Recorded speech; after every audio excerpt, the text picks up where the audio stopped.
Chapter 14. The Ogallala Village. Such a narrative as this is hardly the place for portraying the mental features of the Indians. The same picture, slightly changed in shade and coloring, would serve with very few exceptions for all the tribes that lie north of the Mexican territories. But with this striking similarity in their modes of thought, the tribes of the lake and ocean shores, of the forests, and of the plains, differ greatly in their manner of life. Having been domesticated for several weeks among one of the wildest of the wild hordes that roam over the remote prairies, I had extraordinary opportunities of observing them, and I flatter myself that a faithful picture of the scenes that passed daily before my eyes may not be devoid of interest and value. These men were thorough savages. Neither their manners nor their ideas were in the slightest degree modified by contact with civilization. They knew nothing of the power and real character of the white men, and their children would scream in terror at the sight of me.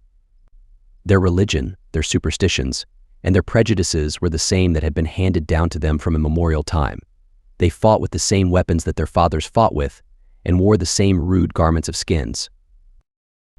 Great changes are at hand in that region. With the stream of emigration to Oregon and California, the buffalo will dwindle away, and the large wandering communities who depend on them for support must be broken and scattered. The Indians will soon be corrupted by the example of the whites, abased by whiskey and overawed by military posts, so that within a few years the traveler may pass in tolerable security through their country. Its danger and its charm will have disappeared together. As soon as Raymond and I discovered the village from the gap in the hills, we were seen in our turn. Keen eyes were constantly on the watch. As we rode down upon the plain, the side of the village nearest us was darkened with a crowd of naked figures gathering around the lodges. Several men came forward to meet us. I could distinguish among them the green blanket of the Frenchman Raynal. When we came up, the ceremony of shaking hands had to be gone through with in due form, and then all were eager to know what had become of the rest of my party. I satisfied them on this point, and we all moved forward together toward the village. "You've missed it," said Raynal. "If you'd been here day before yesterday, you'd have found the whole prairie over yonder black with buffalo as far as you could see. There were no cows, though nothing but bulls. We made a surround every day till yesterday. See the village there, don't that look like good living?" In fact, I could see, even at that distance, that long cords were stretched from lodge to lodge, over which the meat, cut by the squaws into thin sheets, was hanging to dry in the sun. I noticed, too, that the village was somewhat smaller than when I had last seen it, and I asked Raynal the cause. He said that the old Borden had felt too weak to pass over the mountains, and so had remained behind with all his relations, including Mato Tatanka and his brothers. The whirlwind, too, had been unwilling to come so far, because, as Raynal said, he was afraid. Only half a dozen lodges had adhered to him, the main body of the village setting their chief's authority at naught, and taking the course most agreeable to their inclinations. "What chiefs are there in the village now?" said I. "Well," said Raynal, "there's Old Red Water, and the Eagle Feather, and the Big Crow, and the Mad Wolf, and the Panther, and the White Shield, and what's his name? The half-breed Cheyenne." By this time we were close to the village, and I observed that while the greater part of the lodges were very large and neat in their appearance, there was at one side a cluster of squalid, miserable huts. I looked toward them and made some remark about their wretched appearance, but I was touching upon delicate ground. "My squaw's relations live in those lodges," said Raynal very warmly, "and there isn't a better set in the whole village." "Are there any chiefs among them?" asked I. "Chiefs," said Raynal, "yes, plenty." "What are their names?" I inquired. "Their names? Why, there's the Arrowhead. If he isn't a chief, he ought to be one. And there's the Hailstorm. He's nothing but a boy, to be sure, but he's bound to be a chief one of these days." Just then we passed between two of the lodges and entered the great area of the village. Superb naked figures stood silently gazing on us. "Where's the Bad Wound's lodge?" said I to Raynal. "There, you've missed it again. The Bad Wound is away with the whirlwind. If you could have found him here and gone to live in his lodge, he would have treated you better than any man in the village. But there's the Big Crow's lodge yonder, next to Old Red Water's. He's a good Indian for the whites, and I advise you to go and live with him." "Are there many squaws and children in his lodge?" said I. "No, only one squaw and 2 or 3 children. He keeps the rest in a separate lodge by themselves." "So," Still followed by a crowd of Indians, Raymond and I rode up to the entrance of the Big Crow's lodge. A squaw came out immediately and took our horses. I put aside the leather nap that covered the low opening, and stooping, entered the Big Crow's dwelling. There I could see the chief in the dim light, seated at one side, on a pile of buffalo robes. He greeted me with a guttural "How, Kola." I requested Raynal to tell him that Raymond and I were come to live with him. The Big Crow gave another low exclamation. If the reader thinks that we were intruding somewhat cavalierly, I beg him to observe that every Indian in the village would have deemed himself honored that white men should give such preference to his hospitality. The squaw spread a buffalo robe for us in the guest's place at the head of the lodge. Our saddles were brought in, and scarcely were we seated upon them before the place was thronged with Indians, who came crowding in to see us. The Big Crow produced his pipe and filled it with the mixture of tobacco and shongsasha, or red willow bark. Round and round it passed, and a lively conversation went forward. Meanwhile, a squaw placed before the two guests a wooden bowl of boiled buffalo meat, but unhappily this was not the only banquet destined to be inflicted on us.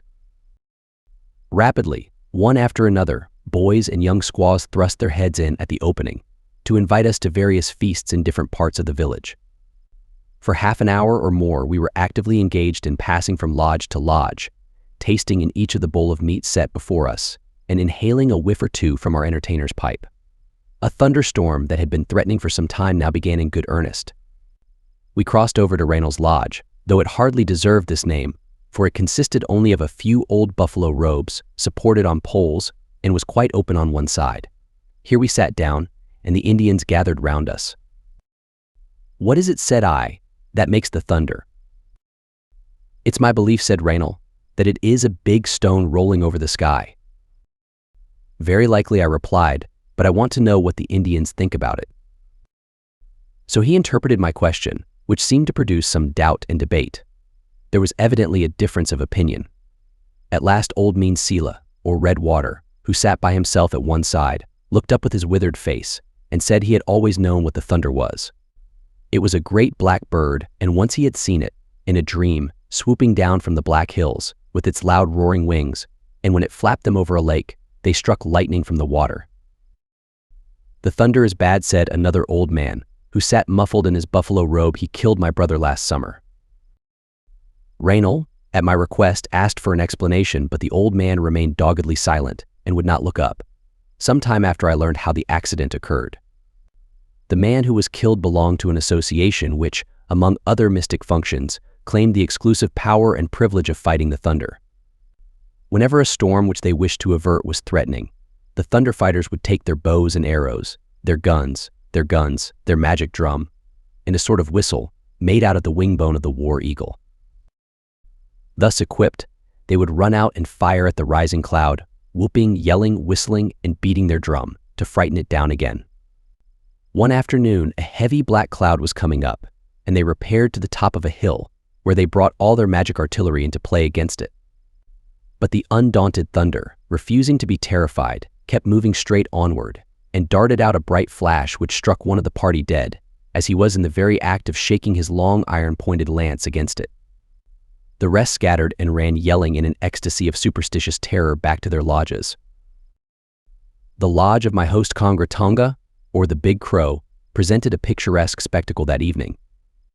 A score or more of Indians were seated around in a circle, their dark, naked forms just visible by the dull light of the smoldering fire in the center, the pipe glowing brightly in the gloom as it passed from hand to hand round the lodge. Then a squaw would drop a piece of buffalo fat on the dull embers. Instantly a bright glancing flame would leap up, darting its clear light to the very apex of the tall conical structure, where the tops of the slender poles that supported its covering of leather were gathered together. It gilded the features of the Indians, as with animated gestures they sat around it, telling their endless stories of war and hunting. It displayed rude garments of skins that hung around the lodge, the bow, quiver, and lance suspended over the resting place of the chief, and the rifles and powder horns of the two white guests. For a moment all would be bright as day, then the flames would die away, and fitful flashes from the embers would illumine the lodge, and then leave it in darkness. Then all the light would wholly fade, and the lodge and all within it be involved again in obscurity. As I left the lodge next morning, I was saluted by howling and yelling from all around the village, and half its canine population rushed forth to the attack. Being as cowardly as they were clamorous, they kept jumping around me at the distance of a few yards, only one little cur, about 10 inches long, having spirit enough to make a direct assault. He dashed valiantly at the leather tassel which in the Dakota fashion was trailing behind the heel of my moccasin and kept his hold, growling and snarling all the while, though every step I made almost jerked him over on his back. As I knew that the eyes of the whole village were on the watch to see if I showed any sign of apprehension, I walked forward without looking to the right or left, surrounded wherever I went by this magic circle of dogs. When I came to Reynolds' lodge, I sat down by it, on which the dogs dispersed growling to their respective quarters. Only one large white one remained, who kept running about before me and showing his teeth. I called him, but he only growled the more. I looked at him well. He was fat and sleek, just such a dog as I wanted. My friend, thought I, you shall pay for this. I will have you eaten this very morning. I intended that day to give the Indians a feast, by way of conveying a favorable impression of my character and dignity, and a white dog is the dish which the customs of the Dakota prescribe for all occasions of formality and importance. I consulted Raynal. He soon discovered that an old woman in the next lodge was owner of the white dog. I took a gaudy cotton handkerchief, and laying it on the ground, arranged some vermilion beads and other trinkets upon it. Then the old squaw was summoned. I pointed to the dog and to the handkerchief. She gave a scream of delight, snatched up the prize, and vanished with it into her lodge. For a few more trifles I engaged the services of 2 other squaws, each of whom took the white dog by one of his paws and led him away behind the lodges, while he kept looking up at them with a face of innocent surprise. Having killed him, they threw him into a fire to singe, then chopped him up and put him into 2 large kettles to boil. Meanwhile, I told Raymond to fry in buffalo fat what little flour we had left, and also to make a kettle of tea as an additional item of the repast. The Big Crow's squaw was set briskly at work sweeping out the lodge for the approaching festivity. I confided to my host himself the task of inviting the guests, thinking that I might thereby shift from my own shoulders the odium of fancied neglect and oversight. When feasting is in question, 1 hour of the day serves an Indian as well as another. My entertainment came off about 11 o'clock.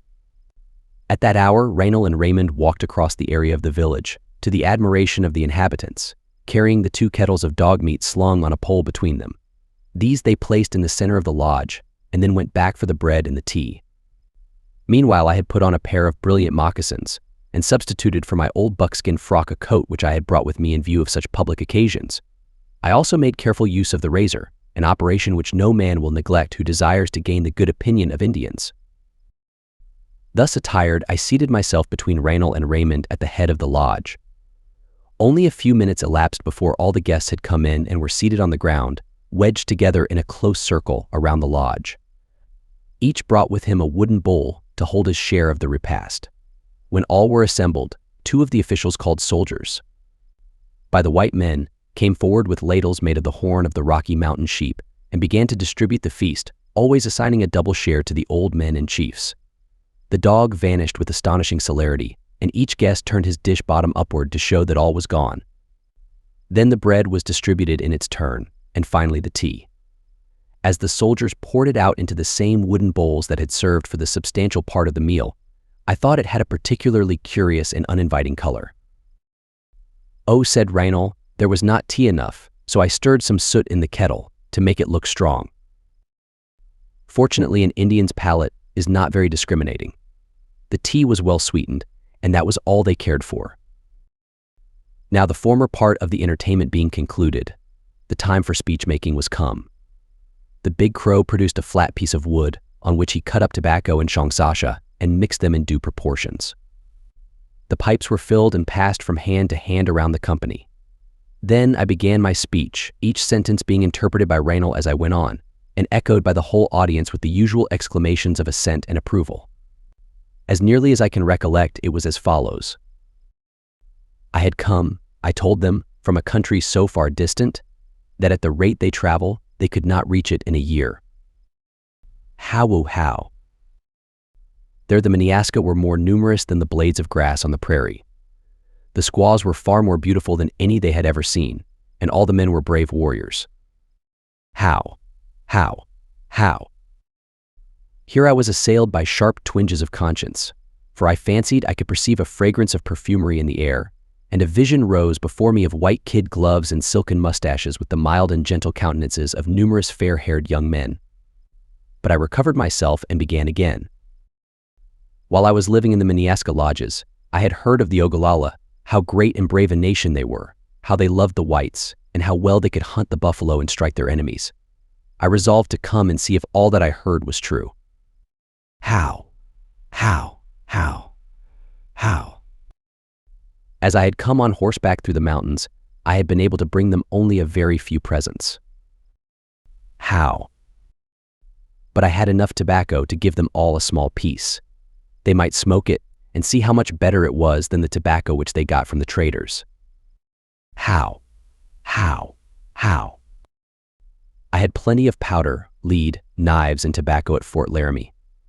These I was anxious to give them, and if any of them should come to the fort before I went away, I would make them handsome presents. How? Raymond then cut up and distributed among them 2 or 3 pounds of tobacco, and old mean Sela began to make a reply. It was quite long, but the following was the pith of it. He had always loved the whites. They were the wisest people on earth. He believed they could do everything, and he was always glad when any of them came to live in the Ogallala lodges. It was true I had not made them many presents, but the reason of it was plain. It was clear that I liked them, or I never should have come so far to find their village. Several other speeches of similar import followed, and then this more serious matter being disposed of, there was an interval of smoking, laughing, and conversation, but old mean Sela suddenly interrupted it with a loud voice. Now is a good time, he said, when all the old men and chiefs are here together, to decide what the people shall do. We came over the mountain to make our lodges for next year. Our old ones are good for nothing, they are rotten and worn out. But we have been disappointed. We have killed buffalo bulls enough. But we have found no herds of cows, and the skins of bulls are too thick and heavy for our squaws to make lodges of. There must be plenty of cows about the Medicine Bow Mountain. We ought to go there. To be sure, it is farther westward than we have ever been before. And perhaps the snakes will attack us, for those hunting grounds belong to them. But we must have new lodges, at any rate our old ones will not serve for another year. We ought not to be afraid of the snakes. Our warriors are brave and they are all ready for war. Besides, we have 3 white men with their rifles to help us. I could not help thinking that the old man relied a little too much on the aid of allies, one of whom was a coward, another a blockhead, and the third an invalid. This speech produced a good deal of debate. As Raynal did not interpret what was said, I could only judge of the meaning by the features and gestures of the speakers. At the end of it, however, the greater number seemed to have fallen in with mean Sela's opinion. A short silence followed, and then the old man struck up a discordant chant, which I was told was a song of thanks for the entertainment I had given them. Now, said he, let us go and give the white men a chance to breathe. So the company all dispersed into the open air, and for some time the old chief was walking round the village, singing his song in praise of the feast, after the usual custom of the nation. At last the day drew to a close, and as the sun went down the horses came trooping from the surrounding plains to be picketed before the dwellings of their respective masters. Soon within the great circle of lodges appeared another concentric circle of restless horses, and here and there fires were glowing and flickering amid the gloom of the dusky figures around them. I went over and sat by the lodge of Raynal. The Eagle Feather, who was a son of mean Sela, and brother of my host the Big Crow, was seated there already, and I asked him if the village would move in the morning. He shook his head and said that nobody could tell, for since old Mato Tatanka had died, the people had been like children that did not know their own minds. They were no better than a body without a head. So I, as well as the Indians themselves, fell asleep that night without knowing whether we should set out in the morning toward the country of the snakes. At daybreak, however, as I was coming up from the river after my morning's ablutions, I saw that a movement was contemplated. Some of the lodges were reduced to nothing but bare skeletons of poles. The leather covering of others was flapping in the wind as the squaws were pulling it off. 1 or 2 chiefs of note had resolved, it seemed, on moving, and so having set their squaws at work, the example was tacitly followed by the rest of the village. One by one the lodges were sinking down in rapid succession, and where the great circle of the village had been only a moment before, Nothing now remained but a ring of horses and Indians, crowded in confusion together. The ruins of the lodges were spread over the ground, together with kettles, stone mallets, great ladles of horn, buffalo robes, and cases of painted hide, filled with dried meat. Squaws bustled about in their busy preparations, the old hags screaming to one another at the stretch of their leather lungs. The shaggy horses were patiently standing while the lodge poles were lashed to their sides, and the baggage piled upon their backs. The dogs, with their tongues lolling out, lay lazily panting and waiting for the time of departure. Each warrior sat on the ground by the decaying embers of his fire, unmoved amid all the confusion, while he held in his hand the long trail rope of his horse. As their preparations were completed, each family moved off the ground. The crowd was rapidly melting away. I could see them crossing the river and passing in quick succession along the profile of the hill on the farther bank.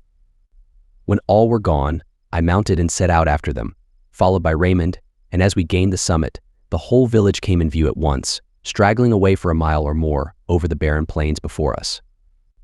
Everywhere the iron points of lances were glittering. The sun never shone upon a more strange array. Here were the heavy-laden pack horses, some wretched old women leading them, and 2 or 3 children clinging to their backs. Here were mules or ponies covered from head to tail with gaudy trappings, and mounted by some gay young squaw, grinning bashfulness and pleasure as the Meniasca looked at her. Boys with miniature bows and arrows were wandering over the plains, little naked children were running along on foot, and numberless dogs were scampering among the feet of the horses. The young braves, gaudy with paint and feathers, were riding in groups among the crowd, and often galloping, 2 or 3 at once along the line, to try the speed of their horses. Here and there you might see a rank of sturdy pedestrians stalking along in their white buffalo robes. These were the dignitaries of the village, the old men and warriors, to whose age and experience that wandering democracy yielded a silent deference. With the rough prairie and the broken hills for its background, the restless scene was striking and picturesque beyond description. Days and weeks made me familiar with it, but never impaired its effect upon my fancy. As we moved on, the broken column grew yet more scattered and disorderly, until as we approached the foot of a hill, I saw the old men before mentioned seating themselves in a line upon the ground, in advance of the whole. They lighted a pipe and sat smoking, laughing, and telling stories, while the people, stopping as they successively came up, were soon gathered in a crowd behind them. Then the old men rose, drew their buffalo robes over their shoulders, and strode on as before. Gaining the top of the hill, we found a very steep declivity before us. There was not a minute's pause. The whole descended in a mass, amid dust and confusion. The horses braced their feet as they slid down, women and children were screaming, dogs yelping as they were trodden upon, while stones and earth went rolling to the bottom. In a few moments I could see the village from the summit, spreading again far and wide over the plain below. At our encampment that afternoon I was attacked anew by my old disorder. In half an hour the strength that I had been gaining for a week past had vanished again, and I became like a man in a dream. But at sunset I lay down in the Big Crow's lodge and slept, totally unconscious till the morning. The first thing that awakened me was a horse flapping over my head, and a sudden light that poured in upon me. The camp was breaking up, and the squaws were moving the covering from the lodge. I arose and shook off my blanket with the feeling of perfect health, but scarcely had I gained my feet when a sense of my helpless condition was once more forced upon me, and I found myself scarcely able to stand. Raymond had brought up Pauline and the mule, and I stooped to raise my saddle from the ground. My strength was quite inadequate to the task. "You must saddle her," said I to Raymond, as I sat down again on a pile of buffalo robes. "Et hoc, etiam fortas meminus juvabit." I thought, while with a painful effort I raised myself into the saddle. Half an hour after, even the expectation that Virgil's line expressed seemed destined to disappointment. As we were passing over a great plain, surrounded by long broken ridges, I rode slowly in advance of the Indians, with thoughts that wandered far from the time and from the place. Suddenly the sky darkened, and thunder began to mutter. Clouds were rising over the hills, as dreary and dull as the first forebodings of an approaching calamity, and in a moment all around was wrapped in shadow. I looked behind. The Indians had stopped to prepare for the approaching storm, and the dark, dense mass of savages stretched far to the right and left. Since the first attack of my disorder, the effects of rain upon me had usually been injurious in the extreme. I had no strength to spare, having at that moment scarcely enough to keep my seat on horseback. Then, for the first time, it pressed upon me as a strong probability that I might never leave those deserts. Well, thought I to myself, a prairie makes quick and sharp work. Better to die here, in the saddle to the last, than to stifle in the hot air of a sick chamber, and 1,000 times better than to drag out life, as many have done, in the helpless inaction of lingering disease. So drawing the buffalo robe on which I sat over my head, I waited till the storm should come. It broke at last with a sudden burst of fury, and passing away as rapidly as it came, left the sky clear again. My reflections served me no other purpose than to look back upon as a piece of curious experience, for the rain did not produce the ill effects that I had expected. We encamped within an hour. Having no change of clothes, I contrived to borrow a curious kind of substitute from Raynal, and this done, I went home, that is, to the Big Crow's lodge to make the entire transfer that was necessary. Half a dozen squaws were in the lodge, and one of them taking my arm held it against her own, while a general laugh and scream of admiration were raised at the contrast in the color of the skin. Our encampment that afternoon was not far distant from a spur of the Black Hills, whose ridges, bristling with fir trees, rose from the plains a mile or two on our right.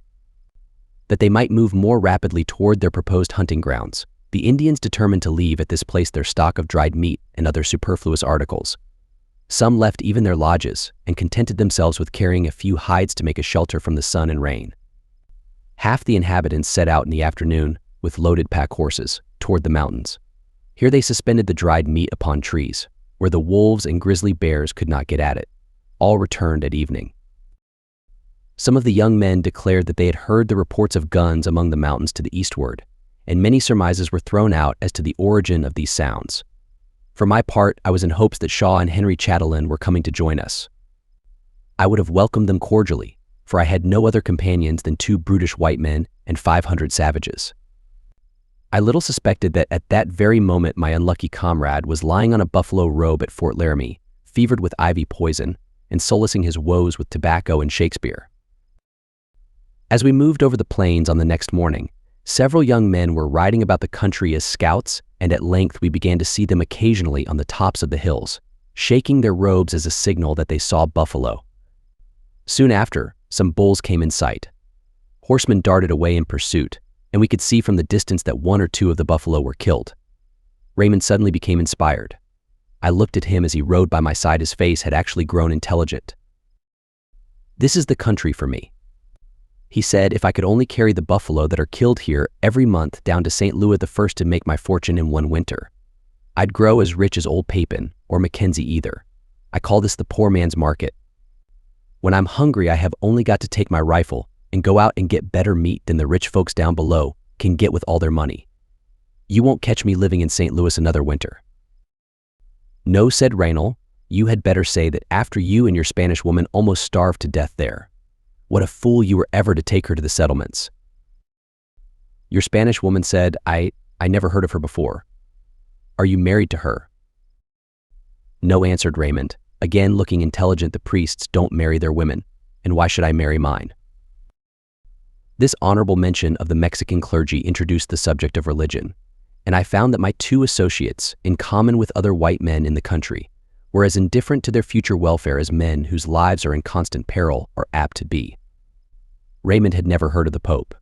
A certain bishop, who lived at Taos or at Santa Fe, embodied his loftiest idea of an ecclesiastical dignitary.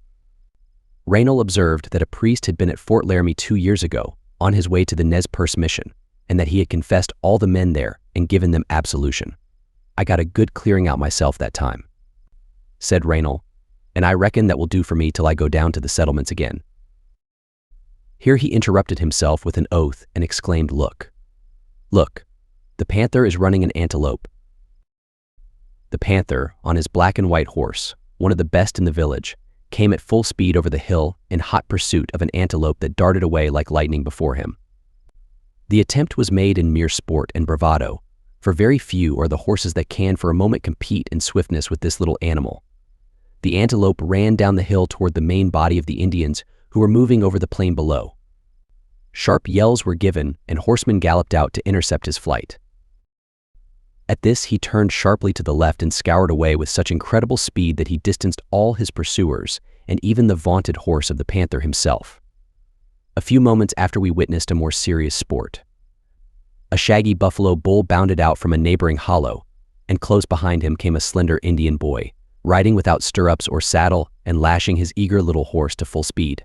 Yard after yard he drew closer to his gigantic victim, though the bull, with his short tail erect and his tongue lolling out a foot from his foaming jaws, was straining his unwieldy strength to the utmost. A moment more and the boy was close alongside of him. It was our friend the hailstorm. He dropped the rein on his horse's neck and jerked an arrow like lightning from the quiver at his shoulder. "I tell you," said Raynal, "that in a year's time that boy will match the best hunter in the village. There he has given it to him. And there goes another. You feel well now, old bull, don't you, with 2 arrows stuck in your lights? There's, he has given him another. Hear how the hailstorm yells when he shoots.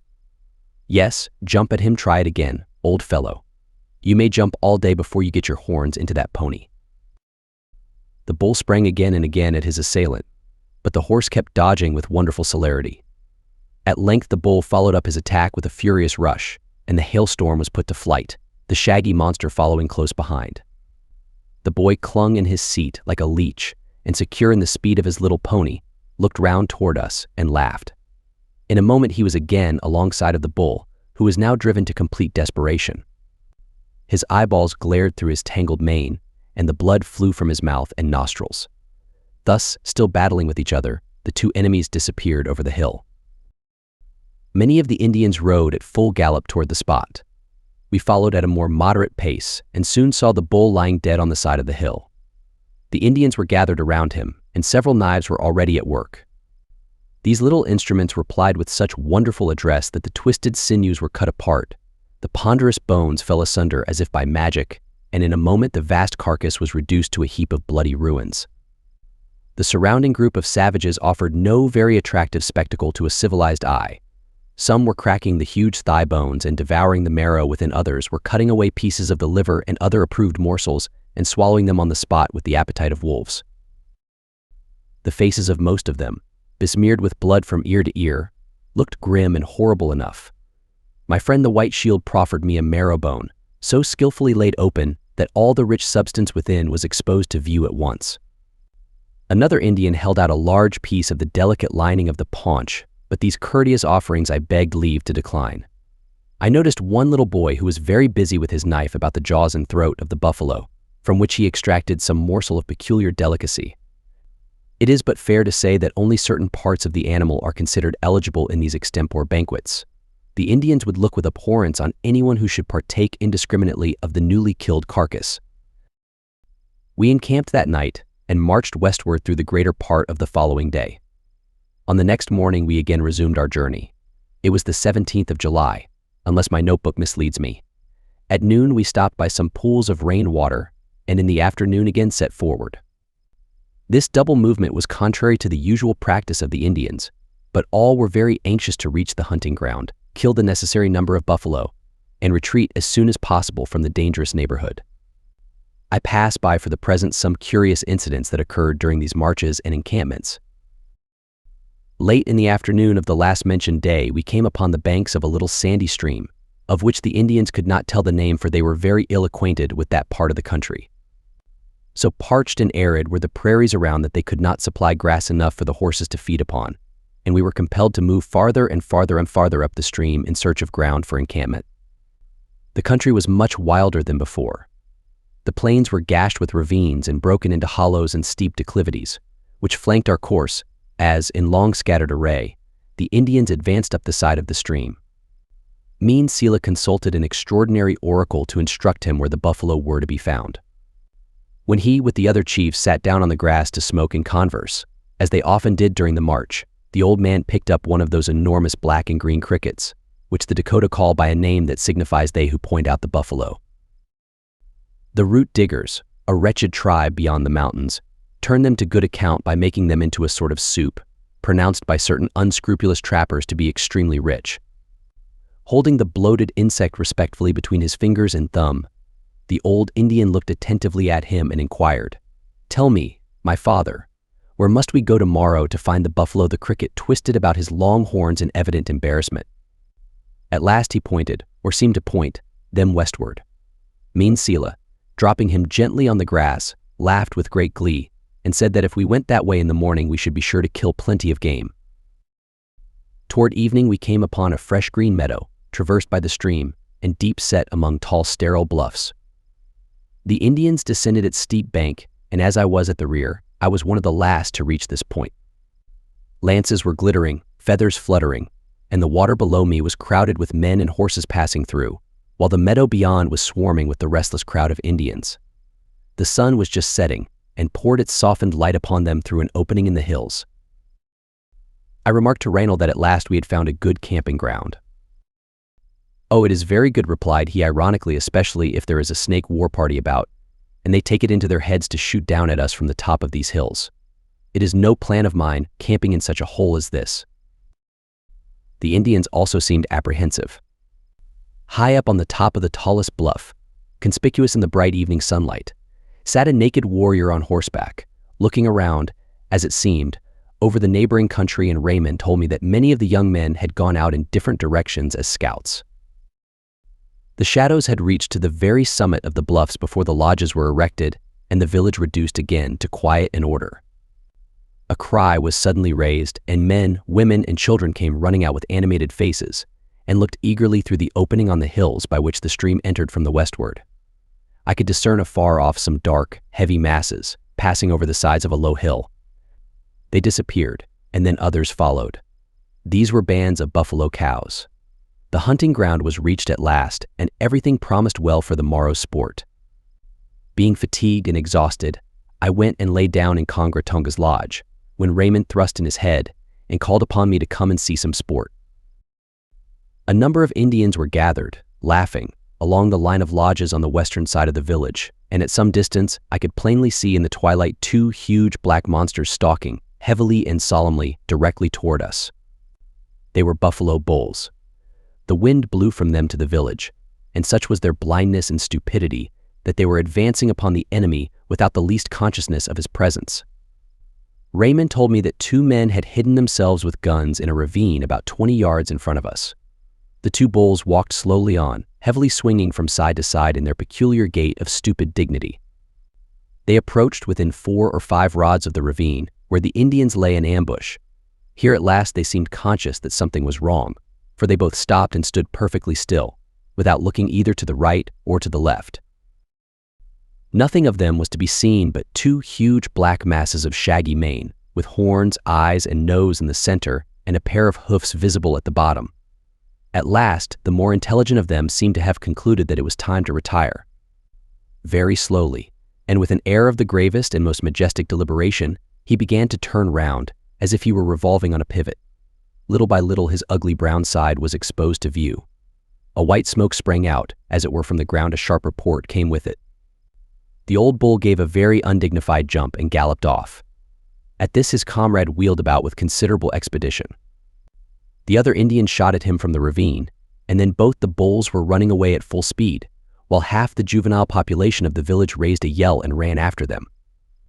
The first bull was soon stopped, and while the crowd stood looking at him at a respectable distance, he reeled and rolled over on his side. The other, wounded in a less vital part, galloped away to the hills and escaped. In half an hour, it was totally dark. I lay down to sleep, and ill as I was, there was something very animating in the prospect of the general hunt that was to take place on the morrow. Chapter 15. The Hunting Camp. Long before daybreak the Indians broke up their camp. The women of Mean Sila's lodge were as usual among the first that were ready for departure, and I found the old man himself sitting by the embers of the decayed fire, over which he was warming his withered fingers, as the morning was very chilly and damp. The preparations for moving were even more confused and disorderly than usual. While some families were leaving the ground, the lodges of others were still standing untouched. At this old Mean Sila grew impatient, and walking out to the middle of the village stood with his robe wrapped close around him, and harangued the people in a loud, sharp voice. Now, he said, when they were on an enemy's hunting grounds, was not the time to behave like children. They ought to be more active and united than ever.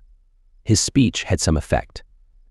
The delinquents took down their lodges and loaded their pack horses, and when the sun rose, the last of the men, women, and children had left the deserted camp.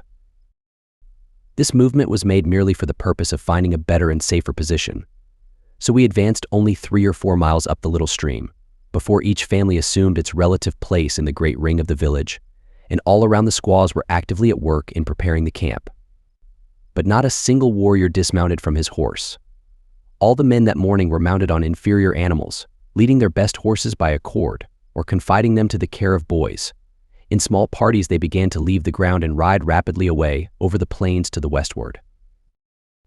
I had taken no food that morning, and not being at all ambitious of further abstinence, I went into my host's lodge, which his squaws had erected with wonderful celerity, and sat down in the center as a gentle hint that I was hungry. A wooden bowl was soon set before me, filled with the nutritious preparation of dried meat, called pemmican by the northern voyagers and wasna by the Dakota. Taking a handful to break my fast upon, I left the lodge just in time to see the last band of hunters disappear over the ridge of the neighboring hill. I mounted Pauline and galloped in pursuit, riding rather by the balance than by any muscular strength that remained to me.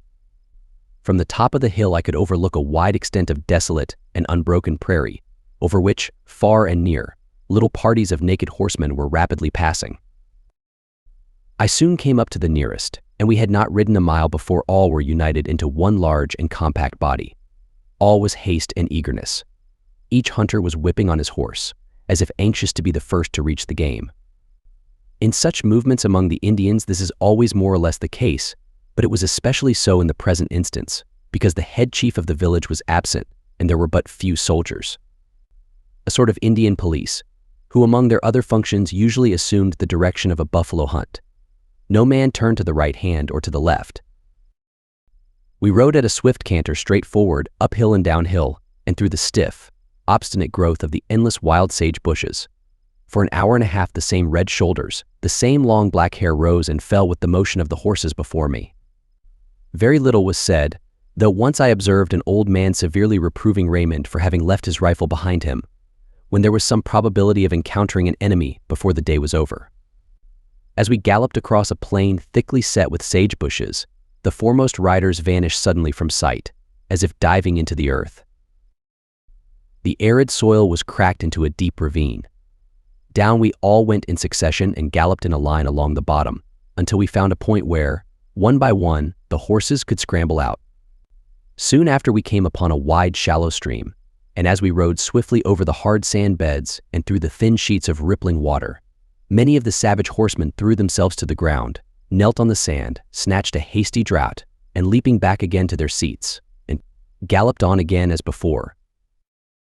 Meanwhile scouts kept in advance of the party, and now we began to see them on the ridge of the hills, waving their robes in token that buffalo were visible. These, however, proved to be nothing more than old straggling bulls, feeding upon the neighboring plains, who would stare for a moment at the hostile array and then gallop clumsily off. At length we could discern several of these scouts making their signals to us at once, no longer waving their robes boldly from the top of the hill, but standing lower down, so that they could not be seen from the plains beyond. Game worth pursuing had evidently been discovered. The excited Indians now urged forward their tired horses even more rapidly than before. Pauline, who was still sick and jaded, began to groan heavily and her yellow sides were darkened with sweat. As we were crowding together over a lower intervening hill, I heard Raynal and Raymond shouting to me from the left, and looking in that direction, I saw them riding away behind a party of about 20 mean-looking Indians. These were the relatives of Raynal's squaw Margot, who, not wishing to take part in the general hunt, were riding toward a distant hollow, where they could discern a small band of buffalo which they meant to appropriate to themselves. I answered to the call by ordering Raymond to turn back and follow me. He reluctantly obeyed, though Raynal, who had relied on his assistance in skinning, cutting up, and carrying to camp the buffalo that he and his party should kill, loudly protested and declared that we should see no sport if we went with the rest of the Indians. Followed by Raymond, I pursued the main body of hunters, while Raynal in a great rage whipped his horse over the hill after his ragamuffin relatives. The Indians, still about 100 in number, rode in a dense body at some distance in advance. They galloped forward, and a cloud of dust was flying in the wind behind them. I could not overtake them until they had stopped on the side of the hill where the scouts were standing. Here, Each hunter sprang in haste from the tired animal which he had ridden and leaped upon the fresh horse that he had brought with him. There was not a saddle or a bridle in the whole party. A piece of buffalo robe girthed over the horse's back served in the place of the one, and a cord of twisted hair lashed firmly round his lower jaw answered for the other. Eagle feathers were dangling from every mane and tail as insignia of courage and speed. As for the rider, he wore no other clothing than a light cincture at his waist and a pair of moccasins. He had a heavy whip with a handle of solid elk horn and a lash of knotted bull hide fastened to his wrist by an ornamental band. His bow was in his hand, and his quiver of otter or panther skin hung at his shoulder. Thus equipped, some 30 of the hunters galloped away toward the left in order to make a circuit under cover of the hills, that the buffalo might be assailed on both sides at once. The rest impatiently waited until time enough had elapsed for their companions to reach the required position. Then, riding upward in a body, we gained the ridge of the hill and for the first time came in sight of the buffalo on the plain beyond. They were a band of cows, 400 or 500 in number, who were crowded together near the bank of a wide stream that was soaking across the sand beds of the valley. This was a large circular basin, sun-scorched and broken, scantily covered with herbage and encompassed with high barren hills, from an opening in which we could see our allies galloping out upon the plain. The wind blew from that direction. The buffalo were aware of their approach and had begun to move, though very slowly and in a compact mass. I have no further recollection of seeing the game until we were in the midst of them, for as we descended the hill other objects engrossed my attention. Numerous old bulls were scattered over the plain, and ungallantly deserting their charge at our approach, began to wade and plunge through the treacherous quicksands or the stream, and gallop away toward the hills. One old veteran was struggling behind all the rest with one of his forelegs, which had been broken by some accident, dangling about uselessly at his side. His appearance, as he went shambling along on 3 legs, was so ludicrous that I could not help pausing for a moment to look at him. As I came near, he would try to rush upon me, nearly throwing himself down at every awkward attempt. Looking up, I saw the whole body of Indians full 100 yards in advance. I lashed Pauline in pursuit and reached them just in time, for as we mingled among them, each hunter, as if by a common impulse, violently struck his horse. Each horse sprang forward convulsively, and scattering in the charge in order to assail the entire herd at once. We all rushed headlong upon the buffalo. We were among them in an instant. Amid the trampling and the yells I could see their dark figures running hither and thither through clouds of dust, and the horsemen darting in pursuit. While we were charging on one side, our companions had attacked the bewildered and panic-stricken herd on the other. The uproar and confusion lasted but for a moment. The dust cleared away, and the buffalo could be seen scattering as from a common center, flying over the plain singly or in long files and small compact bodies, while behind each followed the Indians, lashing their horses to furious speed, forcing them close upon their prey, and yelling as they launched arrow after arrow into their sides. The large black carcasses were strewn thickly over the ground. Here and there wounded buffalo were standing, their bleeding sides feathered with arrows, and as I rode past them their eyes would glare. They would bristle like gigantic cats, and feebly attempt to rush up and gore my horse. I left camp that morning with a philosophic resolution. Neither I nor my horse were at that time fit for such sport, and I had determined to remain a quiet spectator, but amid the rush of horses and buffalo, the uproar and the dust, I found it impossible to sit still, and as 4 or 5 buffalo ran past me in a line, I drove Pauline in pursuit. We went plunging close at their heels through the water and the quicksands, and clambering the bank, chased them through the wild sage bushes that covered the rising ground beyond. But neither her native spirit nor the blows of the knotted bull hide could supply the place of poor Pauline's exhausted strength. We could not gain an inch upon the poor fugitives. At last, however, they came full upon a ravine too wide to leap over, and as this compelled them to turn abruptly to the left, I contrived to get within 10 or 12 yards of the hindmost. At this she faced about, bristled angrily, and made a show of charging. I shot at her with a large holster pistol and hit her somewhere in the neck. Down she tumbled into the ravine, whither her companions had descended before her. I saw their dark backs appearing and disappearing as they galloped along the bottom. Then, one by one, they came scrambling out on the other side and ran off as before, the wounded animal following with unabated speed. Turning back, I saw Raymond coming on his black mule to meet me, and as we rode over the field together, we counted dozens of carcasses lying on the plain, in the ravines, and on the sandy bed of the stream. Far away in the distance, horses and buffalo were still scouring along, with little clouds of dust rising behind them, and over the sides of the hills we could see long files of the frightened animals rapidly ascending. The hunters began to return. The boys who had held the horses behind the hill made their appearance, and the work of flaying and cutting up began in earnest all over the field. I noticed my host Congra Tonga beyond the stream, just alighting by the side of a cow which he had killed. Riding up to him, I found him in the act of drawing out an arrow, which, with the exception of the notch at the end, had entirely disappeared in the animal. I asked him to give it to me, and I still retain it as a proof, though by no means the most striking one that could be offered, of the force and dexterity with which the Indians discharged their arrows. The hides and meat were piled upon the horses, and the hunters began to leave the ground. Raymond and I, too, getting tired of the scene, set out for the village, riding straight across the intervening desert. There was no path, and as far as I could see, no landmarks sufficient to guide us, but Raymond seemed to have an instinctive perception of the point on the horizon toward which we ought to direct our course. Antelope were bounding on all sides, and as is always the case in the presence of buffalo, they seemed to have lost their natural shyness and timidity. Bands of them would run lightly up the rocky declivities and stand gazing down upon us from the summit. At length we could distinguish the tall white rocks and the old pine trees that, as we well remembered, were just above the site of the encampment. Still, we could see nothing of the village itself until, ascending a grassy hill, we found the circle of lodges, dingy with storms and smoke, standing on the plain at our very feet. I entered the lodge of my host. His squaw instantly brought me food and water, and spread a buffalo robe for me to lie upon, and being much fatigued, I lay down and fell asleep. In about an hour the entrance of Congra Tonga, with his arms smeared with blood to the elbows, awoke me. He sat down in his usual seat on the left side of the lodge.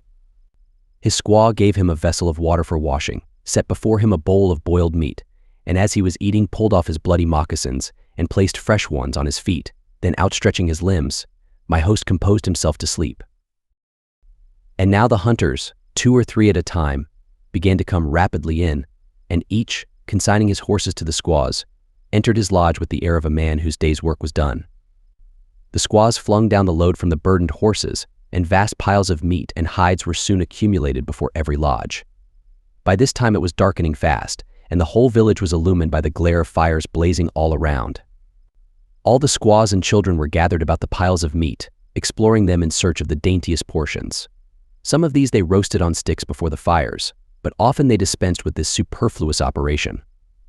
Late into the night the fires were still glowing upon the groups of feasters engaged in this savage banquet around them. Several hunters sat down by the fire in Congra Tonga's lodge to talk over the day's exploits. Among the rest, Mean Sila came in. Though he must have seen full 80 winters, he had taken an active share in the day's sport. He boasted that he had killed 2 cows that morning, and would have killed a third if the dust had not blinded him, so that he had to drop his bow and arrows and press both hands against his eyes to stop the pain.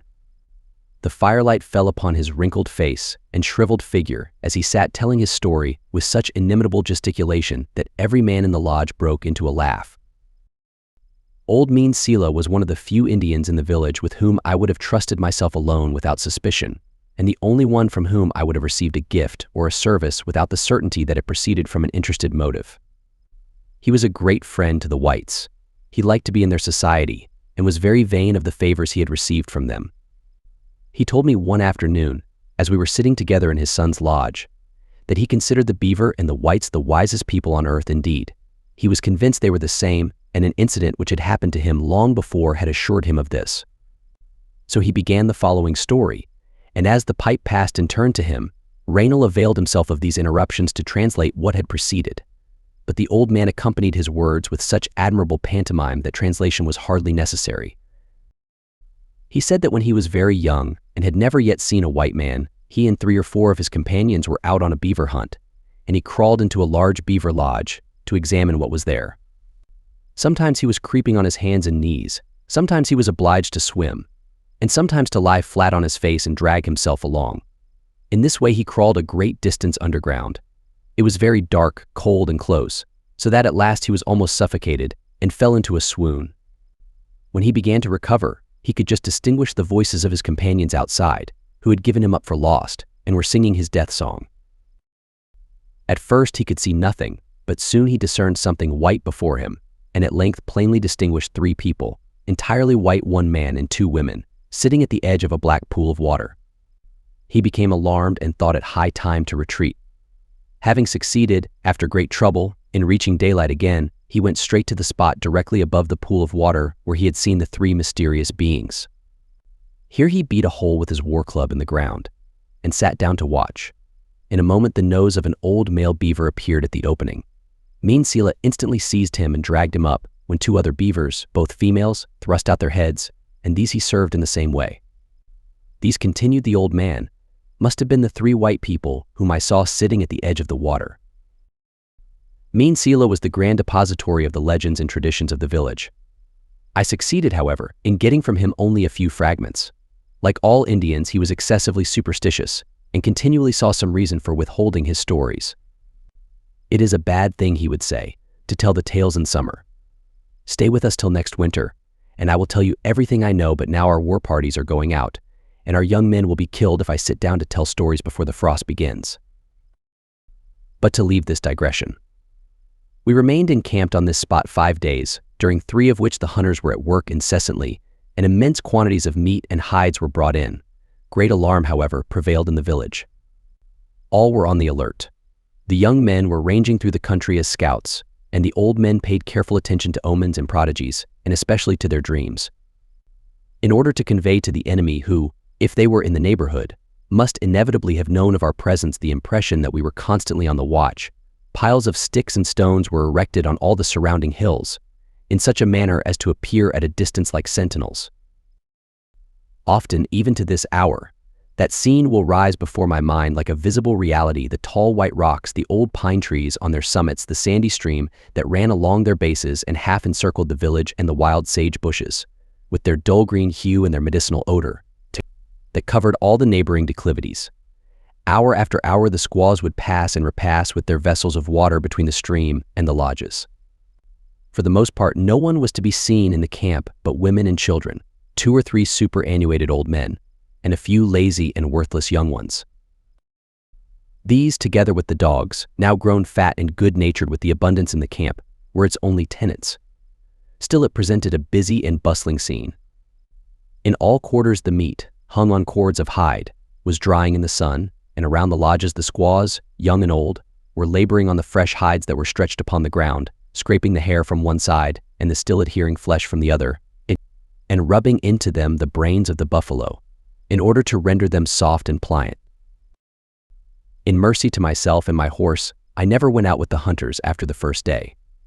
Of late, however, I had been gaining strength rapidly, as was always the case upon every respite of my disorder.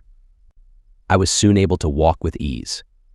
Raymond and I would go out upon the neighboring prairies to shoot antelope, or sometimes to assail straggling buffalo, on foot, an attempt in which we met with rather indifferent success. To kill a bull with a rifle ball is a difficult art, in the secret of which I was as yet very imperfectly initiated.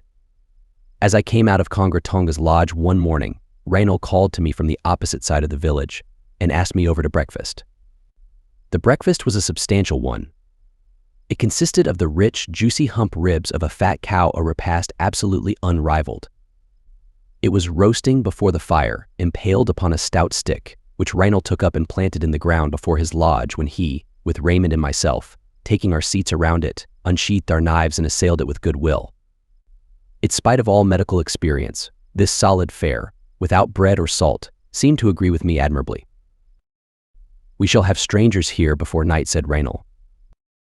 "How do you know that?" I asked. "I dreamed so. I am as good at dreaming as an Indian. There is the hailstorm, he dreamed the same thing, and he and his crony, the rabbit, have gone out on discovery." I laughed at Reynold for his credulity, went over to my host's lodge, took down my rifle, walked out a mile or 2 on the prairie, saw an old bull standing alone, crawled up a ravine, shot him, and saw him escape. Then, quite exhausted and rather ill-humored, I walked back to the village. By a strange coincidence, Reynold's prediction had been verified, for the first persons whom I saw were the 2 trappers, Rouleau and Séraphin, coming to meet me.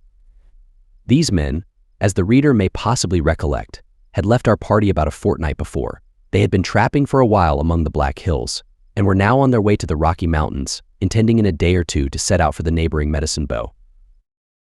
They were not the most elegant or refined of companions, yet they made a very welcome addition to the limited society of the village.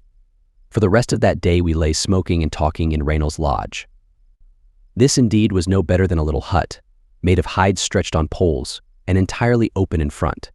It was well carpeted with soft buffalo robes, and here we remained, sheltered from the sun, surrounded by various domestic utensils of Madame Margot's household. All was quiet in the village. Though the hunters had not gone out that day, they lay sleeping in their lodges, and most of the women were silently engaged in their heavy tasks. A few young men were playing a lazy game of ball in the center of the village, and when they became tired, some girls supplied their place with a more boisterous sport. At a little distance, among the lodges, some children and half-grown squaws were playfully tossing up one of their number in a buffalo robe, an exact counterpart of the ancient pastime from which Sancho Panza suffered so much. Farther out on the prairie, a host of little naked boys were roaming about, engaged in various rough games, or pursuing birds and ground squirrels with their bows and arrows, and woe to the unhappy little animals that fell into their merciless, torture-loving hands. A squaw from the next lodge, a notable active housewife named Wee Washte, or the good woman, brought us a large bowl of wasna and went into an ecstasy of delight when I presented her with a green glass ring, such as I usually wore with a view to similar occasions. The sun went down and half the sky was growing fiery red, reflected on the little stream as it wound away among the sage bushes. Some young men left the village, and soon returned, driving in before them all the horses, hundreds in number, and of every size, age, and color. The hunters came out, and each securing those that belonged to him, examined their condition, and tied them fast by long cords to stakes driven in front of his lodge. It was half an hour before the bustle subsided and tranquility was restored again. By this time it was nearly dark. Kettles were hung over the blazing fires, around which the squaws were gathered with their children, laughing and talking merrily. A circle of a different kind was formed in the center of the village. This was composed of the old men and warriors of repute, who with their white buffalo robes drawn close around their shoulders, sat together, and as the pipe passed from hand to hand, their conversation had not a particle of the gravity and reserve usually ascribed to Indians. I sat down with them as usual. I had in my hand half a dozen squibs and serpents, which I had made one day when encamped upon Laramie Creek, out of gunpowder and charcoal, and the leaves of Fremont's expedition rolled round a stout lead pencil. I waited till I contrived to get hold of the large piece of burning bois Delaware vetch which the Indians kept by them on the ground for lighting their pipes. With this I lighted all the fireworks at once and tossed them whizzing and sputtering into the air, over the heads of the company. They all jumped up and ran off with yelps of astonishment and consternation. After a moment or two, they ventured to come back one by one, and some of the boldest, picking up the cases of burnt paper that were scattered about, examined them with eager curiosity to discover their mysterious secret. From that time forward I enjoyed great repute as a fire medicine. The camp was filled with the low hum of cheerful voices. There were other sounds, however, of a very different kind, for from a large lodge, lighted up like a gigantic lantern by the blazing fire within, came a chorus of dismal cries and wailings, long drawn out, like the howling of wolves, and a woman, almost naked, was crouching close outside, crying violently and gashing her legs with a knife till they were covered with blood. Just a year before, a young man belonging to this family had gone out with a war party and had been slain by the enemy, and his relatives were thus lamenting his loss. Still other sounds might be heard, loud earnest cries often repeated from amid the gloom, at a distance beyond the village. They proceeded from some young men who, being about to set out in a few days on a warlike expedition, were standing at the top of a hill, calling on the Great Spirit to aid them in their enterprise. While I was listening, Rouleau, with a laugh on his careless face, called to me and directed my attention to another quarter. In front of the lodge where Wea Washte lived, another squaw was standing, angrily scolding an old yellow dog, who lay on the ground with his nose resting between his paws, and his eyes turned sleepily up to her face, as if he were pretending to give respectful attention, but resolved to fall asleep as soon as it was all over. "You ought to be ashamed of yourself," said the old woman. "I have fed you well, and taken care of you ever since you were small and blind, and could only crawl about and squeal a little, instead of howling as you do now. When you grew old, I said you were a good dog. You were strong and gentle when the load was put on your back, And you never ran among the feet of the horses when we were all traveling together over the prairie. But you had a bad heart. Whenever a rabbit jumped out of the bushes, you were always the first to run after him and lead away all the other dogs behind you. You ought to have known that it was very dangerous to act so. When you had got far out on the prairie and no one was near to help you, perhaps a wolf would jump out of the ravine, and then what could you do? You would certainly have been killed, for no dog can fight well with a load on his back. Only 3 days ago you ran off in that way and turned over the bag of wooden pins with which I used to fasten up the front of the lodge. Look up there, and you will see that it is all flapping open. And now tonight you have stolen a great piece of fat meat which was roasting before the fire for my children. I tell you, you have a bad heart, and you must die." So saying, the squaw went into the lodge, and coming out with a large stone mallet, killed the unfortunate dog at one blow. This speech is worthy of notice as illustrating a curious characteristic of the Indians, the ascribing intelligence and a power of understanding speech to the inferior animals, to whom, indeed, according to many of their traditions, they are linked in close affinity, and they even claim the honor of a lineal descent from bears, wolves, deer, or tortoises.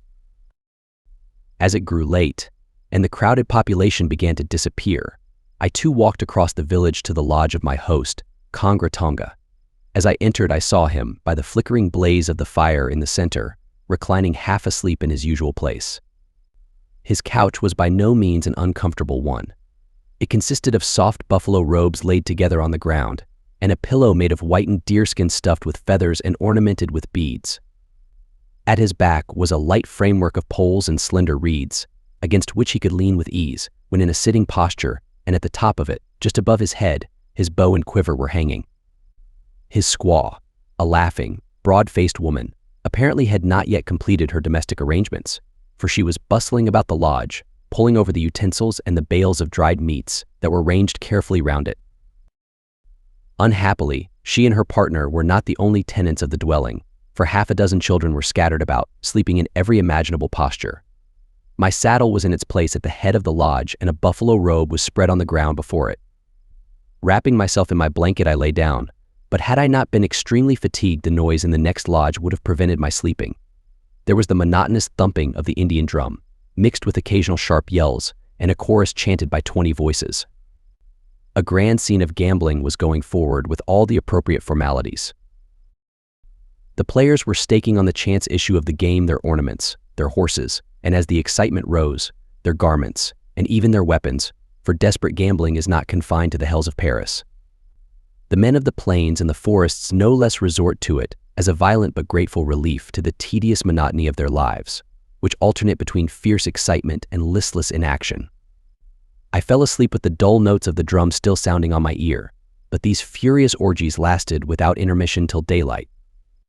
I was soon awakened by one of the children crawling over me, while another larger one was tugging at my blanket and nestling himself in a very disagreeable proximity.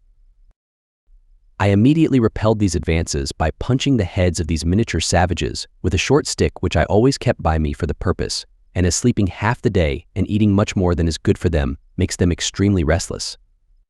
This operation usually had to be repeated 4 or 5 times in the course of the night. My host himself was the author of another most formidable annoyance. All these Indians, and he among the rest, think themselves bound to the constant performance of certain acts as the condition on which their success in life depends, whether in war, love, hunting, or any other employment.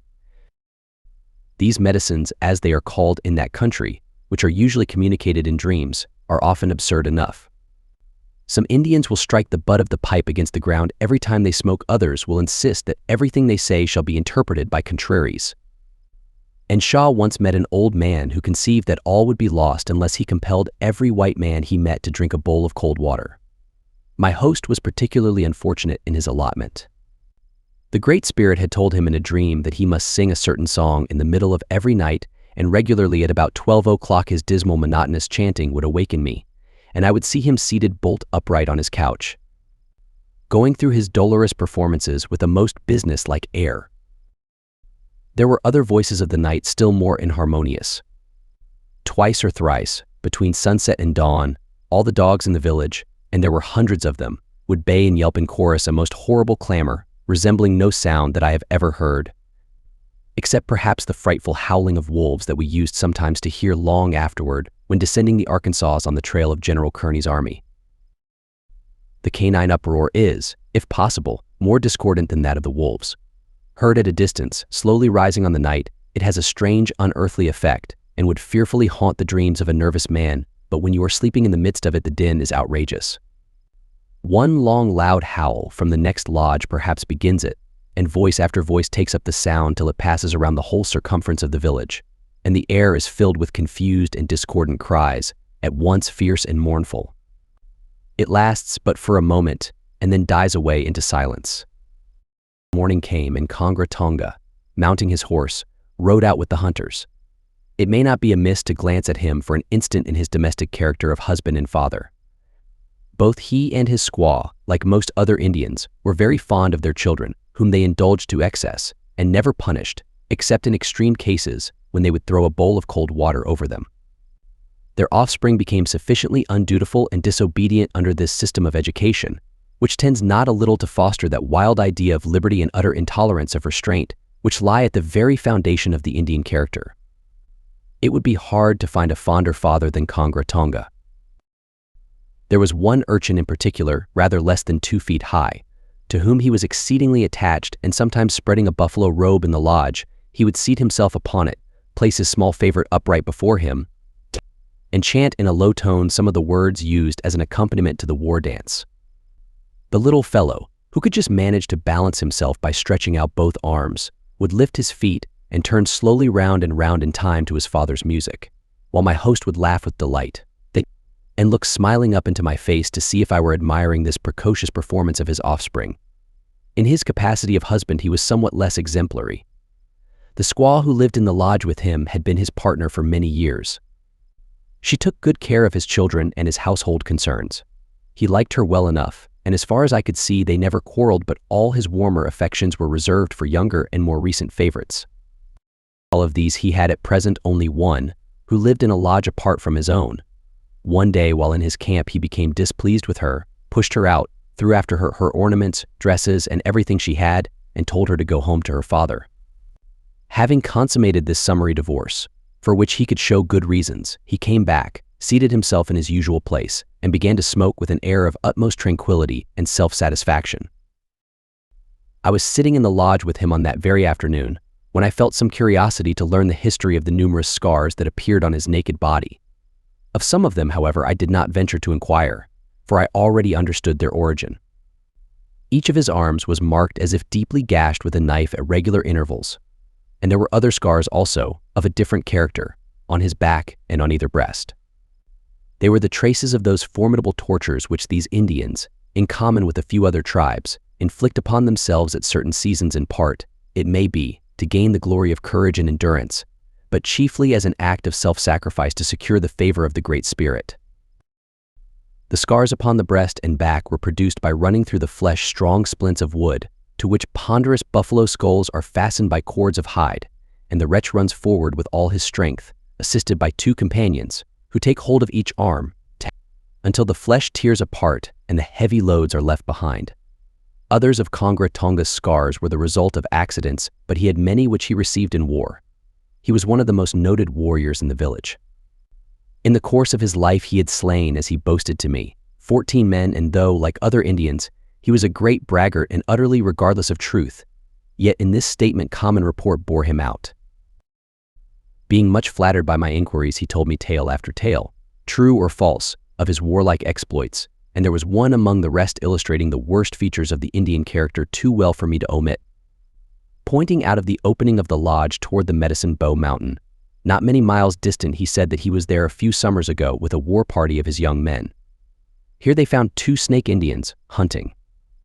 They shot one of them with arrows and chased the other up the side of the mountain till they surrounded him on a level place, and Kongra Tonga himself, jumping forward among the trees, seized him by the arm. 2 of his young men then ran up and held him fast while he scalped him alive. Then they built a great fire, and cutting the tendons of their captive's wrists and feet, threw him in and held him down with long poles until he was burnt to death. He garnished his story with a great many descriptive particulars much too revolting to mention. His features were remarkably mild and open, without the fierceness of expression common among these Indians, and as he detailed these devilish cruelties, he looked up into my face with the same air of earnest simplicity which a little child would wear in relating to its mother some anecdote of its youthful experience. Old Mean-Seela's lodge could offer another illustration of the ferocity of Indian warfare. A bright-eyed, active little boy was living there. He had belonged to a village of the Gros-Ventre Blackfeet, a small but bloody and treacherous band, in close alliance with the Arapahoes. About a year before, Kongra Tonga and a party of warriors had found about 20 lodges of these Indians upon the plains a little to the eastward of our present camp, and surrounding them in the night, they butchered men, women, and children without mercy, preserving only this little boy alive. He was adopted into the old man's family and was now fast becoming identified with the Ogallala children, among whom he mingled on equal terms. There was also a Crow warrior in the village, a man of gigantic stature and most symmetrical proportions. Having been taken prisoner many years before and adopted by a squaw in place of a son whom she had lost, he had forgotten his old national antipathies and was now both in act and inclination an Ogallala. It will be remembered that the scheme of the grand warlike combination against the Snake and Crow Indians originated in this village, and though this plan had fallen to the ground, the embers of the martial ardor continued to glow brightly. 11 young men had prepared themselves to go out against the enemy. The 4th day of our stay in this camp was fixed upon for their departure. At the head of this party was a well-built, active little Indian, called the White Shield, whom I had always noticed for the great neatness of his dress and appearance. His lodge, too, though not a large one, was the best in the village. His squaw was one of the prettiest girls, and altogether his dwelling presented a complete model of an Ogallala domestic establishment. I was often a visitor there, for the White Shield, being rather partial to white men, used to invite me to continual feasts at all hours of the day. Once, when the substantial part of the entertainment was concluded, and he and I were seated cross-legged on a buffalo robe smoking together very amicably, he took down his warlike equipments, which were hanging around the lodge, and displayed them with great pride and self-importance. Among the rest was a most superb headdress of feathers.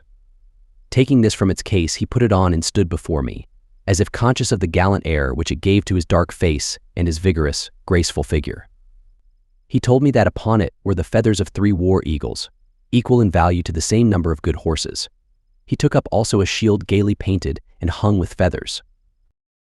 The effect of these barbaric ornaments was admirable, for they were arranged with no little skill and taste. His quiver was made of the spotted skin of a small panther, such as are common among the Black Hills, from which the tail and distended claws were still allowed to hang. The White Shield concluded his entertainment in a manner characteristic of an Indian. He begged of me a little powder and ball, for he had a gun as well as bow and arrows, but this I was obliged to refuse, because I had scarcely enough for my own use. Making him, however, a parting present of a paper of vermilion, I left him apparently quite contented. Unhappily, on the next morning the White Shield took cold and was attacked with a violent inflammation of the throat. Immediately he seemed to lose all spirit, and though before no warrior in the village had borne himself more proudly, he now moped about from lodge to lodge with a forlorn and dejected air. At length he came and sat down, close wrapped in his robe, before the lodge of Raynal, but when he found that neither he nor I knew how to relieve him, he arose and stalked over to one of the medicine men of the village. This old impostor thumped him for some time with both fists, howled and yelped over him, and beat a drum close to his ear to expel the evil spirit that had taken possession of him. This vigorous treatment failing of the desired effect, the White Shield withdrew to his own lodge, where he lay disconsolate for some hours. Making his appearance once more in the afternoon, he again took his seat on the ground before Raynal's lodge, holding his throat with his hand. For some time he sat perfectly silent with his eyes fixed mournfully on the ground. At last he began to speak in a low tone. "I am a brave man," he said. "All the young men think me a great warrior, and 10 of them are ready to go with me to the war. I will go and show them the enemy. Last summer the Snakes killed my brother. I cannot live unless I revenge his death. Tomorrow we will set out and I will take their scalps." The White Shield, as he expressed this resolution, seemed to have lost all the accustomed fire and spirit of his look, and hung his head as if in a fit of despondency. As I was sitting that evening at one of the fires, I saw him arrayed in his splendid war dress, his cheeks painted with vermilion, leading his favorite war horse to the front of his lodge. He mounted and rode round the village, singing his war song in a loud hoarse voice amid the shrill acclamations of the women. Then, dismounting, he remained for some minutes prostrate upon the ground, as if in an act of supplication. On the following morning I looked in vain for the departure of the warriors. All was quiet in the village until late in the forenoon, when the White Shield, issuing from his lodge, came and seated himself in his old place before us. Raynal asked him why he had not gone out to find the enemy. "I cannot go," answered the White Shield in a dejected voice. "I have given my war arrows to the Miniaska." "You have only given him 2 of your arrows," said Raynal. "If you ask him, he will give them back again." For some time the White Shield said nothing. At last he spoke in a gloomy tone. "One of my young men has had bad dreams. The spirits of the dead came and threw stones at him in his sleep.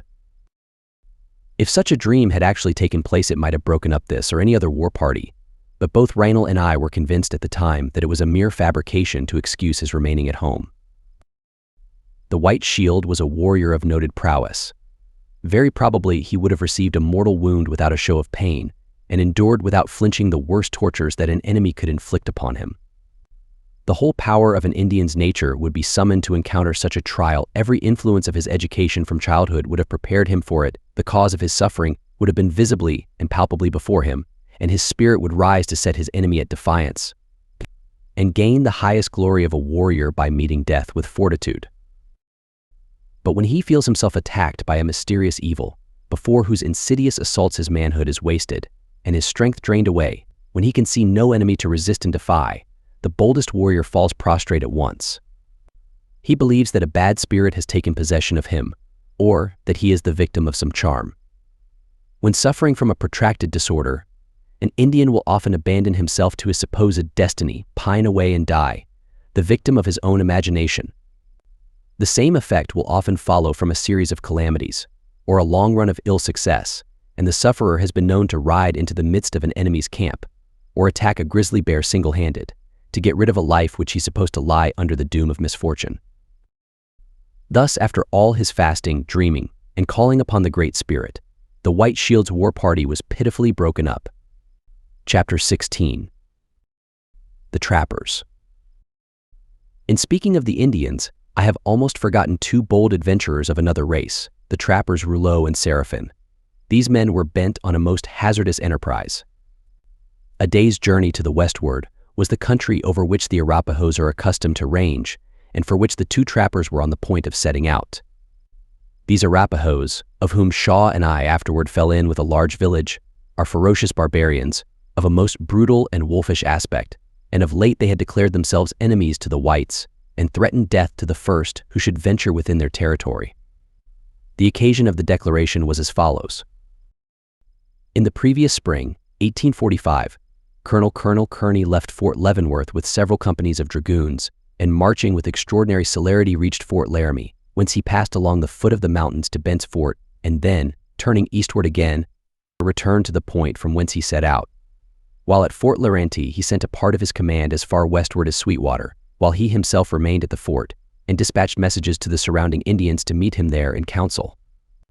Then for the first time the tribes of that vicinity saw the white warriors, and, as might have been expected, they were lost in astonishment at their regular order, their gay attire, the completeness of their martial equipment, and the great size and power of their horses. Among the rest, the Arapahoes came in considerable numbers to the fort. They had lately committed numerous acts of outrage, and Colonel Kearny threatened that if they killed any more white men he would turn loose his dragoons upon them and annihilate their whole nation. In the evening, to add effect to his speech, he ordered a howitzer to be fired and a rocket to be thrown up. Many of the Arapahoes fell prostrate on the ground, while others ran screaming with amazement and terror.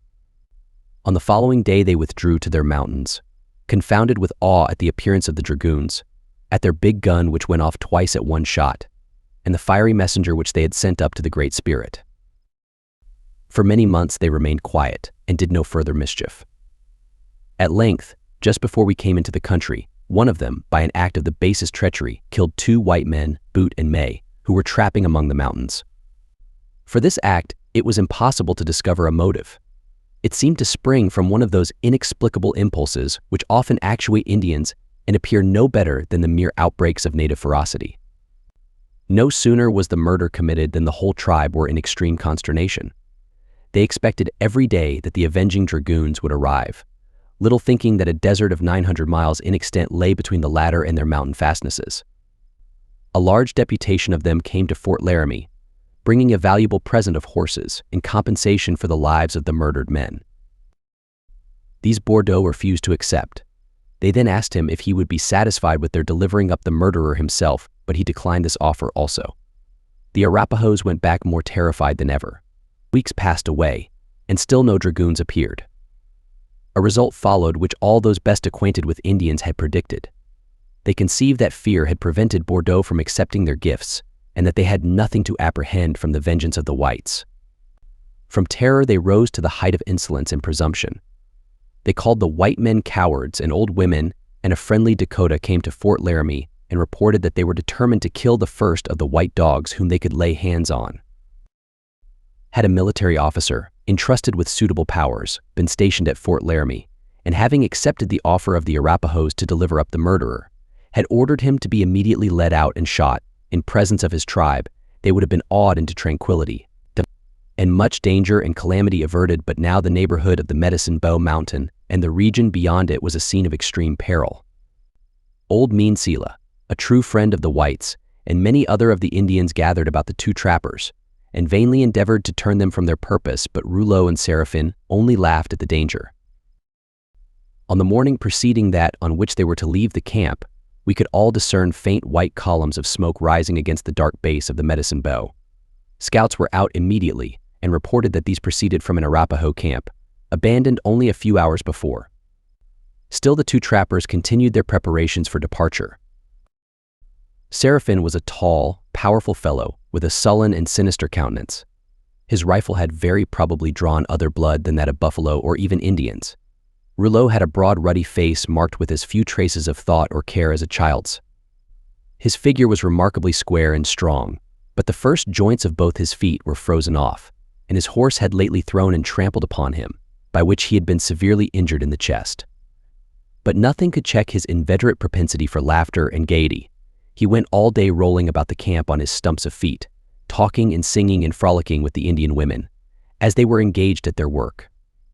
In fact, Rouleau had an unlucky partiality for squaws. He always had one whom he must needs bedizen with beads, ribbons, and all the finery of an Indian wardrobe, and though he was of course obliged to leave her behind him during his expeditions, yet this hazardous necessity did not at all trouble him, for his disposition was the very reverse of jealous. If at any time he had not lavished the whole of the precarious profits of his vocation upon his dark favorite, he always devoted the rest to feasting his comrades. If liquor was not to be had, and this was usually the case, strong coffee was substituted. As the men of that region are by no means remarkable for providence or self-restraint, whatever was set before them on these occasions, however extravagant in price or enormous in quantity, was sure to be disposed of at one sitting. Like other trappers, Rouleau's life was one of contrast and variety. It was only at certain seasons, and for a limited time, that he was absent on his expeditions. For the rest of the year he would be lounging about the fort, or encamped with his friends in its vicinity, lazily hunting or enjoying all the luxury of inaction, but when once in pursuit of beaver, he was involved in extreme privations and desperate perils. When in the midst of his game and his enemies, hand and foot, eye and ear, are incessantly active. Frequently he must content himself with devouring his evening meal uncooked, lest the light of his fire should attract the eyes of some wandering Indian, and sometimes having made his rude repast, he must leave his fire still blazing and withdraw to a distance under cover of the darkness, that his disappointed enemy, drawn thither by the light, may find his victim gone and be unable to trace his footsteps in the gloom. This is the life led by scores of men in the Rocky Mountains and their vicinity. I once met a trapper whose breast was marked with the scars of 6 bullets and arrows, one of his arms broken by a shot and one of his knees shattered, yet still, with the undaunted mettle of New England, from which part of the country he had come, he continued to follow his perilous occupation. To some of the children of cities it may seem strange that men with no object in view should continue to follow a life of such hardship and desperate adventure, yet there is a mysterious, restless charm in the basilisk eye of danger, and few men perhaps remain long in that wild region without learning to love peril for its own sake and to laugh carelessly in the face of death. On the last day of our stay in this camp, the trappers were ready for departure. When in the Black Hills they had caught 7 beaver, and they now left their skins in charge of Raynal to be kept until their return. Their strong, gaunt horses were equipped with rusty Spanish bits and rude Mexican saddles, to which wooden stirrups were attached, while a buffalo robe was rolled up behind them, and a bundle of beaver traps slung at the pommel. These, together with their rifles, their knives, their powder horns and bullet pouches, flint and steel and a tin cup, composed their whole traveling equipment. They shook hands with us and rode away. Seraphim, with his grim countenance, like a surly bulldog's, was in advance, but Rouleau, clambering gaily into his seat, kicked his horse's sides, flourished his whip in the air, and trotted briskly over the prairie, trolling forth a Canadian song at the top of his lungs. Raynal looked after them with his face of brutal selfishness. "Well," he said, "if they are killed, I shall have the beaver. They'll fetch me $50 at the fort, anyhow." This was the last I saw of them. We had been for 5 days in the hunting camp, and the meat, which all this time had hung drying in the sun, was now fit for transportation. Buffalo hides also had been procured in sufficient quantities for making the next season's lodges, but it remained to provide the long, slender poles on which they were to be supported. These were only to be had among the tall pine woods of the Black Hills, and in that direction, therefore, our next move was to be made. It is worthy of notice that amid the general abundance which during this time had prevailed in the camp, there were no instances of individual privation, for although the hide and the tongue of the buffalo belong by exclusive right to the hunter who has killed it, yet anyone else is equally entitled to help himself from the rest of the carcass. Thus the weak, the aged, and even the indolent come in for a share of the spoils, and many a helpless old woman, who would otherwise perish from starvation, is sustained in profuse abundance. On the 25th of July, late in the afternoon, the camp broke up with the usual tumult and confusion, and we were all moving once more, on horseback and on foot, over the plains. We advanced, however, but a few miles. The old men, who during the whole march had been stoutly striding along on foot in front of the people, now seated themselves in a circle on the ground, while all the families, erecting their lodges in the prescribed order around them, formed the usual great circle of the camp. Meanwhile, these village patriarchs sat smoking and talking. I threw my bridle to Raymond and sat down as usual along with them. There was none of that reserve and apparent dignity which an Indian always assumes when in council or in the presence of white men whom he distrusts. The party, on the contrary, was an extremely merry one, and as in a social circle of a quite different character. If there was not much wit, there was at least a great deal of laughter. When the first pipe was smoked out, I rose and withdrew to the lodge of my host. Here I was stooping, in the act of taking off my powder horn and bullet pouch, when suddenly, and close at hand, pealing loud and shrill, and in right good earnest, came the terrific yell of the war whoop. Congra Tonga's squaw snatched up her youngest child and ran out of the lodge. I followed and found the whole village in confusion, resounding with cries and yells. The circle of old men in the center had vanished. The warriors with glittering eyes came darting, their weapons in their hands, out of the low opening of the lodges, and running with wild yells toward the farther end of the village. Advancing a few rods in that direction, I saw a crowd in furious agitation, while others ran up on every side to add to the confusion. Just then I distinguished the voices of Raymond and Raynal, shouting to me from a distance, and looking back, I saw the latter with his rifle in his hand, standing on the farther bank of a little stream that ran along the outskirts of the camp. He was calling to Raymond and myself to come over and join him, and Raymond, with his usual deliberate gait and stolid countenance, was already moving in that direction. This was clearly the wisest course, unless we wished to involve ourselves in the fray, so I turned to go, but just then a pair of eyes, gleaming like a snake's, and an aged familiar countenance was thrust from the opening of a neighboring lodge, and out bolted old Meansela, full of fight, clutching his bow and arrows in one hand and his knife in the other. At that instant he tripped and fell sprawling on his face, while his weapons flew scattering away in every direction. The women with loud screams were hurrying with their children in their arms to place them out of danger, and I observed some hastening to prevent mischief by carrying away all the weapons they could lay hands on. On a rising ground close to the camp stood a line of old women singing a medicine song to allay the tumult. As I approached the side of the brook, I heard gunshots behind me, and turning back, I saw that the crowd had separated into 2 lines of naked warriors confronting each other at a respectful distance, and yelling and jumping about to dodge the shot of their adversaries, while they discharged bullets and arrows against each other. At the same time, certain sharp, humming sounds in the air over my head, like the flight of beetles on a summer evening, warned me that the danger was not wholly confined to the immediate scene of the fray. So wading through the brook, I joined Raynal and Raymond, and we sat down on the grass, in the posture of an armed neutrality, to watch the result. Happily it may be for ourselves, though quite contrary to our expectation, the disturbance was quelled almost as soon as it had commenced. When I looked again, the combatants were once more mingled together in a mass. Though yells sounded, occasionally from the throng, the firing had entirely ceased, and I observed 5 or 6 persons moving busily about, as if acting the part of peacemakers. One of the village heralds or criers proclaimed in a loud voice something which my 2 companions were too much engrossed in their own observations to translate for me. The crowd began to disperse, though many a deep-set black eye still glittered with an unnatural luster, as the warriors slowly withdrew to their lodges. This fortunate suppression of the disturbance was owing to a few of the old men, less pugnacious than mean Sela, who boldly ran in between the combatants and, aided by some of the soldiers or Indian police, succeeded in effecting their object. It seemed very strange to me that although many arrows and bullets were discharged, no one was mortally hurt, and I could only account for this by the fact that both the marksman and the object of his aim were leaping about incessantly during the whole time. By far the greater part of the villagers had joined in the fray, for although there were not more than a dozen guns in the whole camp, I heard at least 8 or 10 shots fired. In a quarter of an hour all was comparatively quiet. A large circle of warriors were again seated in the center of the village, but this time I did not venture to join them, because I could see that the pipe, contrary to the usual order, was passing from the left hand to the right around the circle, a sure sign that a medicine smoke of reconciliation was going forward, and that a white man would be an unwelcome intruder. When I again entered the still agitated camp, it was nearly dark, and mournful cries, howls and wailings resounded from many female voices.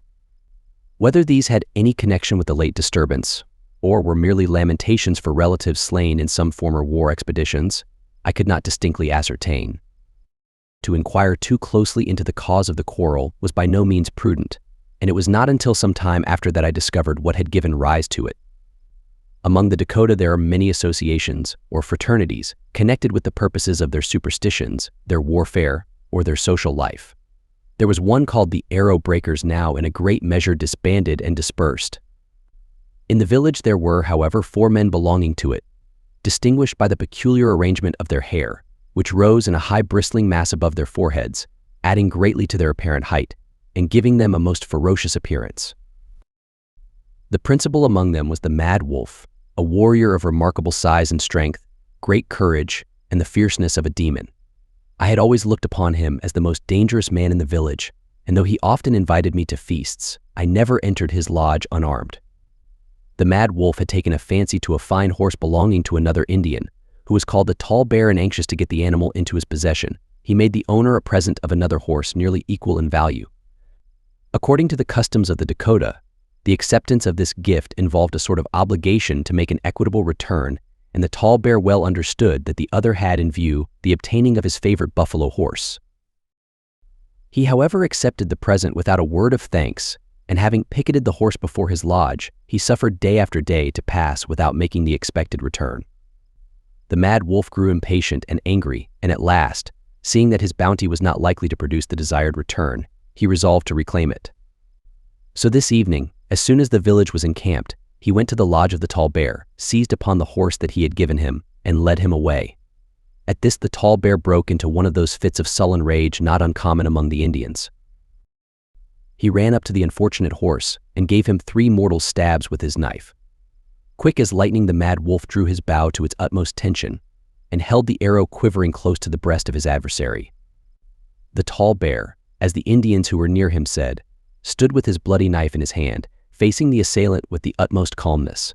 Some of his friends and relatives, seeing his danger, ran hastily to his assistance. The remaining 3 arrow breakers, on the other hand, came to the aid of their associate. Many of their friends joined them, the war cry was raised on a sudden, and the tumult became general. The soldiers who lent their timely aid in putting it down are by far the most important executive functionaries in an Indian village. The office is one of considerable honor, being confided only to men of courage and repute. They derive their authority from the old men and chief warriors of the village, who elect them in councils occasionally convened for the purpose, and thus can exercise a degree of authority which no one else in the village would dare to assume. While very few Ogallala chiefs could venture without instant jeopardy of their lives to strike or lay hands upon the meanest of their people, the soldiers in the discharge of their appropriate functions have full license to make use of these and similar acts of coercion. Chapter 17. The Black Hills. We traveled eastward for 2 days, and then the gloomy ridges of the Black Hills rose up before us. The village passed along for some miles beneath their declivities, trailing out to a great length over the arid prairie, or winding at times among small detached hills or distorted shapes. Turning sharply to the left, we entered a wide defile of the mountains, down the bottom of which a brook came winding, lined with tall grass and dense copses, amid which were hidden many beaver dams and lodges. We passed along between 2 lines of high precipices and rocks, piled in utter disorder one upon another, and with scarcely a tree, a bush, or a clump of grass to veil their nakedness. The restless Indian boys were wandering along their edges and clambering up and down their rugged sides, and sometimes a group of them would stand on the verge of a cliff and look down on the array as it passed in review beneath them.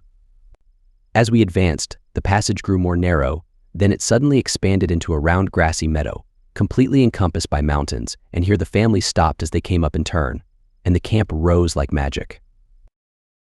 The lodges were hardly erected when, with their usual precipitation, the Indians set about accomplishing the object that had brought them there, that is, the obtaining poles for supporting their new lodges. Half the population, men, women, and boys, mounted their horses and set out for the interior of the mountains.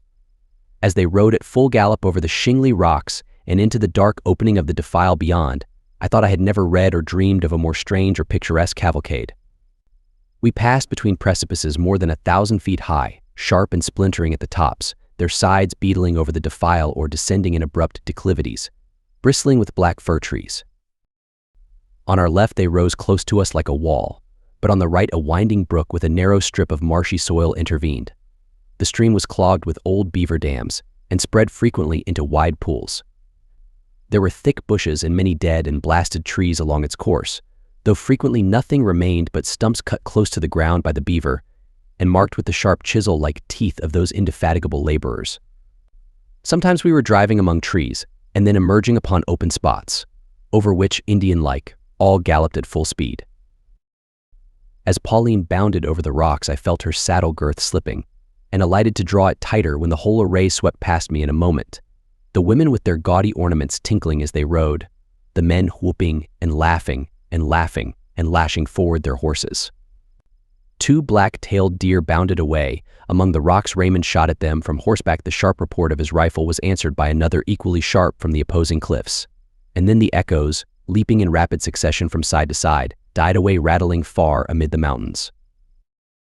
After having ridden in this manner for 6 or 8 miles, the appearance of the scene began to change, and all the declivities around us were covered with forests of tall, slender pine trees. The Indians began to fall off to the right and left, and dispersed with their hatchets and knives among these woods to cut the poles which they had come to seek. Soon I was left almost alone, but in the deep stillness of those lonely mountains, the stroke of hatchets and the sound of voices might be heard from far and near. Raynal, who imitated the Indians in their habits as well as the worst features of their character, had killed buffalo enough to make a lodge for himself and his squaw, and now he was eager to get the poles necessary to complete it. He asked me to let Raymond go with him and assist in the work. I assented, and the 2 men immediately entered the thickest part of the wood. Having left my horse in Raymond's keeping, I began to climb the mountain. I was weak and weary and made slow progress, often pausing to rest, but after an hour had elapsed, I gained a height, whence the little valley out of which I had climbed seemed like a deep, dark gulf, though the inaccessible peak of the mountain was still towering to a much greater distance above. Objects familiar from childhood surrounded me: crags and rocks, a black and sullen brook that gurgled with a hollow voice deep among the crevices, a wood of mossy distorted trees and prostrate trunks flung down by age and storms, scattered among the rocks, or damming the foaming waters of the little brook. The objects were the same, yet they were thrown into a wilder and more startling scene, for the black crags and the savage trees assumed a grim and threatening aspect, and close across the valley the opposing mountain confronted me, rising from the gulf for thousands of feet, with its bare pinnacles and its ragged covering of pines. Yet the scene was not without its milder features. As I ascended, I found frequent little grassy terraces, and there was one of these close at hand, across which the brook was stealing, beneath the shade of scattered trees that seemed artificially planted. Here I made a welcome discovery, no other than a bed of strawberries, with their white flowers and their red fruit, close nestled among the grass by the side of the brook, and I sat down by them, hailing them as old acquaintances. For among those lonely and perilous mountains they awakened delicious associations of the gardens and peaceful homes of far distant New England. Yet wild as they were, these mountains were thickly peopled. As I climbed farther, I found the broad dusty paths made by the elk as they filed across the mountainside. The grass on all the terraces was trampled down by deer. There were numerous tracks of wolves, and in some of the rougher and more precipitous parts of the ascent, I found footprints different from any that I had ever seen, and which I took to be those of the Rocky Mountain sheep. I sat down upon a rock. There was a perfect stillness. No wind was stirring, and not even an insect could be heard. I recollected the danger of becoming lost in such a place, and therefore I fixed my eye upon one of the tallest pinnacles of the opposite mountain. It rose sheer upright from the woods below, and by an extraordinary freak of nature sustained aloft on its very summit a large loose rock. Such a landmark could never be mistaken, and feeling once more secure, I began again to move forward. A white wolf jumped up from among some bushes and leaped clumsily away, but he stopped for a moment and turned back his keen eye and his grim bristling muzzle. I longed to take his scalp and carry it back with me as an appropriate trophy of the Black Hills, but before I could fire, he was gone among the rocks. Soon I heard a rustling sound, with a cracking of twigs at a little distance, and saw moving above the tall bushes the branching antlers of an elk. I was in the midst of a hunter's paradise. Such are the Black Hills, as I found them in July, but they wear a different garb when winter sets in, when the broad boughs of the fir tree are bent to the ground by the load of snow, and the dark mountains are whitened with it. At that season the mountain trappers, returned from their autumn expeditions, often build their rude cabins in the midst of these solitudes and live in abundance and luxury on the game that harbors there. I have heard them relate how with their tawny mistresses, and perhaps a few young Indian companions, they have spent months in total seclusion. They would dig pitfalls and set traps for the white wolves, the sables, and the martens, and though through the whole night the awful chorus of the wolves would resound from the frozen mountains around them, yet within their massive walls of logs they would lie in careless ease and comfort before the blazing fire, and in the morning shoot the elk and the deer from their very door. Chapter 18. A Mountain Hunt. The camp was full of the newly cut lodge poles. Some, already prepared, were stacked together, white and glistening, to dry and harden in the sun. Others were lying on the ground, and the squaws, the boys, and even some of the warriors were busily at work peeling off the bark and paring them with their knives to the proper dimensions. Most of the hides obtained at the last camp were dressed and scraped thin enough for use, and many of the squaws were engaged in fitting them together and sewing them with sinews to form the coverings for the lodges. Men were wandering among the bushes that lined the brook along the margin of the camp, cutting sticks of red willow, or shongsasha, the bark of which, mixed with tobacco, they use for smoking. Raynol's squaw was hard at work with her LBUL and buffalo sinews upon her lodge, while her proprietor, having just finished an enormous breakfast of meat, was smoking a social pipe along with Raymond and myself. He proposed at length that we should go out on a hunt. "Go to the Big Crow's lodge," said he, "and get your rifle. I'll bet the gray Wyandotte pony against your mare that we start an elk or a black-tailed deer, or likely as not, a bighorn, before we are 2 miles out of camp. I'll take my squaw's old yellow horse. You can't whip her more than 4 miles an hour. But she is as good for the mountains as a mule." I mounted the black mule which Raymond usually rode. She was a very fine and powerful animal, gentle and manageable enough by nature, but of late her temper had been soured by misfortune. About a week before I had chanced to offend some one of the Indians, who out of revenge went secretly into the meadow and gave her a severe stab in the haunch with his knife. The wound, though partially healed, still galled her extremely and made her even more perverse and obstinate than the rest of her species. The morning was a glorious one, and I was in better health than I had been at any time for the last 2 months. Though a strong frame and well-compacted sinews had borne me through hitherto, It was long since I had been in a condition to feel the exhilaration of the fresh mountain wind and the gay sunshine that brightened the crags and trees. We left the little valley and ascended a rocky hollow in the mountain. Very soon we were out of sight of the camp, and of every living thing, man, beast, bird, or insect. I had never before, except on foot, passed over such execrable ground, and I desire never to repeat the experiment.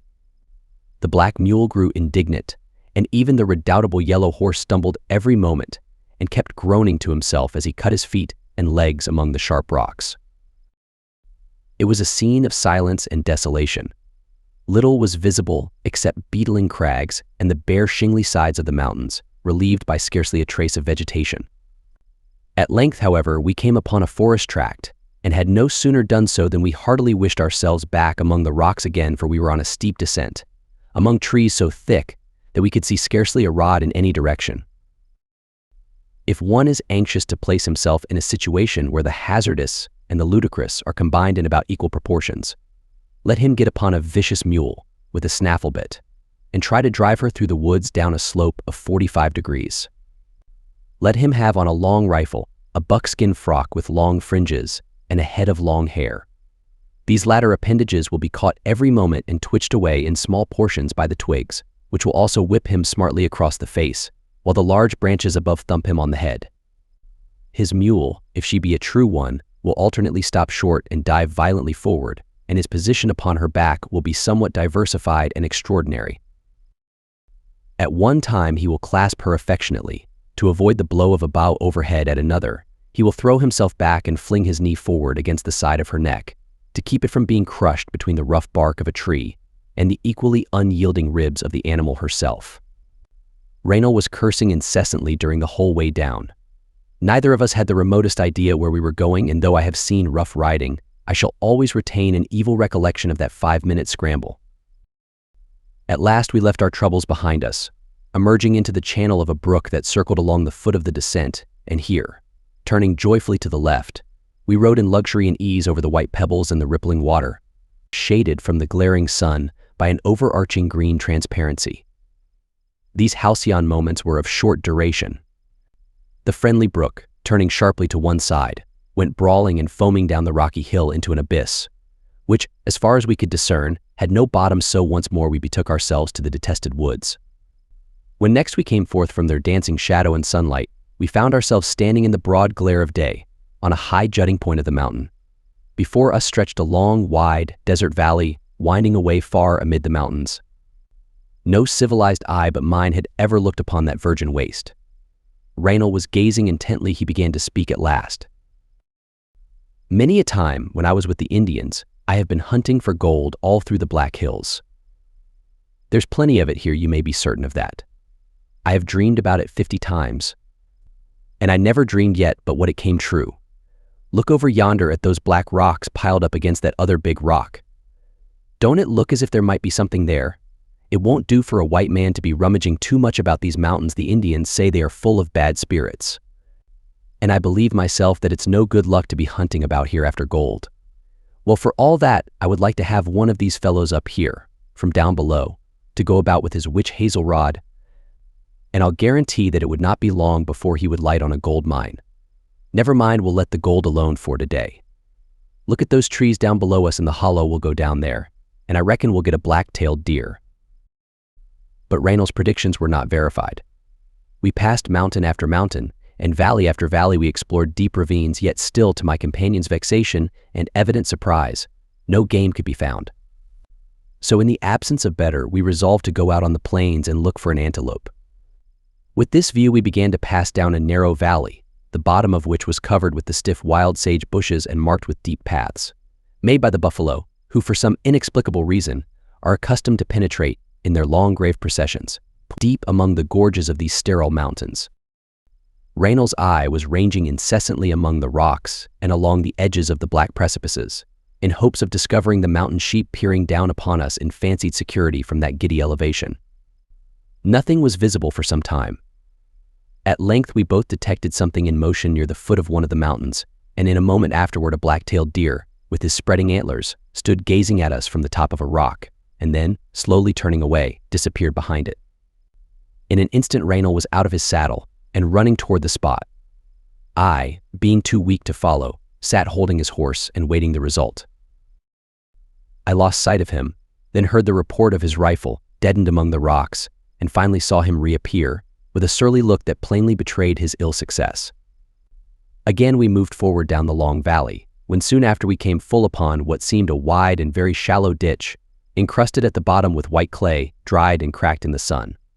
Under this fair outside, Raynol's eye detected the signs of lurking mischief. He called me to stop, and then alighting, picked up a stone and threw it into the ditch.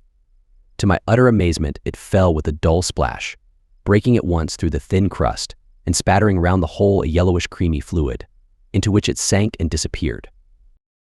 A stick, 5 or 6 feet long, lay on the ground, and with this we sounded the insidious abyss close to its edge.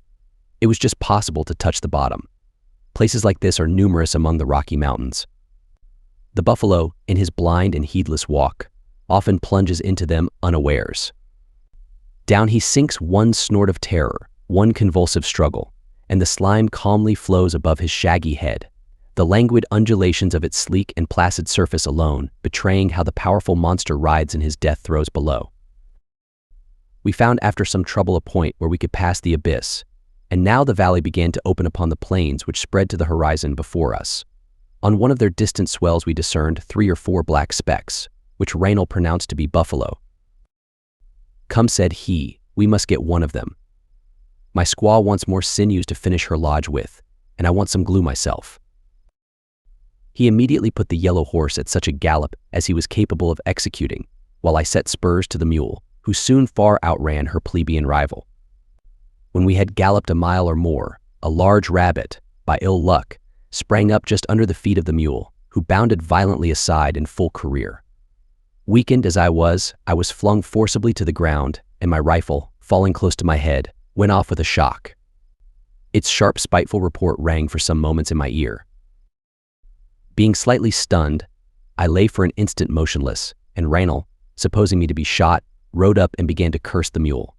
Soon recovering myself, I rose, picked up the rifle, and anxiously examined it. It was badly injured.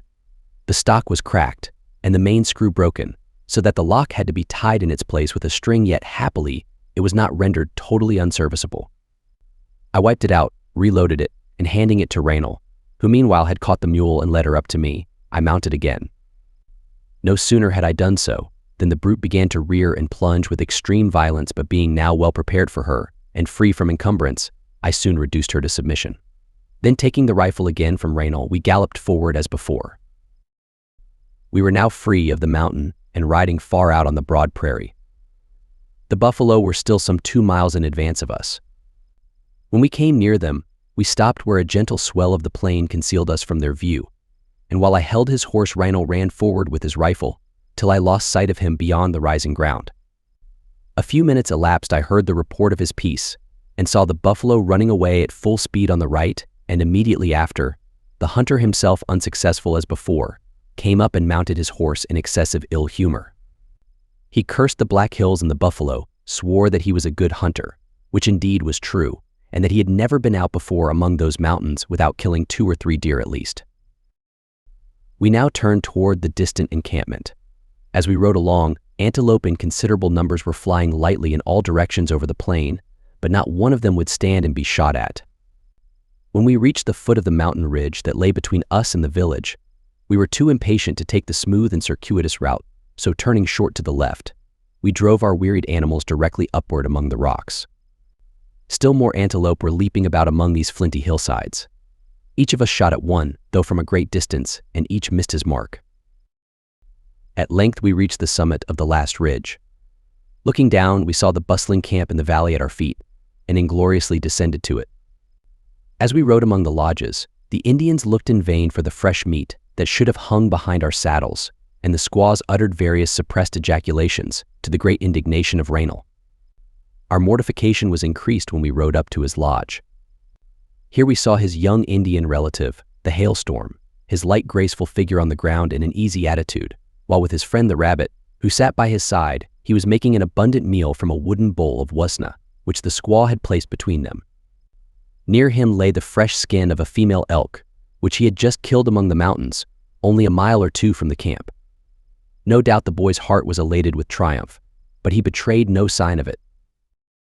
He even seemed totally unconscious of our approach, and his handsome face had all the tranquility of Indian self-control, a self-control which prevents the exhibition of emotion without restraining the emotion itself. It was about 2 months since I had known the hailstorm, and within that time his character had remarkably developed. When I first saw him, he was just emerging from the habits and feelings of the boy into the ambition of the hunter and warrior. He had lately killed his first deer, and this had excited his aspirations after distinction. Since that time he had been continually in search of game, and no young hunter in the village had been so active or so fortunate as he. It will perhaps be remembered how fearlessly he attacked the buffalo bull as we were moving toward our camp at the Medicine Bow Mountain. All this success had produced a marked change in his character. As I first remembered him, he always shunned the society of the young squaws and was extremely bashful and sheepish in their presence, but now, in the confidence of his own reputation, he began to assume the airs and the arts of a man of gallantry. He wore his red blanket dashingly over his left shoulder, painted his cheeks every day with vermilion, and hung pendants of shells in his ears. If I observed aright, he met with very good success in his new pursuit. Still, the hailstorm had much to accomplish before he attained the full standing of a warrior. Gallantly as he began to bear himself among the women and girls, he still was timid and abashed in the presence of the chiefs and old men, for he had never yet killed a man or stricken the dead body of an enemy in battle. I have no doubt that the handsome, smooth-faced boy burned with keen desire to flash his maiden scalping knife, and I would not have encamped alone with him without watching his movements with a distrustful eye. His elder brother, the horse, was of a different character. He was nothing but a lazy dandy. He knew very well how to hunt, but preferred to live by the hunting of others. He had no appetite for distinction, and the hailstorm, though a few years younger than he, already surpassed him in reputation. He had a dark and ugly face, and he passed a great part of his time in adorning it with vermilion and contemplating it by means of a little pocket-looking glass which I gave him. As for the rest of the day, he divided it between eating and sleeping and sitting in the sun on the outside of a lodge. Here he would remain for hour after hour, arrayed in all his finery, with an old dragoon's sword in his hand, and evidently flattering himself that he was the center of attraction to the eyes of the surrounding squaws. Yet he sat looking straight forward with a face of the utmost gravity, as if wrapped in profound meditation, and it was only by the occasional sidelong glances which he shot at his supposed admirers that one could detect the true course of his thoughts. Both he and his brother may represent a class in the Indian community. Neither should the hailstorm's friend, the rabbit, be passed by without notice. The hailstorm and he were inseparable. They ate, slept, and hunted together, and shared with one another almost all that they possessed. If there be anything that deserves to be called romantic in the Indian character, it is to be sought for in friendships such as this, which are quite common among many of the prairie tribes. Slowly, hour after hour, that weary afternoon dragged away. I lay in Raynol's lodge, overcome by the listless torpor that pervaded the whole encampment. The day's work was finished, or if it were not, the inhabitants had resolved not to finish it at all, and all were dozing quietly within the shelter of the lodges. A profound lethargy, the very spirit of indolence, seemed to have sunk upon the village. Now and then I could hear the low laughter of some girl from within a neighboring lodge, or the small shrill voices of a few restless children who alone were moving in the deserted area. The spirit of the place infected me. I could not even think consecutively. I was fit only for musing and reverie, when at last, like the rest, I fell asleep. When evening came and the fires were lighted round the lodges, a select family circle convened in the neighborhood of Raynol's domicile. It was composed entirely of his squaw's relatives, a mean and ignoble clan, among whom none but the hailstorm held forth any promise of future distinction. Even his protests were rendered not a little dubious by the character of the family, less, however, from any principle of aristocratic distinction than from the want of powerful supporters to assist him in his undertakings and help to avenge his quarrels. Raymond and I sat down along with them. There were 8 or 10 men gathered around the fire, together with about as many women, old and young, some of whom were tolerably good-looking. As the pipe passed round among the men, a lively conversation went forward, more merry than delicate, and at length 2 or 3 of the elder women, for the girls were somewhat diffident and bashful, began to assail Raymond with various pungent witticisms. Some of the men took part, and an old squaw concluded by bestowing on him a ludicrous nickname, at which a general laugh followed at his expense. Raymond grinned and giggled and made several futile attempts at repartee. Knowing the impolicy and even danger of suffering myself to be placed in a ludicrous light among the Indians, I maintained a rigid, inflexible countenance and wholly escaped their sallies. In the morning I found, to my great disgust, that the camp was to retain its position for another day. I dreaded its languor and monotony, and to escape it, I set out to explore the surrounding mountains. I was accompanied by a faithful friend, my rifle, the only friend indeed on whose prompt assistance in time of trouble I could implicitly rely. Most of the Indians in the village, it is true, professed goodwill toward the whites, but the experience of others and my own observation had taught me the extreme folly of confidence, and the utter impossibility of foreseeing to what sudden acts the strange unbridled impulses of an Indian may urge him. When among this people danger is never so near as when you are unprepared for it, never so remote as when you are armed and on the alert to meet it any moment. Nothing offers so strong a temptation to their ferocious instincts as the appearance of timidity, weakness, or security. Many deep and gloomy gorges, choked with trees and bushes, opened from the sides of the hills, which were shaggy with forests wherever the rocks permitted vegetation to spring.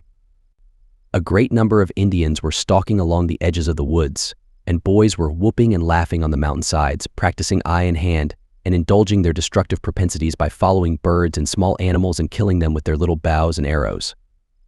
There was one glen, stretching up between steep cliffs far into the bosom of the mountain.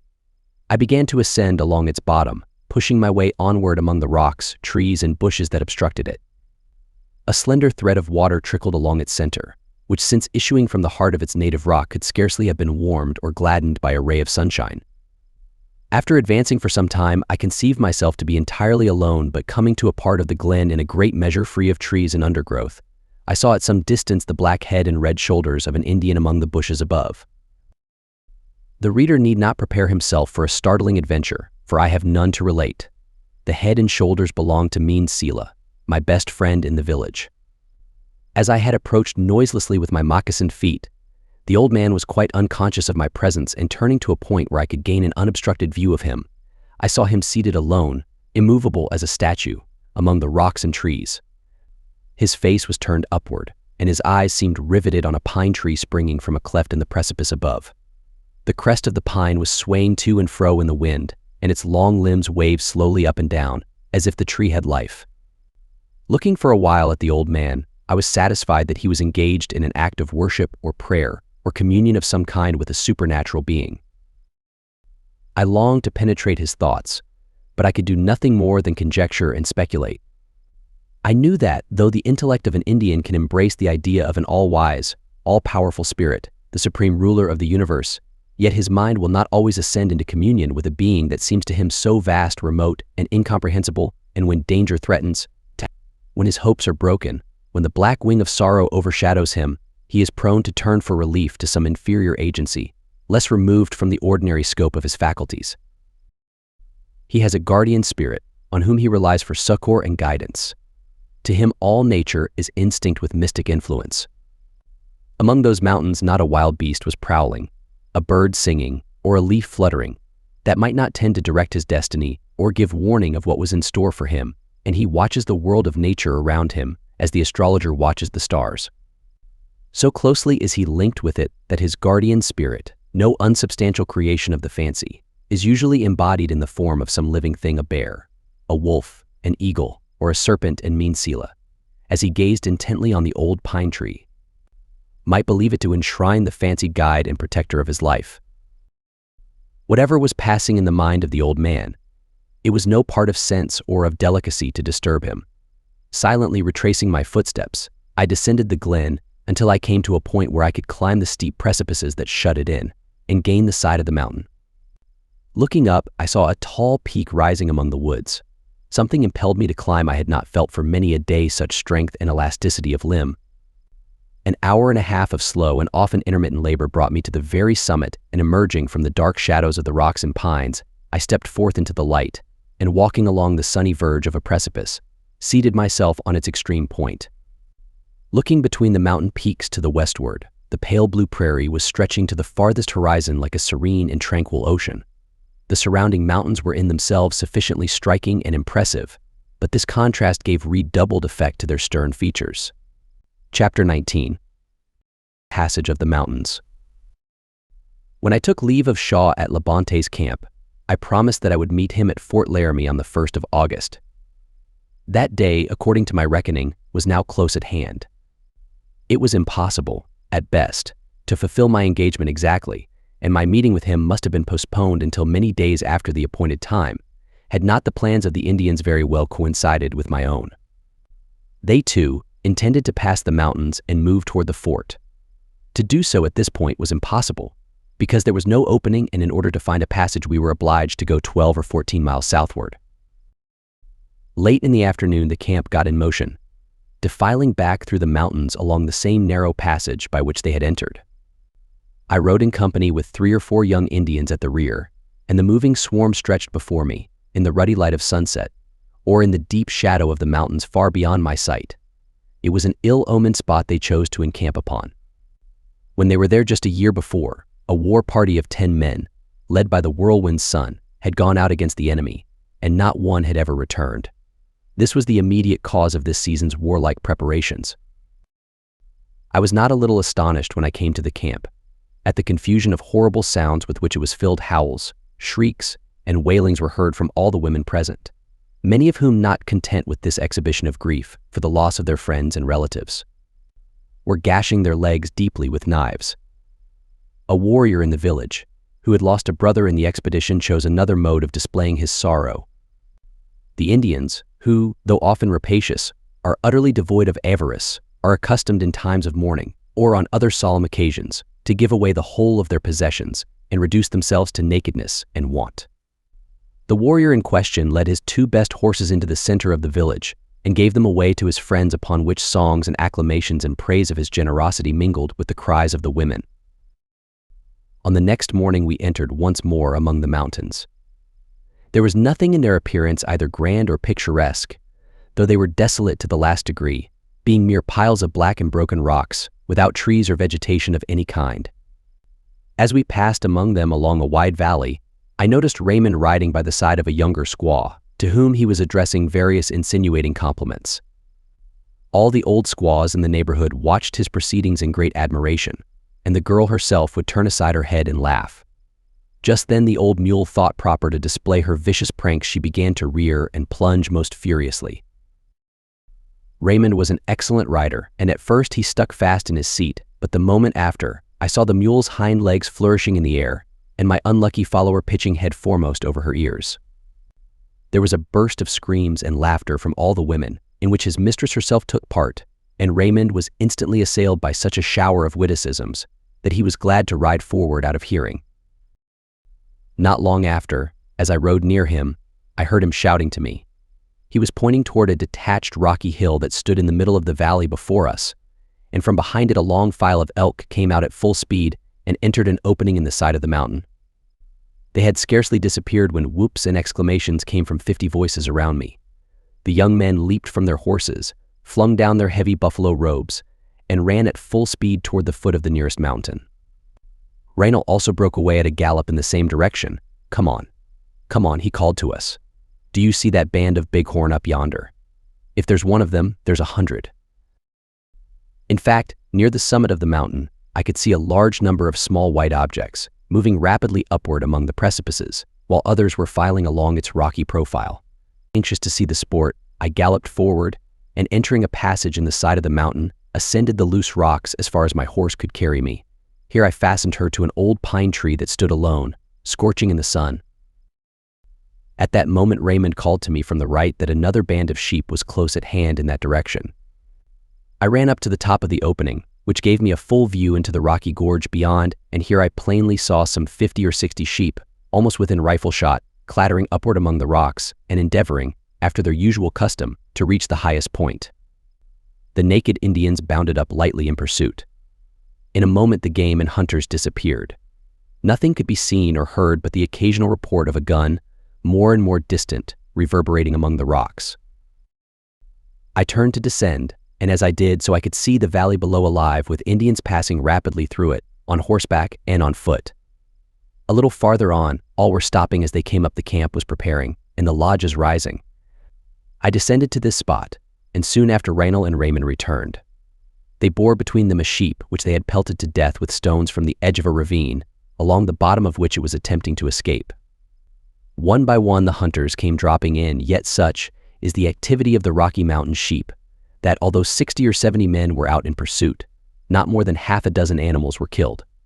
Of these only one was a full-grown male. He had a pair of horns twisted like a ram's, the dimensions of which were almost beyond belief. I have seen among the Indians ladles with long handles capable of containing more than a quart, cut from such horns. There is something peculiarly interesting in the character and habits of the mountain sheep, whose chosen retreats are above the region of vegetation in storms, and who leap among the giddy precipices of their aerial home as actively as the antelope skims over the prairies below. Through the whole of the next morning we were moving forward, among the hills. On the following day the heights gathered around us, and the passage of the mountains began in earnest. Before the village left its camping ground, I set forward in company with the Eagle Feather, a man of powerful frame, but of bad and sinister face. His son, a light-limbed boy, rode with us, and another Indian, named the Panther, was also of the party. Leaving the village out of sight behind us, we rode together up a rocky defile. After a while, however, the Eagle Feather discovered in the distance some appearance of game and set off with his son in pursuit of it, while I went forward with the Panther. This was a mere nom Delaware gare, for, like many Indians, he concealed his real name out of some superstitious notion. He was a very noble-looking fellow. As he suffered his ornamented buffalo robe to fall into folds about his loins, his stately and graceful figure was fully displayed, and while he sat his horse in an easy attitude, the long feathers of the prairie cock fluttering from the crown of his head, he seemed the very model of a wild prairie rider. He had not the same features as those of other Indians. Unless his handsome face greatly belied him, he was free from the jealousy, suspicion, and malignant cunning of his people. For the most part, a civilized white man can discover but very few points of sympathy between his own nature and that of an Indian. With every disposition to do justice to their good qualities, he must be conscious that an impassable gulf lies between him and his red brethren of the prairie. Nay, so alien to himself do they appear that, having breathed for a few months or a few weeks the air of this region, he begins to look upon them as a troublesome and dangerous species of wild beast, and if expedient, he could shoot them with as little compunction as they themselves would experience after performing the same office upon him. Yet, in the countenance of the Panther, I gladly read that there were at least some points of sympathy between him and me. We were excellent friends, and as we rode forward together through rocky passages, deep dells, and little barren plains, he occupied himself very zealously in teaching me the Dakota language. After a while we came to a little grassy recess, where some gooseberry bushes were growing at the foot of a rock, and these offered such temptation to my companion that he gave over his instruction and stopped so long to gather the fruit that before we were in motion again, the van of the village came in view. An old woman appeared, leading down her pack horse among the rocks above. Savage after savage followed, and the little dell was soon crowded with the throng. That morning's march was one not easily to be forgotten. It led us through a sublime waste, a wilderness of mountains and pine forests, over which the spirit of loneliness and silence seemed brooding. Above and below little could be seen but the same dark green foliage. It overspread the valleys, and the mountains were clothed with it from the black rocks that crowned their summits to the impetuous streams that circled round their base. Scenery like this, it might seem, could have no very cheering effect on the mind of a sick man, for today my disease had again assailed me in the midst of a horde of savages. But if the reader has ever wandered, with a true hunter spirit, among the forests of Maine, or the more picturesque solitudes of the Adirondack Mountains, he will understand how the somber woods and mountains around me might have awakened any other feelings than those of gloom. In truth, they recalled gladdening recollections of similar scenes in a distant and far different land. After we had been advancing for several hours through passages always narrow, often obstructed and difficult, I saw at a little distance on our right a narrow opening between two high wooded precipices. All within seemed darkness and mystery. In the mood in which I found myself, something strongly impelled me to enter. Passing over the intervening space, I guided my horse through the rocky portal, and as I did so instinctively drew the covering from my rifle, half expecting that some unknown evil lay in ambush within those dreary recesses.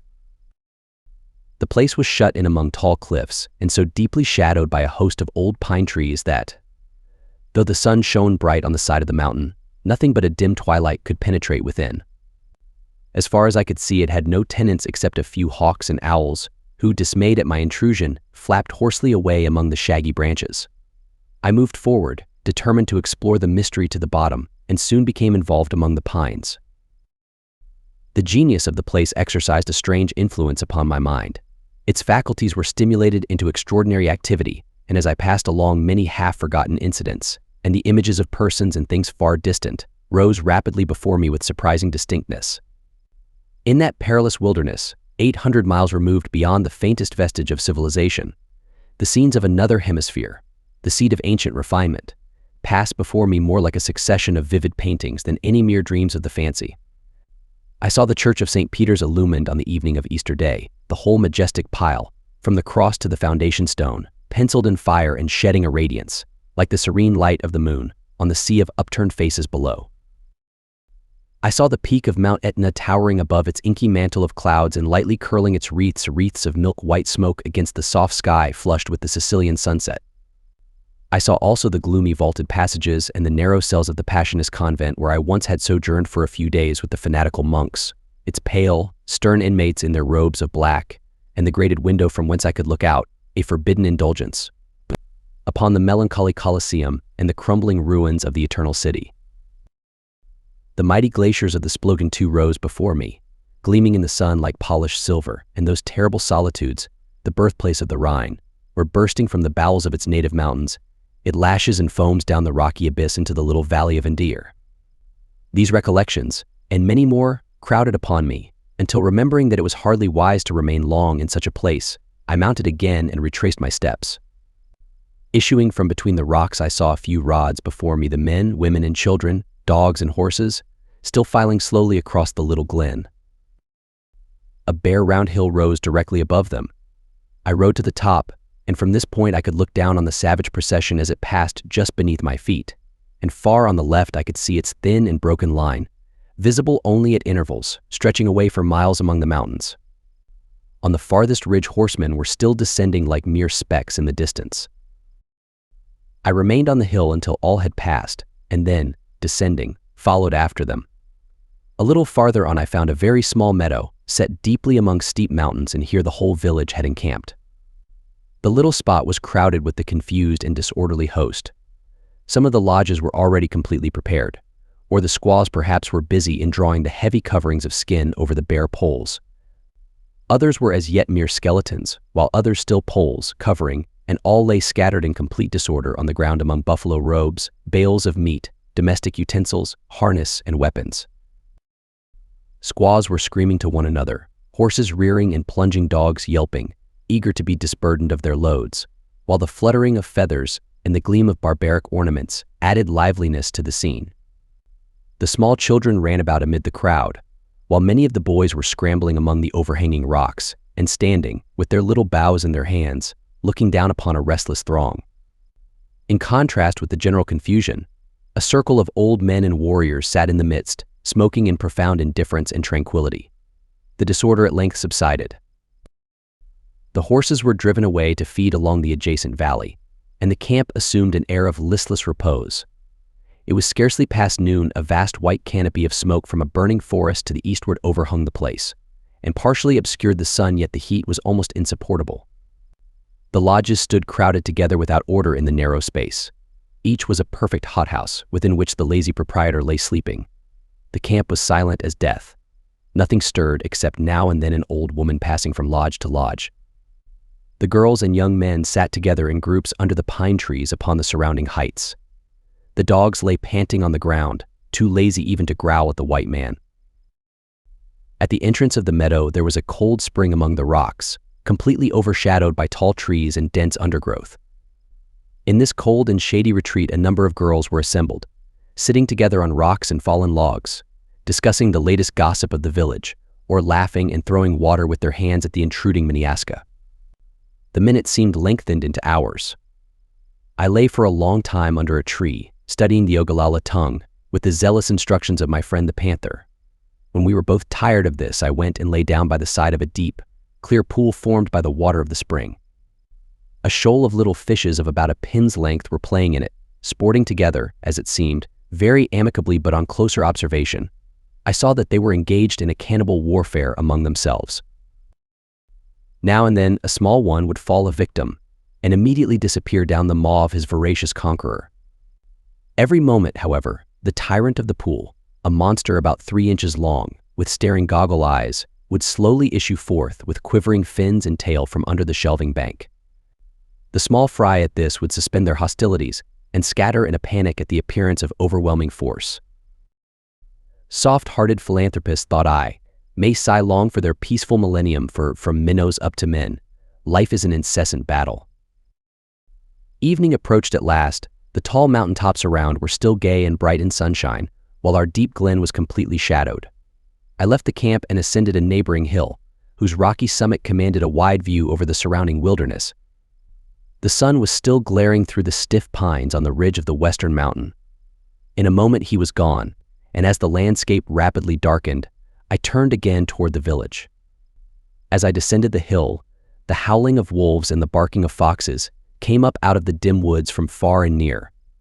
The camp was glowing with a multitude of fires and alive with dusky naked figures, whose tall shadows flitted among the surrounding crags.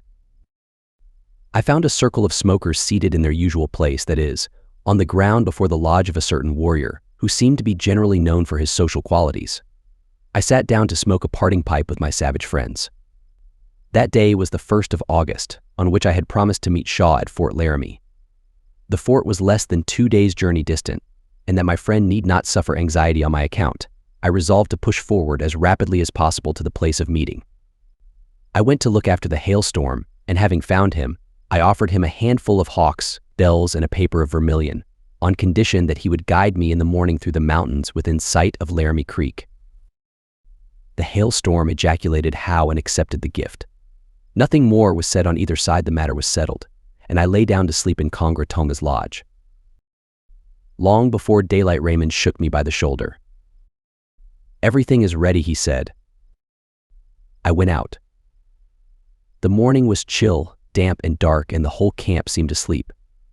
The hailstorm sat on horseback before the lodge, and my mare Pauline and the mule which Raymond rode were picketed near it. We saddled and made our other arrangements for the journey, but before these were completed the camp began to stir, and the lodge coverings fluttered and rustled as the squaws pulled them down in preparation for departure.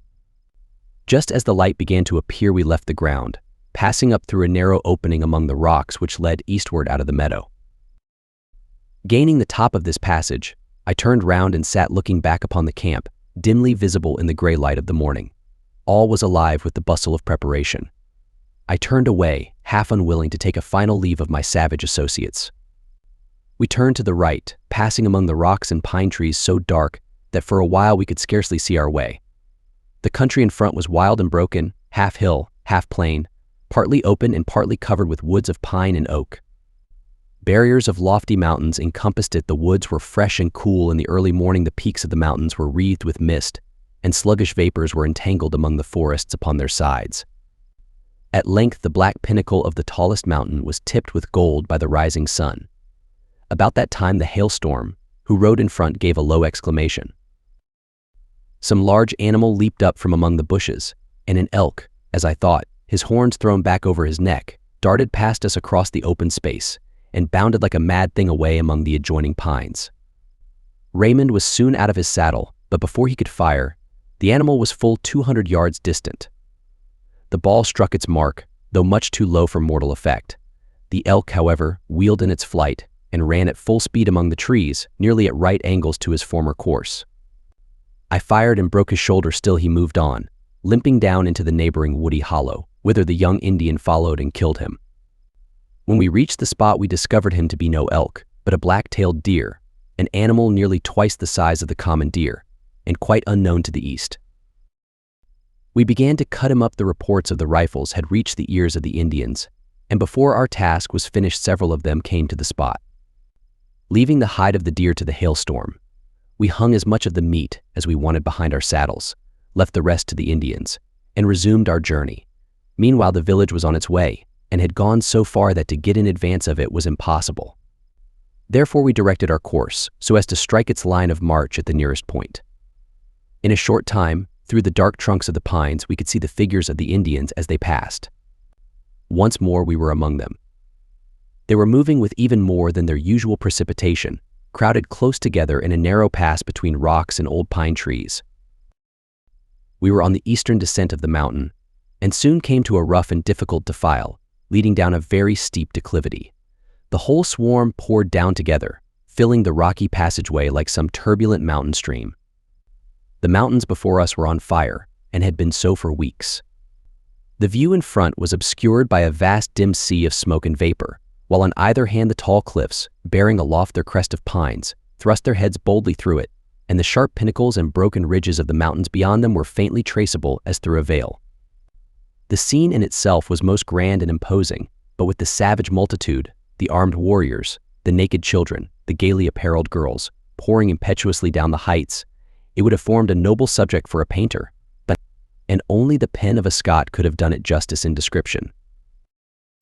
We passed over a burnt tract where the ground was hot beneath the horses' feet and between the blazing sides of two mountains. Before long, we had descended to a softer region, where we found a succession of little valleys watered by a stream, along the borders of which grew abundance of wild gooseberries and currants, and the children and many of the men straggled from the line of march to gather them as we passed along.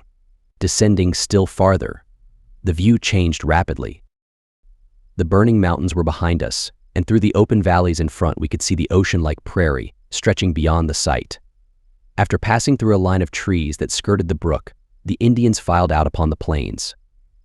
I was thirsty and knelt down by the little stream to drink. As I mounted again, I very carelessly left my rifle among the grass, and my thoughts being otherwise absorbed, I rode for some distance before discovering its absence. As the reader may conceive, I lost no time in turning about and galloping back in search of it. Passing the line of Indians, I watched every warrior as he rode by me at a canter, and at length discovered my rifle in the hands of one of them, who, on my approaching to claim it, immediately gave it up. Having no other means of acknowledging the obligation, I took off one of my spurs and gave it to him. He was greatly delighted, looking upon it as a distinguished mark of favor, and immediately held out his foot for me to buckle it on. As soon as I had done so, he struck it with force into the side of his horse, who gave a violent leap. The Indian laughed and spurred harder than before. At this the horse shot away like an arrow, amid the screams and laughter of the squaws and the ejaculations of the men, who exclaimed "Washtay," good at the potent effect of my gift. The Indian had no saddle and nothing in place of a bridle except a leather string tied round the horse's jaw. The animal was of course wholly uncontrollable, and stretched away at full speed over the prairie till he and his rider vanished behind a distant swell. I never saw the man again, but I presume no harm came to him.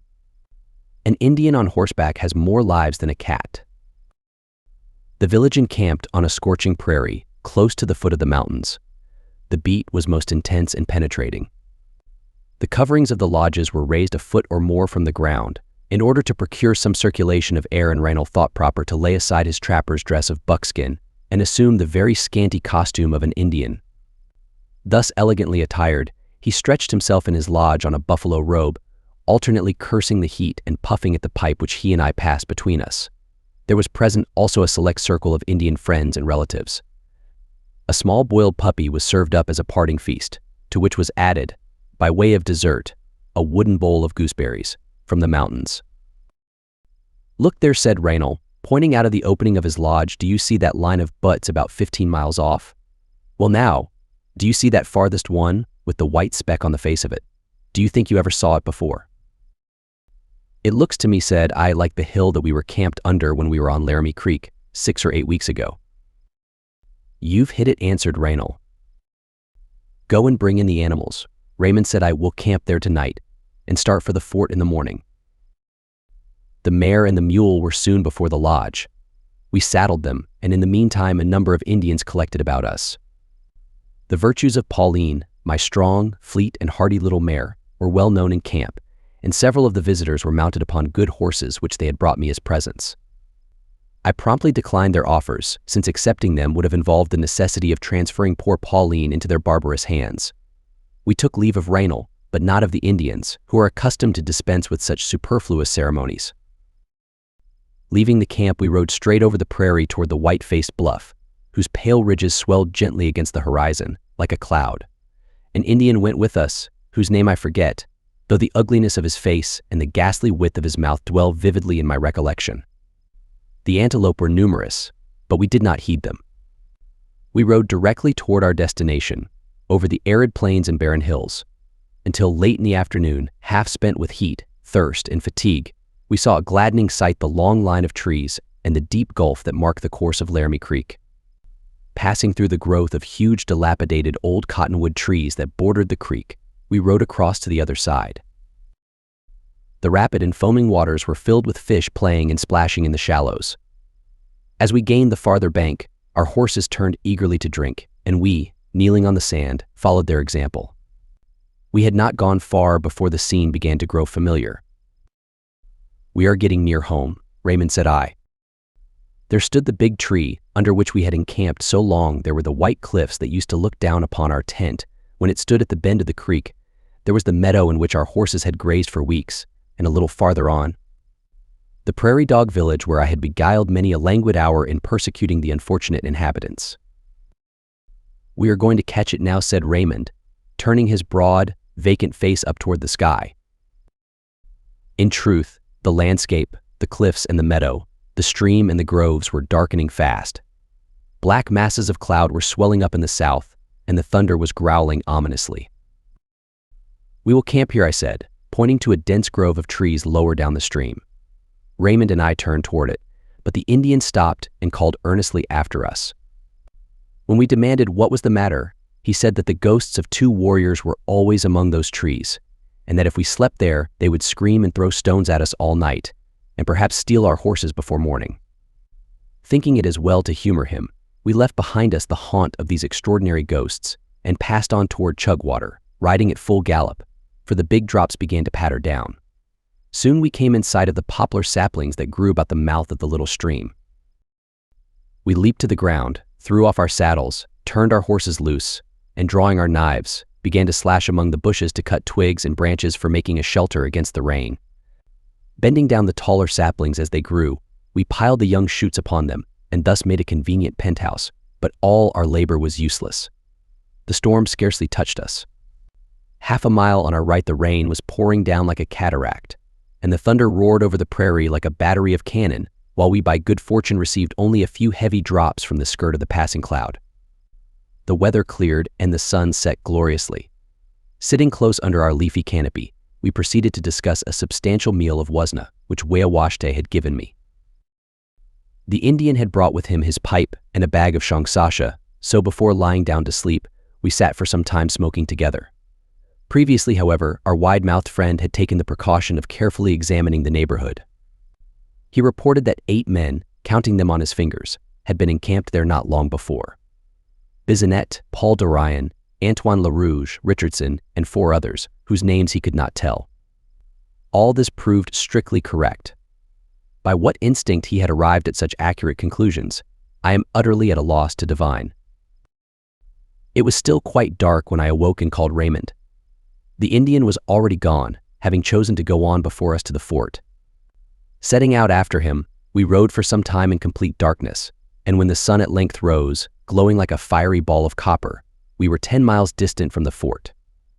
At length, from the broken summit of a tall sandy bluff, we could see Fort Laramie, miles before us, standing by the side of the stream, like a little gray speck in the midst of the bounding desolation. I stopped my horse and sat for a moment, looking down upon it. It seemed to me the very center of comfort and civilization. We were not long in approaching it, for we rode at speed the greater part of the way. Laramie Creek still intervened between us and the friendly walls. Entering the water at the point where we had struck upon the bank, we raised our feet to the saddle behind us, and thus, kneeling as it were on horseback, passed dry shod through the swift current. As we rode up the bank, a number of men appeared in the gateway. 3 of them came forward to meet us. In a moment I distinguished Shaw Henry Chatelain followed with his face of manly simplicity and frankness, and Delorier came last with a broad grin of welcome. The meeting was not on either side one of mere ceremony. For my own part, The change was a most agreeable one from the society of savages and men little better than savages, to that of my gallant and high-minded companion and our noble-hearted guide. My appearance was equally gratifying to Shaw, who was beginning to entertain some very uncomfortable surmises concerning me. Bordeaux greeted me very cordially and shouted to the cook. This functionary was a new acquisition, having lately come from Fort Pierre with the trading wagons. Whatever skill he might have boasted, he had not the most promising materials to exercise it upon. He set before me, however, a breakfast of biscuit, coffee, and salt pork. It seemed like a new phase of existence, to be seated once more on a bench, with a knife and fork, a plate and teacup, and something resembling a table before me. The coffee seemed delicious, and the bread was a most welcome novelty, since for 3 weeks I had eaten scarcely anything but meat, and that for the most part without salt. The meal also had the relish of good company, for opposite to me sat Shaw in elegant dishabille. If one is anxious thoroughly to appreciate the value of a congenial companion, he has only to spend a few weeks by himself in an Ogallala village.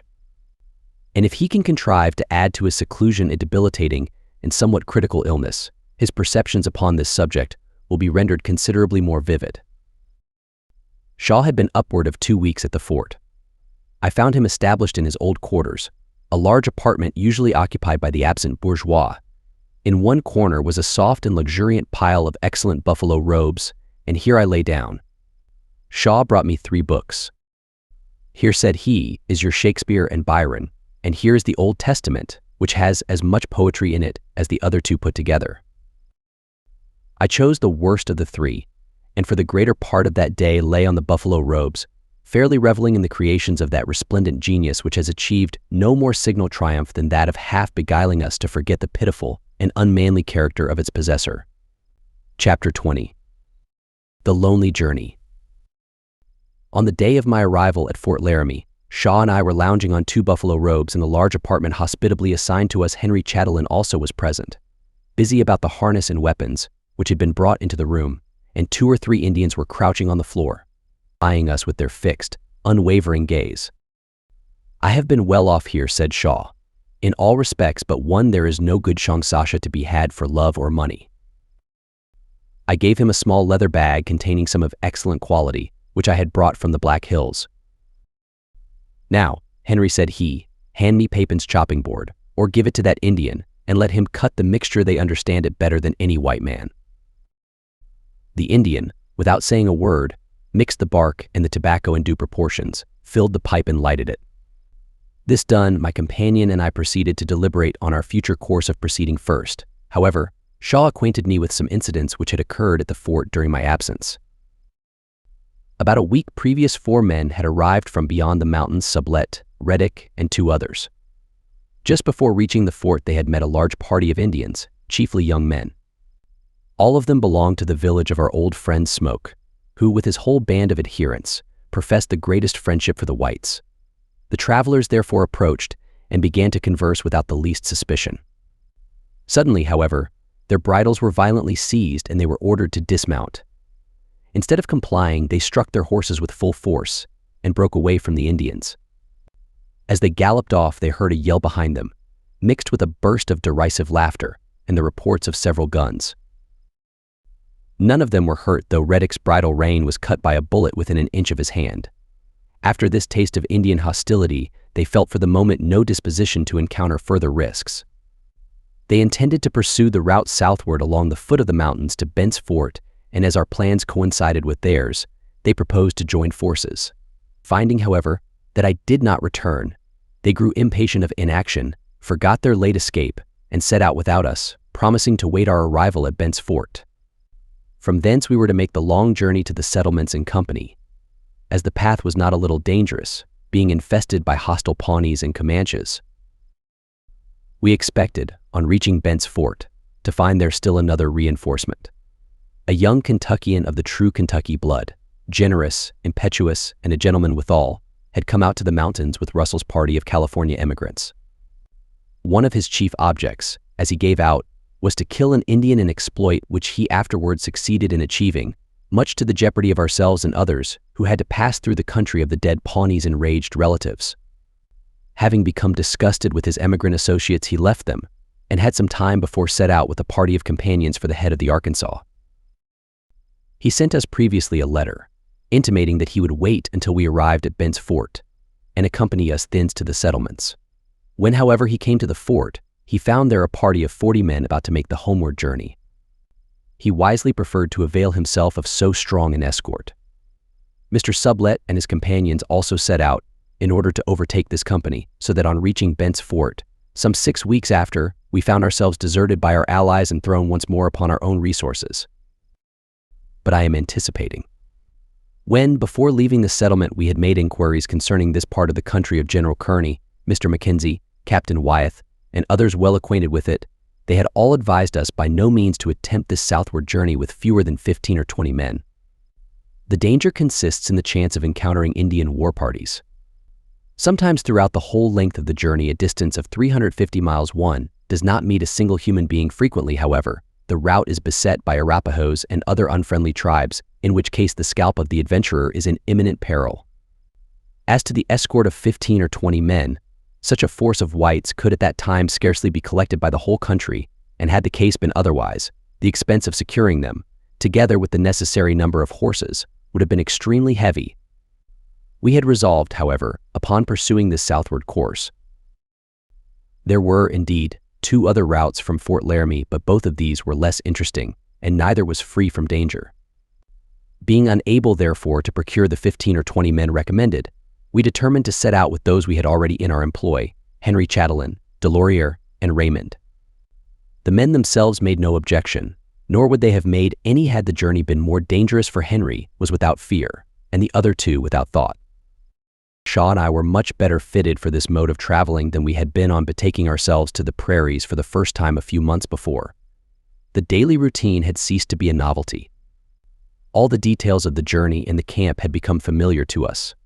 We had seen life under a new aspect. The human biped had been reduced to his primitive condition. We had lived without law to protect, a roof to shelter, or a garment of cloth to cover us. One of us at least had been without bread, and without salt to season his food.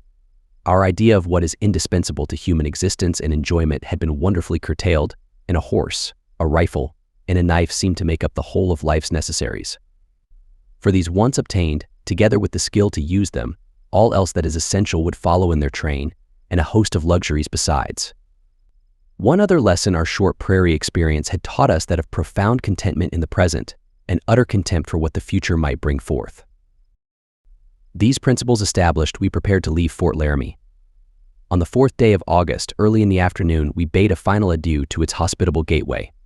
Again, Shaw and I were riding side by side on the prairie. For the first 50 miles we had companions with U.S. Trochet, a little trapper, and Rouville, a nondescript in the employ of the Fur Company, who were going to join the trader Bisonet at his encampment near the head of Horse Creek. We rode only 6 or 8 miles that afternoon before we came to a little brook traversing the barren prairie. All along its course grew copses of young wild cherry trees, loaded with ripe fruit and almost concealing the gliding thread of water with their dense growth, while on each side rose swells of rich green grass. Here we encamped, and being much too indolent to pitch our tent, we flung our saddles on the ground, spread a pair of buffalo robes, lay down upon them, and began to smoke.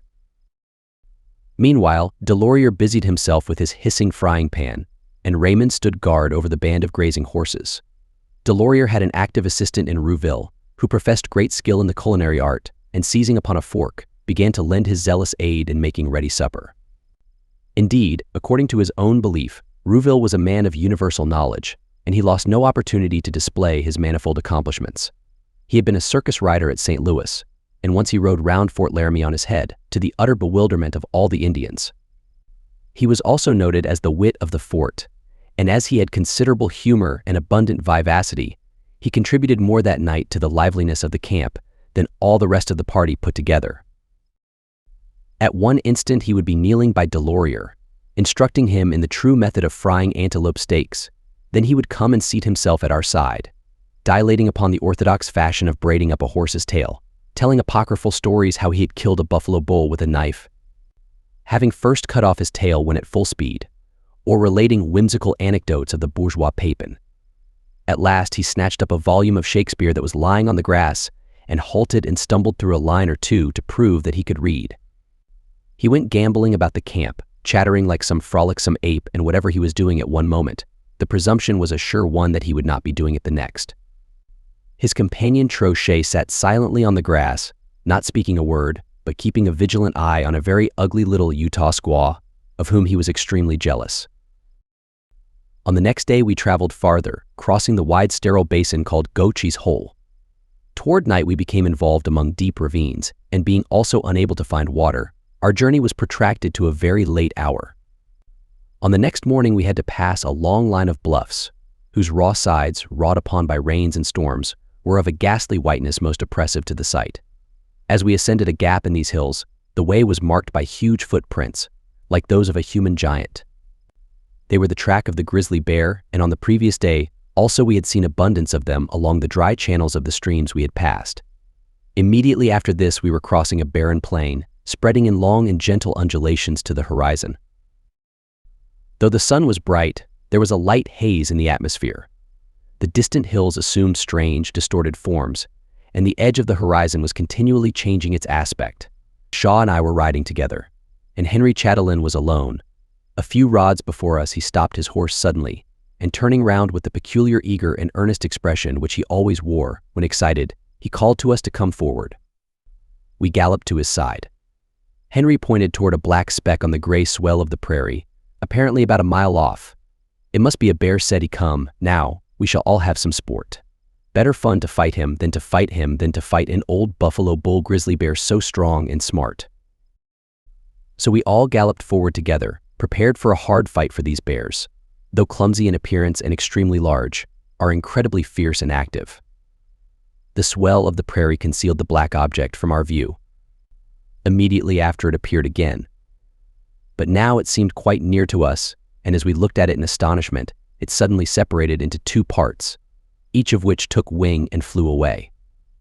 We stopped our horses and looked round at Henry, whose face exhibited a curious mixture of mirth and mortification. His hawk's eye had been so completely deceived by the peculiar atmosphere that he had mistaken two large crows at the distance of 50 rods for a grizzly bear a mile off. To the journey's end, Henry never heard the last of the grizzly bear with wings. In the afternoon, we came to the foot of a considerable hill. As we ascended it, Rouville began to ask questions concerning our conditions and prospects at home, and Shaw was edifying him with a minute account of an imaginary wife and child, to which he listened with implicit faith. Reaching the top of the hill, we saw the windings of Horse Creek on the plains below us, and a little on the left we could distinguish the camp of Bisonet among the trees and copses along the course of the stream. Rouville's face assumed just then a most ludicrously blank expression. We inquired what was the matter, when it appeared that Bisonet had sent him from this place to Fort Laramie with the sole object of bringing back a supply of tobacco. Our rattle-brained friend, from the time of his reaching the fort up to the present moment, had entirely forgotten the object of his journey, and had ridden a dangerous 100 miles for nothing. Descending to Horse Creek, we forded it, and on the opposite bank a solitary Indian sat on horseback under a tree. He said nothing, but turned and led the way toward the camp. Bisonet had made choice of an admirable position. The stream, with its thick growth of trees, enclosed on three sides a wide green meadow, where about 40 Dakota lodges were pitched in a circle, and beyond them half a dozen lodges of the friendly Cheyenne. Bisonet himself lived in the Indian manner. Riding up to his lodge, we found him seated at the head of it, surrounded by various appliances of comfort not common on the prairie. His squaw was near him, and rosy children were scrambling about in printed calico gowns. Paul Dorian also, with his leathery face and old white capote, was seated in the lodge, together with Antoine LaRouge, a half-breed Pawnee, Sibyl, a trader, and several other white men. "It will do you no harm," said Bisonet, "to stay here with us for a day or two, before you start for the Pueblo." We accepted the invitation and pitched our tent on a rising ground above the camp and close to the edge of the trees. Bisonet soon invited us to a feast, and we suffered abundance of the same sort of attention from his Indian associates. The reader may possibly recollect that when I joined the Indian village, beyond the Black Hills, I found that a few families were absent, having declined to pass the mountains along with the rest. The Indians in Bisonet's camp consisted of these very families, and many of them came to me that evening to inquire after their relatives and friends. They were not a little mortified to learn that while they, from their own timidity and indolence, were almost in a starving condition, the rest of the village had provided their lodges for the next season, laid in a great stock of provisions, and were living in abundance and luxury. Bisinet's companions had been sustaining themselves for some time on wild cherries, which the squaws pounded up, stones and all, and spread on buffalo robes. To dry in the sun, they were then eaten without further preparation, or used as an ingredient in various delectable compounds. On the next day, the camp was in commotion with a new arrival. A single Indian had come with his family the whole way from the Arkansas. As he passed among the lodges, he put on an expression of unusual dignity and importance, and gave out that he had brought great news to tell the whites. Soon after the squaws had erected his lodge, he sent his little son to invite all the white men and all the most distinguished Indians to a feast. The guests arrived and sat wedged together, shoulder to shoulder, within the hot and suffocating lodge. The stabber, for that was our entertainer's name, had killed an old buffalo bull on his way. This veteran's boiled tripe, tougher than leather, formed the main item of the repast. For the rest, it consisted of wild cherries and grease boiled together in a large copper kettle. The feast was distributed, and for a moment all was silent. Strenuous exertion, then each guest, with one or two exceptions, however, turned his wooden dish bottom upward to prove that he had done full justice to his entertainer's hospitality. The stabber next produced his chopping board, on which he prepared the mixture for smoking and filled several pipes, which circulated among the company. This done, he seated himself upright on his couch and began with much gesticulation to tell his story. I will not repeat his childish jargon. It was so entangled, like the greater part of an Indian's stories, with absurd and contradictory details, that it was almost impossible to disengage from it a single particle of truth. All that we could gather was the following. He had been on the Arkansas, and there he had seen 6 great war parties of whites. He had never believed before that the whole world contained half so many white men.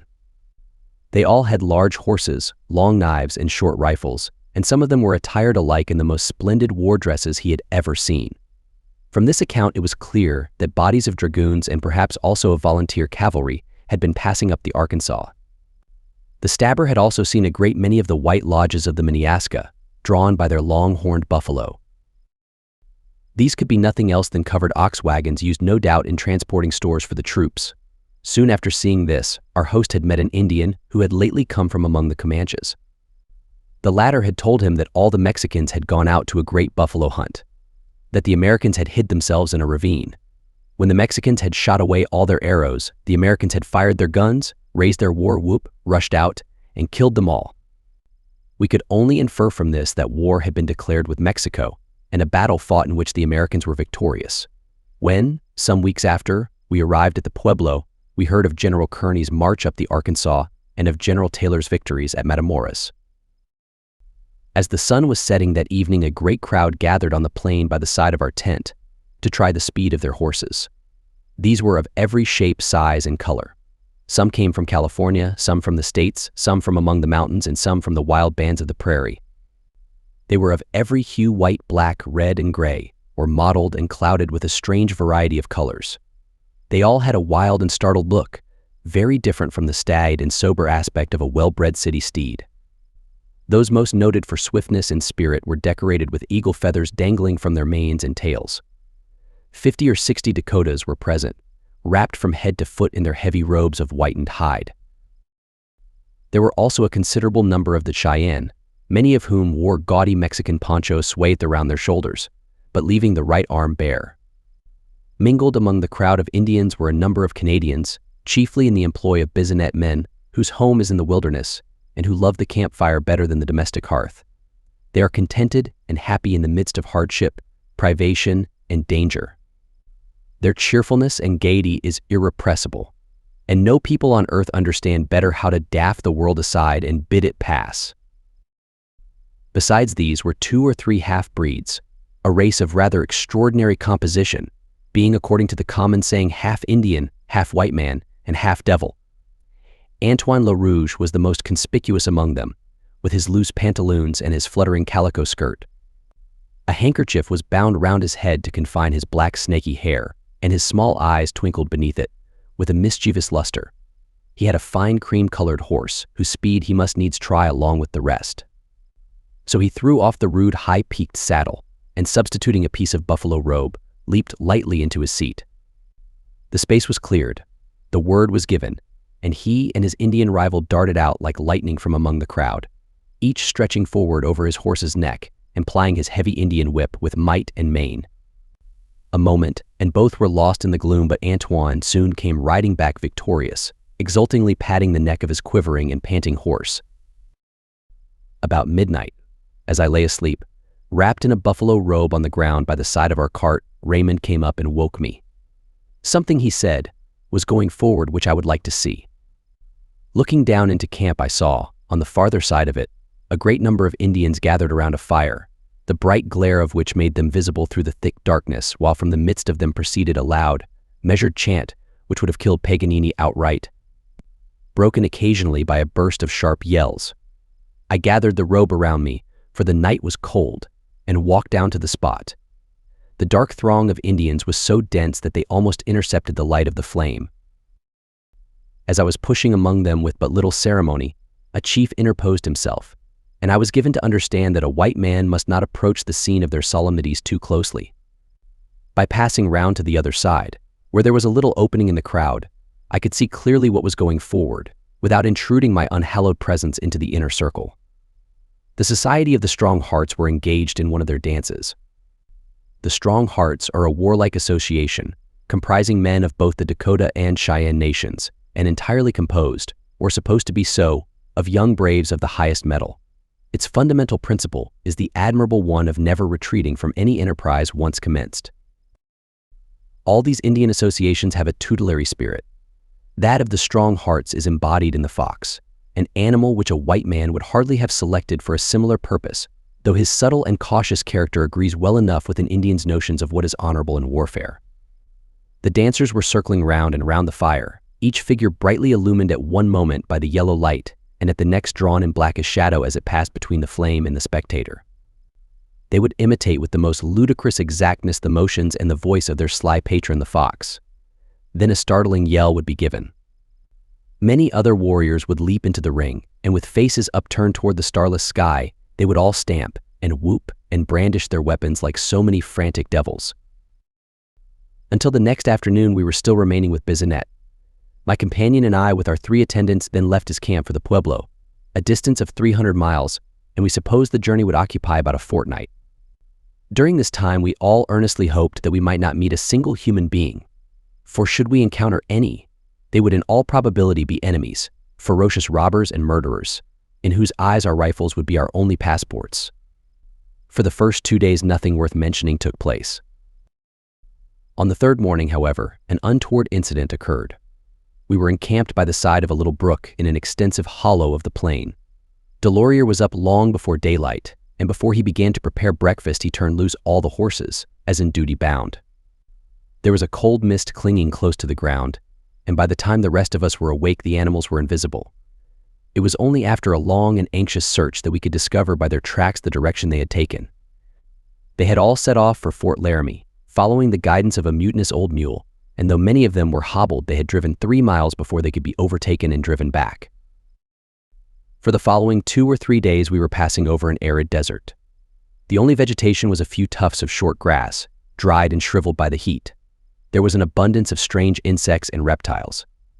Huge crickets, black and bottle green, and wingless grasshoppers of the most extravagant dimensions were tumbling about our horses' feet, and lizards without numbers were darting like lightning among the tufts of grass. The most curious animal, however, was that commonly called the horned frog. I caught one of them and consigned him to the care of Delorier, who tied him up in a moccasin. About a month after this I examined the prisoner's condition, and finding him still lively and active, I provided him with a cage of buffalo hide, which was hung up in the cart. In this manner he arrived safely at the settlements. From thence he traveled the whole way to Boston packed closely in a trunk, being regaled with fresh air regularly every night. When he reached his destination he was deposited under a glass case, where he sat for some months in great tranquility and composure, alternately dilating and contracting his white throat to the admiration of his visitors. At length, one morning, about the middle of winter, he gave up the ghost. His death was attributed to starvation, a very probable conclusion, since for 6 months he had taken no food whatever, though the sympathy of his juvenile admirers had tempted his palate with a great variety of delicacies. We found also animals of a somewhat larger growth. The number of prairie dogs was absolutely astounding. Frequently, the hard and dry prairie would be thickly covered, for many miles together, with the little mounds which they make around the mouth of their burrows, and small squeaking voices yelping at us as we passed along. The noses of the inhabitants would be just visible at the mouth of their holes, but no sooner was their curiosity satisfied than they would instantly vanish. Some of the bolder dogs, though in fact they are no dogs at all, but little marmots rather smaller than a rabbit, would sit yelping at us on the top of their mounds, jerking their tails emphatically with every shrill cry they uttered. As the danger grew nearer, they would wheel about, toss their heels into the air, and dive in a twinkling down into their burrows. Toward sunset, and especially if rain were threatening, the whole community would make their appearance above ground. We would see them gathered in large knots around the burrow of some favorite citizen. There they would all sit erect, their tails spread out on the ground, and their paws hanging down before their white breasts, chattering and squeaking with the utmost vivacity upon some topic of common interest, while the proprietor of the burrow, with his head just visible on the top of his mound, would sit looking down with a complacent countenance on the enjoyment of his guests. Meanwhile, others would be running about from burrow to burrow, as if on some errand of the last importance to their subterranean commonwealth. The snakes were apparently the prairie dog's worst enemies. At least I think too well of the latter to suppose that they associate on friendly terms with these slimy intruders, who may be seen at all times basking among their holes, into which they always retreat when disturbed. Small owls, with wise and grave countenances, also make their abode with the prairie dogs, though on what terms they live together I could never ascertain. The manners and customs, the political and domestic economy of these little marmots is worthy of closer attention than one is able to give when pushing by forced marches through their country, with his thoughts engrossed by objects of greater moment. On the 5th day after leaving Bisonette's camp, we saw late in the afternoon what we supposed to be a considerable stream, but on our approaching it, we found to our mortification nothing but a dry bed of sand into which all the water had sunk and disappeared. We separated, some riding in one direction and some in another along its course. Still we found no traces of water, not even so much as a wet spot in the sand. The old cottonwood trees that grew along the bank, lamentably abused by lightning and tempest, were withering with the drought, and on the dead limbs, at the summit of the tallest, half a dozen crows were hoarsely cawing like birds of evil omen as they were. We had no alternative but to keep on. There was no water nearer than the South Fork of the Platte, about 10 miles distant. We moved forward, angry and silent, over a desert as flat as the outspread ocean. The sky had been obscured since the morning by thin mists and vapors, but now vast piles of clouds were gathered together in the west. They rose to a great height above the horizon, and looking up toward them I distinguished one mass darker than the rest and of a peculiar conical form. I happened to look again and still could see it as before. At some moments it was dimly seen, at others its outline was sharp and distinct, but while the clouds around it were shifting, changing and dissolving away, it still towered aloft in the midst of them, fixed and immovable. It must, thought I, be the summit of a mountain, and yet its height staggered me. My conclusion was right, however. It was Long's Peak, once believed to be one of the highest of the Rocky Mountain chain, though more recent discoveries have proved the contrary. The thickening gloom soon hid it from view, and we never saw it again, for on the following day and for some time after, the air was so full of mist that the view of distant objects was entirely intercepted. It grew very late. Turning from our direct course, we made for the river at its nearest point, though in the utter darkness it was not easy to direct our way with much precision. Raymond rode on one side and Henry on the other. We could hear each of them shouting that he had come upon a deep ravine. We steered at random between Scylla and Charybdis, and soon after became, as it seemed, inextricably involved with deep chasms all around us, while the darkness was such that we could not see a rod in any direction. We partially extricated ourselves by scrambling, cart and all, through a shallow ravine. We came next to a steep descent down which we plunged without well knowing what was at the bottom. There was a great crackling of sticks and dry twigs. Over our heads were certain large shadowy objects, and in front something like the faint gleaming of a dark sheet of water. Raymond ran his horse against a tree. Henry alighted, and feeling on the ground declared that there was grass enough for the horses. Before taking off his saddle, each man led his own horses down to the water in the best way he could. Then picketing 2 or 3 of the evil disposed, we turned the rest loose, and lay down among the dry sticks to sleep. In the morning we found ourselves close to the South Fork of the Platte, on a spot surrounded by bushes and rank grass. Compensating ourselves with a hearty breakfast for the ill fare of the previous night, we set forward again on our journey. When only 2 or 3 rods from the camp, I saw Shaw stop his mule, level his gun, and after a long aim fire at some object in the grass. Delorier next jumped forward and began to dance about, belaboring the unseen enemy with a whip. Then he stooped down and drew out of the grass by the neck an enormous rattlesnake, with his head completely shattered by Shaw's bullet. As Delorier held him out at arm's length with an exulting grin, his tail, which still kept slowly writhing about, almost touched the ground, and the body in the largest part was as thick as a stout man's arm. He had 14 rattles, but the end of his tail was blunted, as if he could once have boasted of many more. From this time till we reached the pueblo, we killed at least 4 or 5 of these snakes every day as they lay coiled and rattling on the hot sand. Shaw was the St. Patrick of the party, and whenever he or anyone else killed a snake, he always pulled off his tail and stored it away in his bullet pouch, which was soon crammed with an edifying collection of rattles, great and small. Delorier, with his whip, also came in for a share of the praise. A day or 2 after this, he triumphantly produced a small snake about a span and a half long, with 1 infant rattle at the end of his tail. We forded the south fork of the Platte. On its farther bank were the traces of a very large camp of Arapahoes. The ashes of some 300 fires were visible among the scattered trees, together with the remains of sweating lodges and all the other appurtenances of a permanent camp. The place, however, had been for some months deserted. A few miles farther on, we found more recent signs of Indians, the trail of 2 or 3 lodges, which had evidently passed the day before, where every footprint was perfectly distinct in the dry, dusty soil. We noticed in particular the track of 1 moccasin, upon the sole of which its economical proprietor had placed a large patch. These signs gave us but little uneasiness, as the number of the warriors scarcely exceeded that of our own party. At noon we rested under the walls of a large fort, built in these solitudes some years since by M. St. Vrain.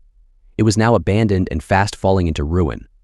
The walls of unbaked bricks were cracked from top to bottom. Our horses recoiled in terror from the neglected entrance, where the heavy gates were torn from their hinges and flung down.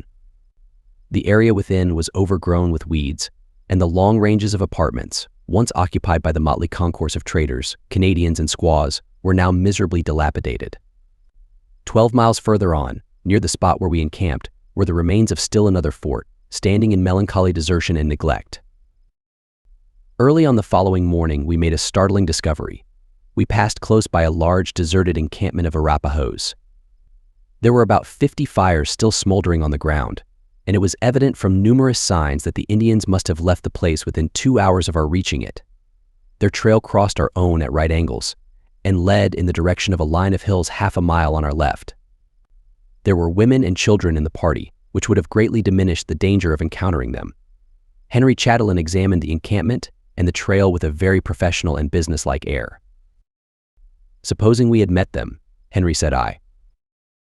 "Why," said he, "we hold out our hands to them and give them all we've got. They take away everything, and then I believe they no kill us. Perhaps," added he, looking up with a quiet, unchanged face, "perhaps we no let them rob us. Maybe before they come near, we have a chance to get into a ravine, or under the bank of the river. Then, we fight them." About noon on that day we reached Cherry Creek. Here was a great abundance of wild cherries, plums, gooseberries, and currants. The stream, however, like most of the others which we passed, was dried up with the heat, and we had to dig holes in the sand to find water for ourselves and our horses. 2 days after, we left the banks of the creek which we had been following for some time, and began to cross the high dividing ridge which separates the waters of the Platte from those of the Arkansas. The scenery was altogether changed.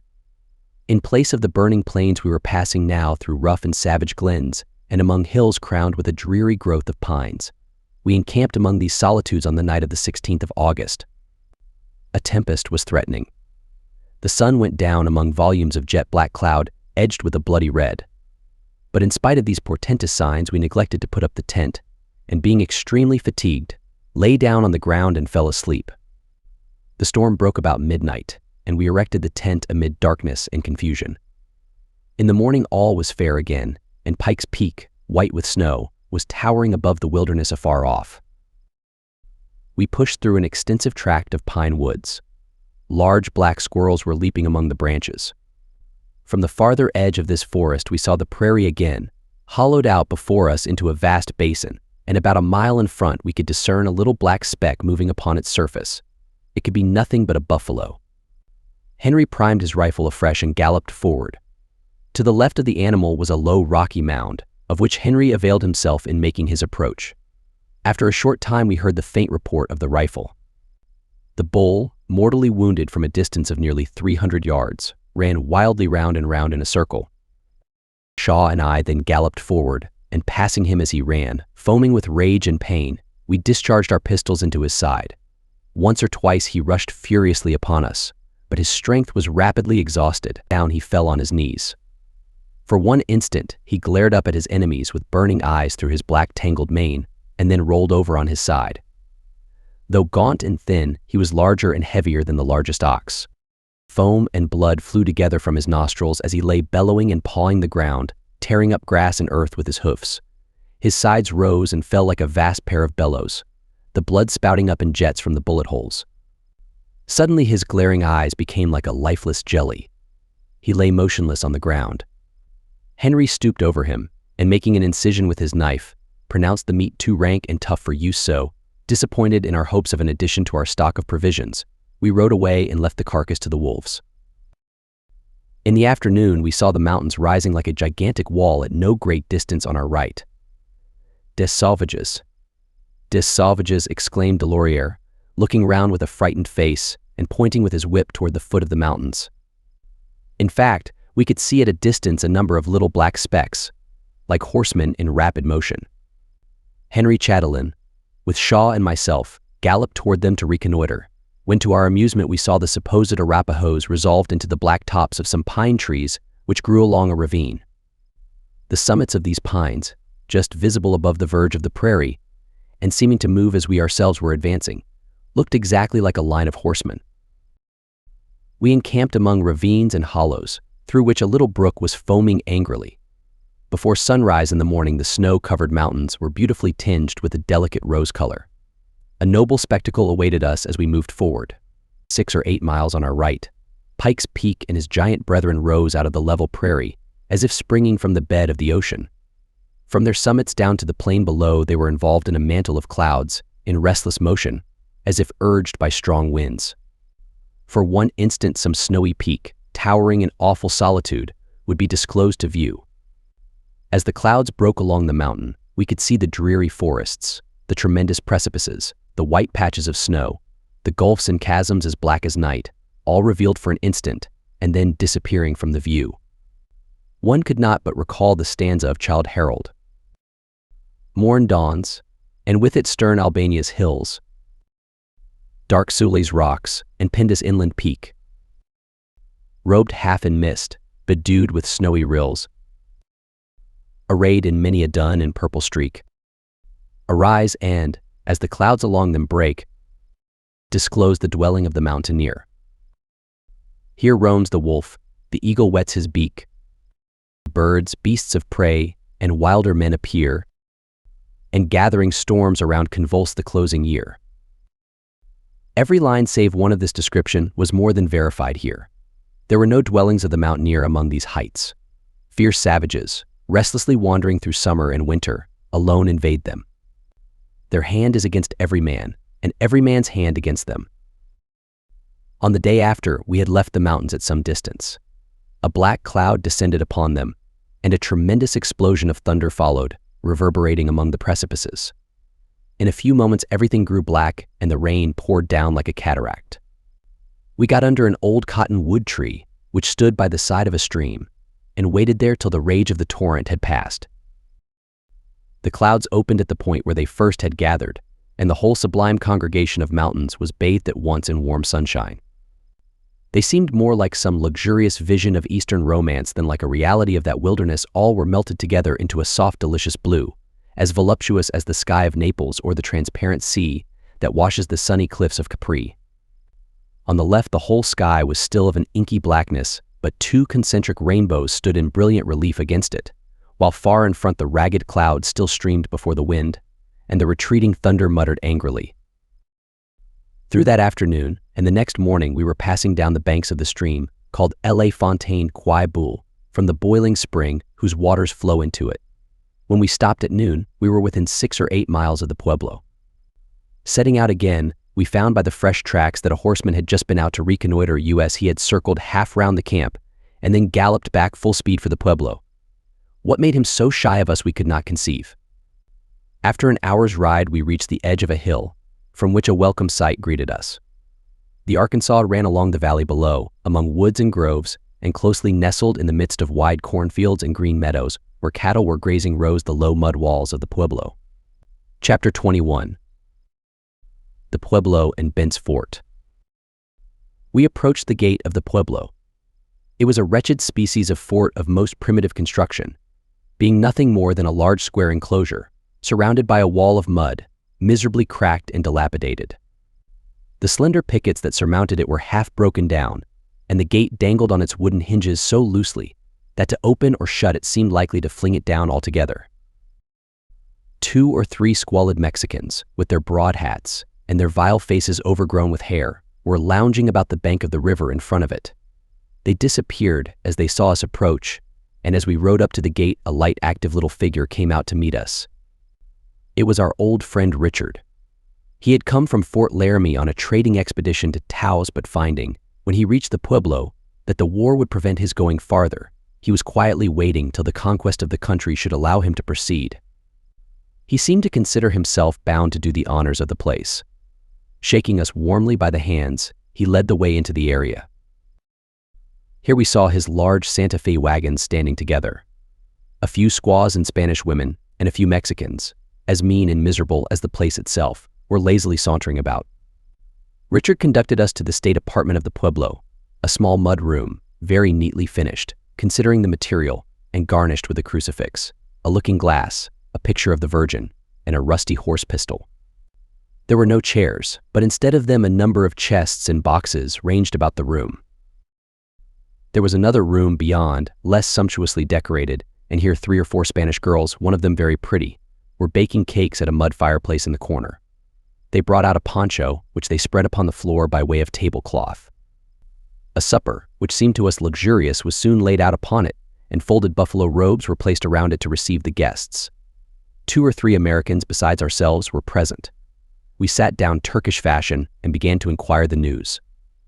Richard told us that, about 3 weeks before, General Kearny's army had left Bent's Fort to march against Santa Fe, that when last heard from they were approaching the mountainous defiles that led to the city. One of the Americans produced a dingy newspaper containing an account of the battles of Palo Alto and Resaca de la Palma.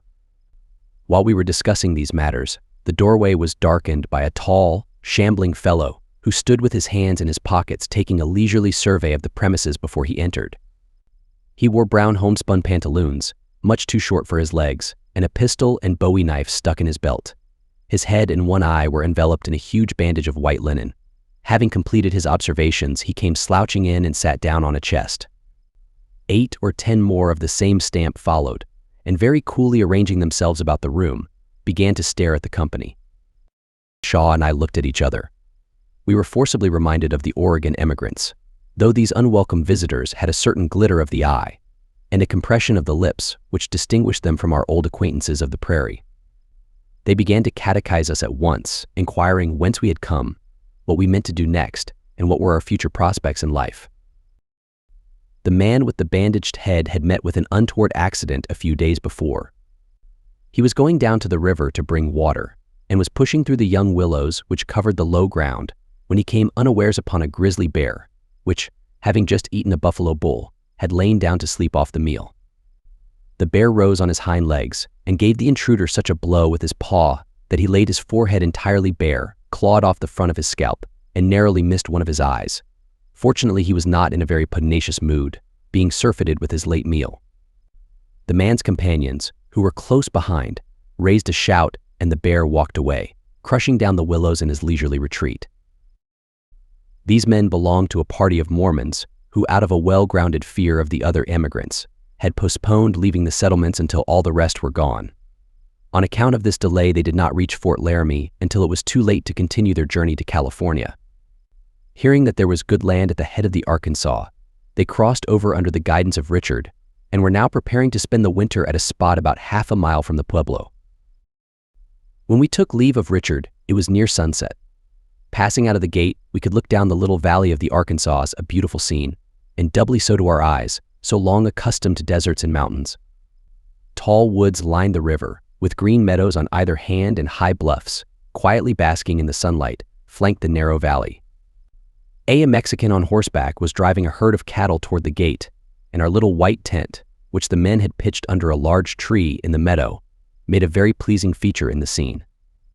When we reached it, we found that Richard had sent a Mexican to bring us an abundant supply of green corn and vegetables, and invite us to help ourselves to whatever we wished from the fields around the pueblo. The inhabitants were in daily apprehensions of an inroad from more formidable consumers than ourselves. Every year at the time when the corn begins to ripen, the Arapahoes, to the number of several thousands, come in and camp around the pueblo. The handful of white men, who are entirely at the mercy of this swarm of barbarians, choose to make a merit of necessity. They come forward very cordially, shake them by the hand, and intimate that the harvest is entirely at their disposal. The Arapahoes take them at their word, help themselves most liberally, and usually turn their horses into the cornfields afterward. They have the foresight, however, to leave enough of the crops untouched to serve as an inducement for planting the fields again for their benefit in the next spring. The human race in this part of the world is separated into 3 divisions, arranged in the order of their merits: white men, Indians, and Mexicans, to the latter of whom the honorable title of whites is by no means conceded. In spite of the warm sunset of that evening, the next morning was a dreary and cheerless one. It rained steadily, clouds resting upon the very treetops. We crossed the river to visit the Mormon settlement. As we passed through the water, several trappers on horseback entered it from the other side. Their buckskin frocks were soaked through by the rain and clung fast to their limbs with a most clammy and uncomfortable look. The water was trickling down their faces and dropping from the ends of their rifles and from the traps which each carried at the pommel of his saddle, horses and all. They had a most disconsolate and woebegone appearance, which we could not help laughing at, forgetting how often we ourselves had been in a similar plight. After half an hour's riding, we saw the white wagons of the Mormons drawn up among the trees. Axes were sounding, trees were falling, and log huts going up along the edge of the woods and upon the adjoining meadow. As we came up, the Mormons left their work and seated themselves on the timber around us, when they began earnestly to discuss points of theology, complain of the ill usage they had received from the Gentiles, and sound a lamentation over the loss of their great temple at Nauvoo.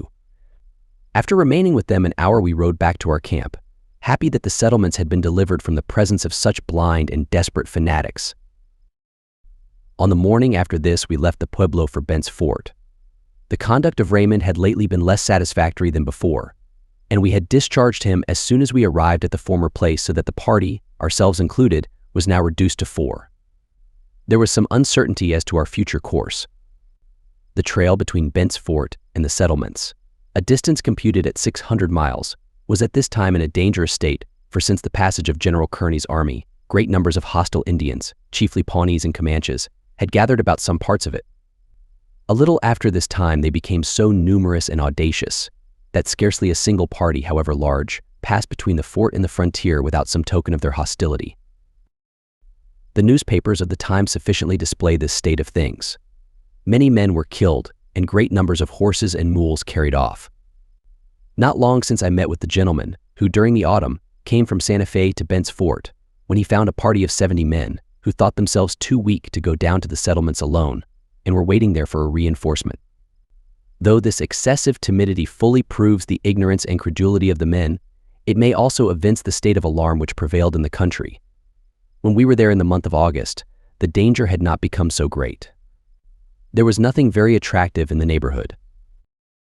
We supposed, moreover, that we might wait there half the winter without finding any party to go down with us, for Mr. Sublet and the others whom we had relied upon had, as Richard told us, already left Bent's Fort. Thus far on our journey fortune had kindly befriended us. We resolved therefore to take advantage of her gracious mood, and trusting for a continuance of her favors, to set out with Henry and Delorier and run the gauntlet of the Indians in the best way we could. Bent's Fort stands on the river, about 75 miles below the pueblo. At noon of the 3rd day we arrived within 3 or 4 miles of it, pitched our tent under a tree, hung our looking glasses against its trunk, and having made our primitive toilet, rode toward the fort. We soon came in sight of it, for it is visible from a considerable distance, standing with its high clay walls in the midst of the scorching plains. It seemed as if a swarm of locusts had invaded the country. The grass for miles around was cropped close by the horses of General Kearny's soldiery. When we came to the fort, we found that not only had the horses eaten up the grass, but their owners had made away with the stores of the little trading post, so that we had great difficulty in procuring the few articles which we required for our homeward journey. The army was gone, the life and bustle passed away, and the fort was a scene of dull and lazy tranquility. A few invalid officers and soldiers sauntered about the area, which was oppressively hot, for the glaring sun was reflected down upon it from the high white walls around. The proprietors were absent, and we were received by Mr. Holt, who had been left in charge of the fort. He invited us to dinner, where, to our admiration, we found a table laid with a white cloth, with casters in the center and chairs placed around it. This unwonted repast concluded, we rode back to our camp. Here, as we lay smoking round the fire after supper, we saw through the dusk 3 men approaching from the direction of the fort. They rode up and seated themselves near us on the ground. The foremost was a tall, well-formed man, with a face and manner such as inspire confidence at once. He wore a broad hat of felt, slouching and tattered, and the rest of his attire consisted of a frock and leggings of buckskin, rubbed with the yellow clay found among the mountains. At the heel of one of his moccasins was buckled a huge iron spur, with a rowel 5 or 6 inches in diameter. His horse, who stood quietly looking over his head, had a rude Mexican saddle, covered with a shaggy bearskin, and furnished with a pair of wooden stirrups of most preposterous size. The next man was a sprightly, active little fellow, about 5 feet and a quarter high, but very strong and compact. His face was swarthy as a Mexican's and covered with a close, curly black beard. An old greasy calico handkerchief was tied round his head, and his close buckskin dress was blackened and polished by grease and hard service. The last who came up was a large, strong man, dressed in the coarse homespun of the frontiers, who dragged his long limbs over the ground as if he were too lazy for the effort. He had a sleepy gray eye, a retreating chin, an open mouth, and a protruding upper lip, which gave him an air of exquisite indolence and helplessness. He was armed with an old United States Jaeger, which redoubtable weapon, though he could never hit his mark with it, he was accustomed to cherish as the very sovereign of firearms. The first 2 men belonged to a party who had just come from California with a large band of horses, which they had disposed of at Bent's Fort. Monroe, the taller of the 2, was from Iowa. He was an excellent fellow, open, warm-hearted, and intelligent. Jim Gurney, the short man, was a Boston sailor who had come in a trading vessel to California and taken the fancy to return across the continent.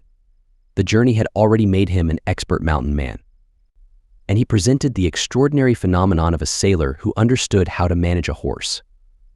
The third of our visitors, named Ellis, was a Missourian who had come out with a party of Oregon emigrants, but having got as far as Bridges Fort, he had fallen home sick, or as Jim averred, love sick, and Ellis was just the man to be balked in a love adventure. He thought proper to join the California men and return homeward in their company.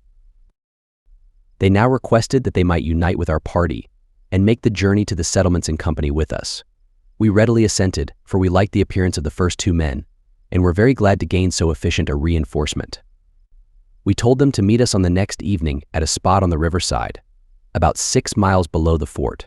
Having smoked a pipe together, our new allies left us, and we lay down to sleep. Chapter 22. Tête Rouge, the Volunteer. The next morning, having directed Delorier to repair with his cart to the place of meeting, we came again to the fort to make some arrangements for the journey. After completing these, we sat down under a sort of perch to smoke with some Cheyenne Indians whom we found there. In a few minutes, we saw an extraordinary little figure approach us in a military dress. He had a small, round countenance, garnished about the eyes with the kind of wrinkles commonly known as crow's feet, and surrounded by an abundant crop of red curls, with a little cap resting on the top of them. Altogether, he had the look of a man more conversant with mint juleps and oyster suppers than with the hardships of prairie service. He came up to us and entreated that we would take him home to the settlements, saying that, unless he went with us, he should have to stay all winter at the fort. We liked our petitioner's appearance so little that we excused ourselves from complying with his request. At this he begged us so hard to take pity on him, looked so disconsolate, and told so lamentable a story that at last we consented, though not without many misgivings. The rugged Anglo-Saxon of our new recruit's real name proved utterly unmanageable on the lips of our French attendants, and Henry Chatelain, after various abortive attempts to pronounce it, one day coolly christened him Tête Rouge, in honor of his red curls. He had at different times been clerk of a Mississippi steamboat, an agent in a trading establishment at Nauvoo, besides filling various other capacities, in all of which he had seen much more of life than was good for him. In the spring, thinking that a summer's campaign would be an agreeable recreation, he had joined a company of St. Louis volunteers. "There were 3 of us," said Tête Rouge, "me and Bill Stevens and John Hopkins. We thought we would just go out with the army, and when we had conquered the country, we would get discharged and take our pay, and go down to Mexico. They say there is plenty of fun going on there. Then we could go back to New Orleans by way of Vera Cruz." But Tête Rouge, like many a stouter volunteer, had reckoned without his host. Fighting Mexicans was a less amusing occupation than he had supposed, and his pleasure trip was disagreeably interrupted by brain fever, which attacked him when about halfway to Bent's Fort. He jolted along through the rest of the journey in a baggage wagon. When they came to the fort, he was taken out and left there, together with the rest of the sick. Bent's Fort does not supply the best accommodations for an invalid. Tête Rouge's sick chamber was a little mud room, where he and a companion attacked by the same disease were laid together, with nothing but a buffalo robe between them and the ground. The assistant surgeon's deputy visited them once a day and brought them each a huge dose of calomel, the only medicine, according to his surviving victim, which he was acquainted with. Tête Rouge woke one morning and, turning to his companion, saw his eyes fixed upon the beams above with the glassy stare of a dead man. At this, the unfortunate volunteer lost his senses outright. In spite of the doctor, however, he eventually recovered, though between the brain fever and the calomel, his mind, originally none of the strongest, was so much shaken that it had not quite recovered its balance when we came to the fort. In spite of the poor fellow's tragic story, there was something so ludicrous in his appearance, and the whimsical contrast between his military dress and his most unmilitary demeanor, that we could not help smiling at them. We asked him if he had a gun. He said they had taken it from him during his illness, and he had not seen it since, but perhaps he observed, looking at me with a beseeching air, "You will lend me one of your big pistols if we should meet with any Indians." I next inquired if he had a horse. He declared he had a magnificent one, and at Shaw's request a Mexican led him in for inspection. He exhibited the outline of a good horse, but his eyes were sunk in the sockets, and every one of his ribs could be counted. There were certain marks, too, about his shoulders, which could be accounted for by the circumstance that during Tête Rouge's illness, his companions had seized upon the insulted charger and harnessed him to a cannon along with the draft horses. To Tête Rouge's astonishment, we recommended him by all means to exchange the horse, if he could, for a mule. Fortunately, the people at the fort were so anxious to get rid of him that they were willing to make some sacrifice to effect the object, and he succeeded in getting a tolerable mule in exchange for the broken-down steed. A man soon appeared at the gate, leading in the mule by a cord which he placed in the hands of Tête Rouge, who, being somewhat afraid of his new acquisition, tried various flatteries and blandishments to induce her to come forward. The mule, knowing that she was expected to advance, stopped short in consequence and stood fast as a rock, looking straight forward with immovable composure. Being stimulated by a blow from behind, she consented to move, and walked nearly to the other side of the fort before she stopped again. Hearing the bystanders laugh, Tête Rouge plucked up spirit and tugged hard at the rope. The mule jerked backward, spun herself round, and made a dash for the gate. Tête Rouge, who clung manfully to the rope, went whisking through the air for a few rods, when he let go and stood with his mouth open, staring after the mule, who galloped away over the prairie. She was soon caught and brought back by a Mexican, who mounted a horse and went in pursuit of her with his lasso. Having thus displayed his capacity for prairie travel, Tête Rouge proceeded to supply himself with provisions for the journey, and with this view he applied to a quartermaster's assistant who was in the fort. This official had a face as sour as vinegar, being in a state of chronic indignation because he had been left behind the army. He was as anxious as the rest to get rid of Tête Rouge.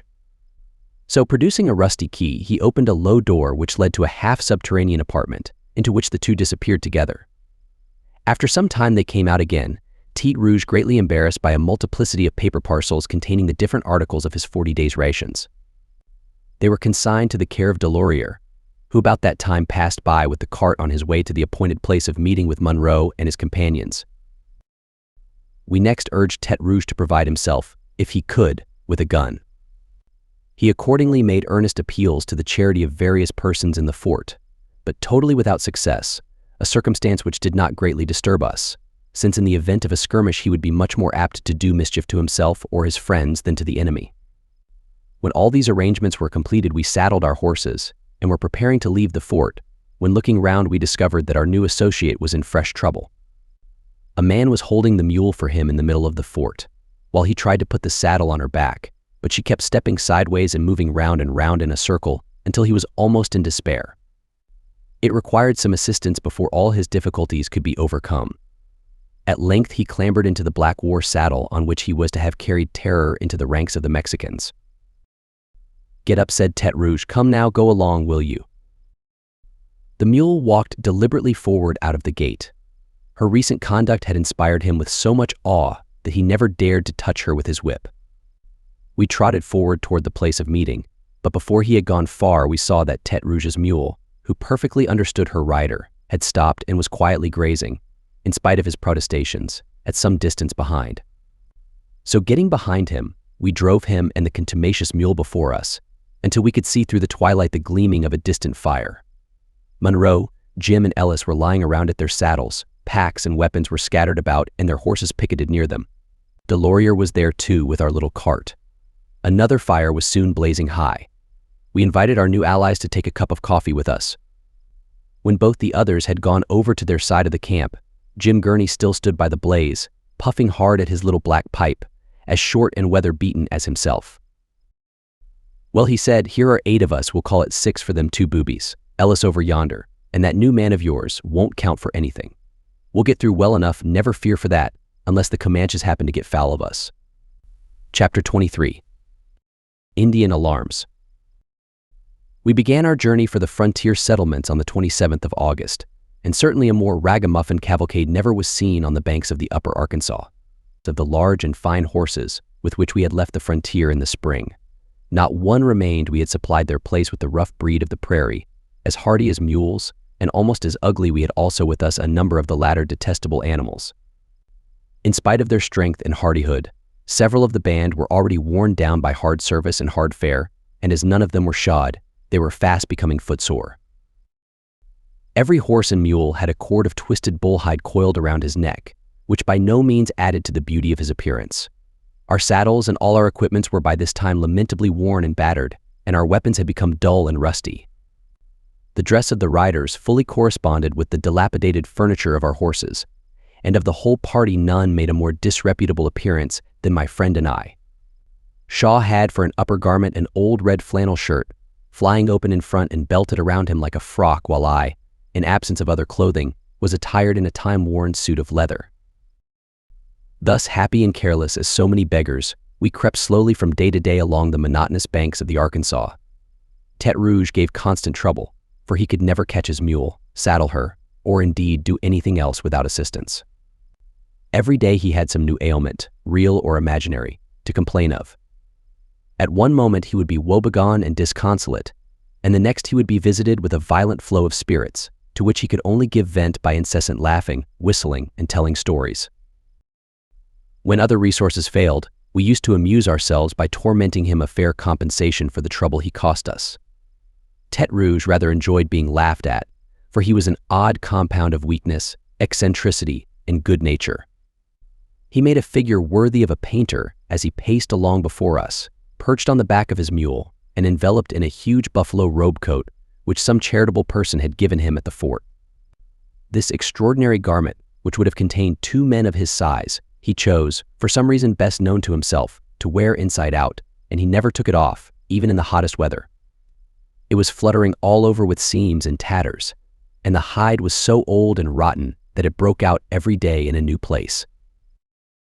Just at the top of it a large pile of red curls was visible, with his little cap set jauntily upon one side to give him a military air. His seat in the saddle was no less remarkable than his person and equipment. He pressed one leg close against his mule's side and thrust the other out at an angle of 45 degrees. His pantaloons were decorated with a military red stripe, of which he was extremely vain but being much too short. The whole length of his boots was usually visible below them. His blanket, loosely rolled up into a large bundle, dangled at the back of his saddle, where he carried it tied with a string. 4 or 5 times a day it would fall to the ground. Every few minutes he would drop his pipe, his knife, his flint and steel, or a piece of tobacco, and have to scramble down to pick them up. In doing this he would contrive to get in everybody's way, and as the most of the party were by no means remarkable for a fastidious choice of language, a storm of anathemas would be showered upon him, half in earnest and half in jest, until Tête Rouge would declare that there was no comfort in life, and that he never saw such fellows before. Only a day or two after leaving Bent's Fort, Henry Chatelain rode forward to hunt, and took Ellis along with him. After they had been some time absent, we saw them coming down the hill, driving 3 dragoon horses, which had escaped from their owners on the march, or perhaps had given out and been abandoned. One of them was in tolerable condition, but the others were much emaciated and severely bitten by the wolves. Reduced as they were, we carried 2 of them to the settlements, and Henry exchanged the 3rd with the Arapahoes for an excellent mule.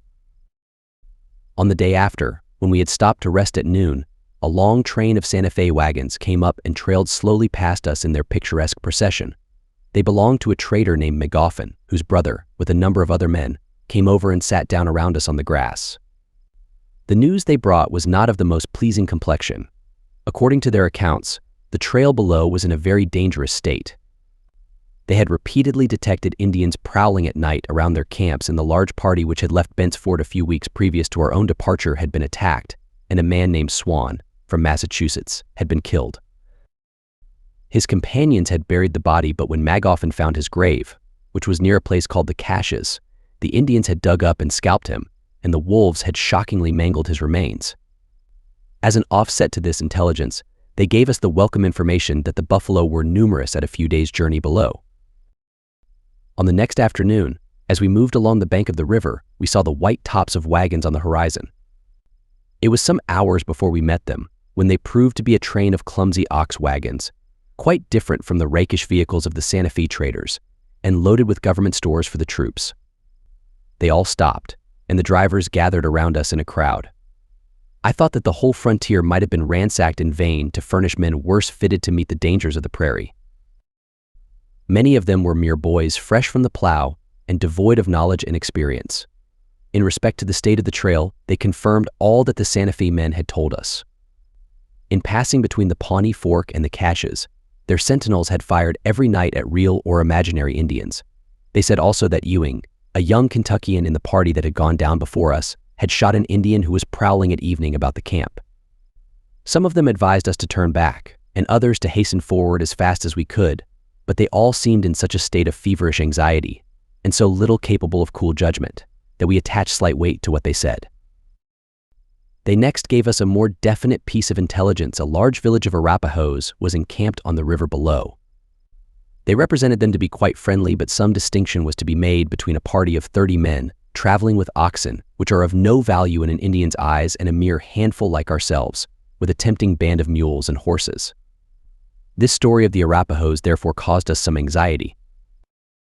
Just after leaving the government wagons, as Shaw and I were riding along a narrow passage between the river bank and a rough hill that pressed close upon it, we heard Tête Rouge's voice behind us. "Hallo." He called out, I say, "Stop the cart just for a minute, will you?" "What's the matter?" Teddy asked Shaw, as he came riding up to us with a grin of exultation. He had a bottle of molasses in one hand and a large bundle of hides on the saddle before him, containing, as he triumphantly informed us, sugar, biscuits, coffee, and rice. These supplies he had obtained by a stratagem on which he greatly plumed himself, and he was extremely vexed and astonished that we did not fall in with his views of the matter. He had told Coates, the master wagoner, that the commissary at the fort had given him an order for sick rations, directed to the master of any government train which he might meet upon the road. This order he had unfortunately lost, but he hoped that the rations would not be refused on that account, as he was suffering from coarse fare and needed them very much. As soon as he came to camp that night, Tête Rouge repaired to the box at the back of the cart, where Delorier used to keep his culinary apparatus, took possession of a saucepan, and after building a little fire of his own, set to work preparing a meal out of his ill-gotten booty. This done, he seized on a tin plate and spoon, and sat down under the cart to regale himself. His preliminary repast did not at all prejudice his subsequent exertions at supper where, in spite of his miniature dimensions, he made a better figure than any of us. Indeed, about this time his appetite grew quite voracious. He began to thrive wonderfully. His small body visibly expanded, and his cheeks, which when we first took him were rather yellow and cadaverous, now dilated in a wonderful manner and became ruddy in proportion. Tête Rouge, in short, began to appear like another man. Early in the afternoon of the next day, looking along the edge of the horizon in front, we saw that at one point it was faintly marked with pale indentations, like the teeth of a saw. The lodges of the Arapahoes, rising between us and the sky, caused this singular appearance. It wanted still 2 or 3 hours of sunset when we came opposite their camp. There were full 200 lodges standing in the midst of a grassy meadow at some distance beyond the river, while for a mile around and on either bank of the Arkansas were scattered some 1,500 horses and mules grazing together in bands, or wandering singly about the prairie. The whole were visible at once, for the vast expanse was unbroken by hills, and there was not a tree or a bush to intercept the view. Here and there walked an Indian, engaged in watching the horses. No sooner did we see them than Tête Rouge begged Delorier to stop the cart and hand him his little military jacket, which was stowed away there.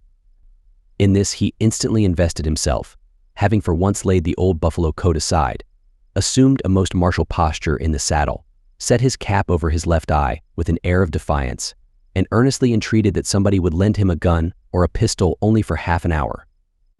Being called upon to explain these remarkable proceedings, Tête Rouge observed that he knew from experience what effect the presence of a military man in his uniform always had upon the mind of an Indian, and he thought the Arapahoes ought to know that there was a soldier in the party. Meeting Arapahoes here on the Arkansas was a very different thing from meeting the same Indians among their native mountains. There was another circumstance in our favor. General Kearny had seen them a few weeks before, as he came up the river with his army, and renewing his threats of the previous year, he told them that if they ever again touched the hair of a white man's head, he would exterminate their nation. This placed them for the time in an admirable frame of mind, and the effect of his menaces had not yet disappeared. I was anxious to see the village and its inhabitants. We thought it also our best policy to visit them openly, as if unsuspicious of any hostile design, and Shaw and I, with Henry Chatelain, prepared to cross the river. The rest of the party meanwhile moved forward as fast as they could, in order to get as far as possible from our suspicious neighbors before night came on. The Arkansas at this point, and for several hundred miles below, is nothing but a broad sand bed, over which a few scanty threads of water are swiftly gliding, now and then expanding into wide shallows. At several places, during the autumn, the water sinks into the sand and disappears altogether. At this season, were it not for the numerous quicksands, the river might be forded almost anywhere without difficulty, though its channel is often a quarter of a mile wide. Our horses jumped down the bank, and wading through the water or galloping freely over the hard sand beds, soon reached the other side. Here, as we were pushing through the tall grass, we saw several Indians not far off. One of them waited until we came up, and stood for some moments in perfect silence before us, looking at us askance with his little snake-like eyes. Henry explained by signs what we wanted, and the Indian, gathering his buffalo robe about his shoulders, led the way toward the village without speaking a word. The language of the Arapahoes is so difficult, and its pronunciation so harsh and guttural, that no white man, it is said, has ever been able to master it. Even Maxwell the trader, who has been most among them, is compelled to resort to the curious sign language common to most of the prairie tribes. With this Henry Chatelain was perfectly acquainted. Approaching the village, we found the ground all around it strewn with great piles of waste buffalo meat in incredible quantities. The lodges were pitched in a very wide circle. They resembled those of the Dakota in everything but cleanliness and neatness. Passing between two of them, we entered the great circular area of the camp, and instantly hundreds of Indians, men, women, and children, came flocking out of their habitations to look at us at the same time. The dogs all around the village set up a fearful baying. Our Indian guide walked toward the lodge of the chief. Here we dismounted and, loosening the trail ropes from our horses' necks, held them securely and sat down before the entrance, with our rifles laid across our laps. The chief came out and shook us by the hand. He was a mean-looking fellow, very tall, thin-visaged, and sinewy, like the rest of the nation, and with scarcely a vestige of clothing. We had not been seated half a minute before a multitude of Indians came crowding around us from every part of the village, and we were shut in by a dense wall of savage faces. Some of the Indians crouched around us on the ground, others again sat behind them, others, stooping, looked over their heads, while many more stood crowded behind, stretching themselves upward and peering over each other's shoulders to get a view of us. I looked in vain among this multitude of faces to discover one manly or generous expression. All were wolfish, sinister, and malignant, and their complexions, as well as their features, unlike those of the Dakota, were exceedingly bad. The chief, who sat close to the entrance, called to a squaw within the lodge, who soon came out and placed a wooden bowl of meat before us. To our surprise, however, no pipe was offered. Having tasted of the meat as a matter of form, I began to open a bundle of presents: tobacco, knives, vermilion, and other articles which I had brought with me. At this there was a grin on every countenance in the rapacious crowd. Their eyes began to glitter, and long thin arms were eagerly stretched toward us on all sides to receive the gifts.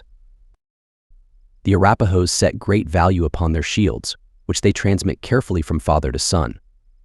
I wished to get one of them, and displaying a large piece of scarlet cloth, together with some tobacco and a knife, I offered them to any one who would bring me what I wanted.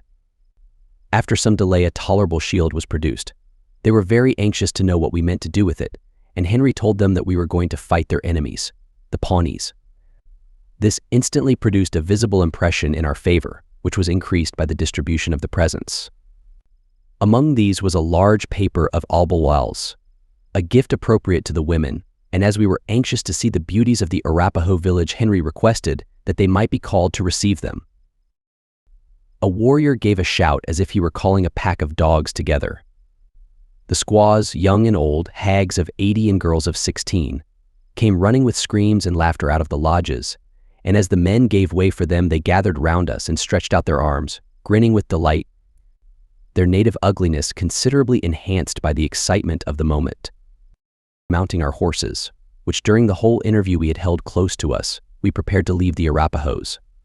The crowd fell back on each side and stood looking on. When we were half across the camp, an idea occurred to us. The Pawnees were probably in the neighborhood of the caches. We might tell the Arapahoes of this and instigate them to send down a war party and cut them off, while we ourselves could remain behind for a while and hunt the buffalo. At first thought, this plan of setting our enemies to destroy one another seemed to us a masterpiece of policy, but we immediately recollected that should we meet the Arapaho warriors on the river below, they might prove quite as dangerous as the Pawnees themselves. So, rejecting our plan as soon as it presented itself, we passed out of the village on the farther side. We urged our horses rapidly through the tall grass which rose to their necks. Several Indians were walking through it at a distance, their heads just visible above its waving surface. It bore a kind of seed as sweet and nutritious as oats, and our hungry horses, in spite of whip and rein, could not resist the temptation of snatching at this unwanted luxury as we passed along. When about a mile from the village, I turned and looked back over the undulating ocean of grass. The sun was just set, the western sky was all in a glow, and sharply defined against it, on the extreme verge of the plain, stood the numerous lodges of the Arapaho camp. Reaching the bank of the river, we followed it for some distance farther, until we discerned through the twilight the white covering of our little cart on the opposite bank. When we reached it, we found a considerable number of Indians there before us. 4 or 5 of them were seated in a row upon the ground, looking like so many half-starved vultures. Tête Rouge, in his uniform, was holding a close colloquy with another by the side of the cart. His gesticulations, his attempts at sign-making, and the contortions of his countenance were most ludicrous, and finding all these of no avail, he tried to make the Indian understand him by repeating English words very loudly and distinctly again and again.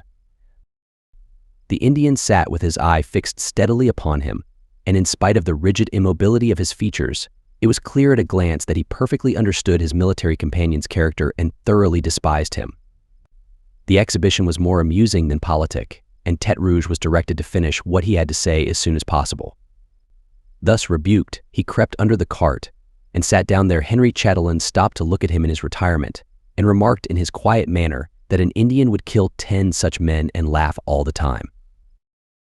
One by one our visitors rose and stalked away. As the darkness thickened, we were saluted by dismal sounds. The wolves are incredibly numerous in this part of the country, and the offal around the Arapaho camp had drawn such multitudes of them together that several hundred were howling in concert in our immediate neighborhood. There was an island in the river, or rather an oasis in the midst of the sands at about the distance of a gunshot, and here they seemed gathered in the greatest numbers. A horrible discord of low, mournful wailings, mingled with ferocious howls, arose from it incessantly for several hours after sunset. We could distinctly see the wolves running about the prairie within a few rods of our fire, or bounding over the sand beds of the river and splashing through the water. There was not the slightest danger to be feared from them, for they are the greatest cowards on the prairie. In respect to the human wolves in our neighborhood, we felt much less at our ease. We seldom erected our tent, except in bad weather, and that night each man spread his buffalo robe upon the ground with his loaded rifle laid at his side or clasped in his arms. Our horses were picketed so close around us that one of them repeatedly stepped over me as I lay. We were not in the habit of placing a guard, but every man that night was anxious and watchful. There was little sound sleeping in camp, and someone of the party was on his feet during the greater part of the time. For myself, I lay alternately waking and dozing until midnight. Tete Rouge was reposing close to the river bank, and about this time, when half asleep and half awake, I was conscious that he shifted his position and crept on all fours under the cart. Soon after, I fell into a sound sleep from which I was aroused by a hand shaking me by the shoulder. Looking up, I saw Tete Rouge stooping over me with his face quite pale and his eyes dilated to their utmost expansion. "What's the matter?" said I. Tete Rouge declared that as he lay on the river bank, something caught his eye which excited his suspicions. So creeping under the cart for safety's sake, he sat there and watched, when he saw two Indians, wrapped in white robes, creep up the bank, seize upon two horses and lead them off. He looked so frightened and told his story in such a disconnected manner that I did not believe him and was unwilling to alarm the party. Still, it might be true, and in that case the matter required instant attention. There would be no time for examination, and so directing Tete Rouge to show me which way the Indians had gone, I took my rifle, in obedience to a thoughtless impulse, and left the camp. I followed the river back for 200 or 300 yards, listening and looking anxiously on every side. In the dark prairie on the right, I could discern nothing to excite alarm, and in the dusky bed of the river, a wolf was bounding along in a manner which no Indian could imitate. I returned to the camp, and when within sight of it, saw that the whole party was aroused. Shaw called out to me that he had counted the horses, and that every one of them was in his place. Tete Rouge, being examined as to what he had seen, only repeated his former story with many asseverations, and insisted that two horses were certainly carried off. At this, Jim Gurney declared that he was crazy. Tete Rouge indignantly denied the charge, on which Jim appealed to us.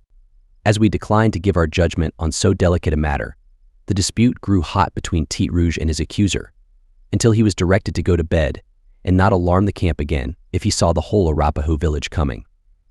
Chapter 24. The Chase. The country before us was now thronged with buffalo, and a sketch of the manner of hunting them will not be out of place. There are two methods commonly practiced: running and approaching the chase on horseback, which goes by the name of running, is the more violent and dashing mode of the two. Indeed, of all American wild sports, this is the wildest. Once among the buffalo, the hunter, unless long use has made him familiar with the situation, dashes forward in utter recklessness and self-abandonment. He thinks of nothing, cares for nothing but the game. His mind is stimulated to the highest pitch, yet intensely concentrated on one object.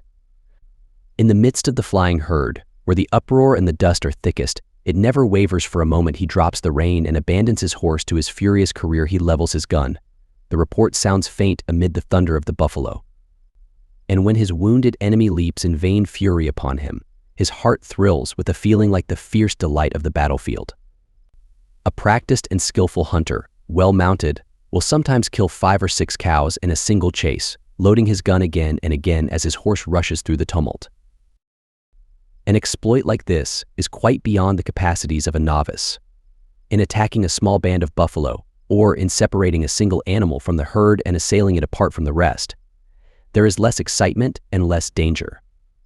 With a bold and well-trained horse, the hunter may ride so close to the buffalo that as they gallop side by side, he may reach over and touch him with his hand, nor is there much danger in this, as long as the buffalo's strength and breath continue unabated. But when he becomes tired and can no longer run at ease, when his tongue lolls out and foam flies from his jaws, then the hunter had better keep at a more respectful distance. The distressed brute may turn upon him at any instant, and especially at the moment when he fires his gun. The wounded buffalo springs at his enemy. The horse leaps violently aside, and then the hunter has need of a tenacious seat in the saddle. For if he is thrown to the ground, there is no hope for him. When he sees his attack defeated, the buffalo resumes his flight. But if the shot be well directed, he soon stops. For a few moments he stands still, then totters and falls heavily upon the prairie. The chief difficulty in running buffalo, as it seems to me, is that of loading the gun or pistol at full gallop. Many hunters, for convenience sake, carry 3 or 4 bullets in the mouth. The powder is poured down the muzzle of the piece, the bullet dropped in after it. The stock struck hard upon the pommel of the saddle, and the work is done. The danger of this method is obvious. Should the blow on the pommel fail to send the bullet home, or should the latter, in the act of aiming, start from its place and roll toward the muzzle, the gun would probably burst in discharging. Many a shattered hand and worse casualties besides have been the result of such an accident. To obviate it, some hunters make use of a ramrod, usually hung by a string from the neck, but this materially increases the difficulty of loading. The bows and arrows which the Indians use in running buffalo have many advantages over firearms, and even white men occasionally employ them. The danger of the chase arises not so much from the onset of the wounded animal as from the nature of the ground which the hunter must ride over. The prairie does not always present a smooth, level, and uniform surface. Very often it is broken with hills and hollows, intersected by ravines, and in the remoter parts studded by the stiff wild sage bushes. The most formidable obstructions, however, are the burrows of wild animals, wolves, badgers, and particularly prairie dogs, with whose holes the ground for a very great extent is frequently honeycombed. In the blindness of the chase, the hunter rushes over it, unconscious of danger. His horse, at full career, thrusts his leg deep into one of the burrows. The bone snaps. The rider is hurled forward to the ground and probably killed. Yet accidents in buffalo running happen less frequently than one would suppose in the recklessness of the chase.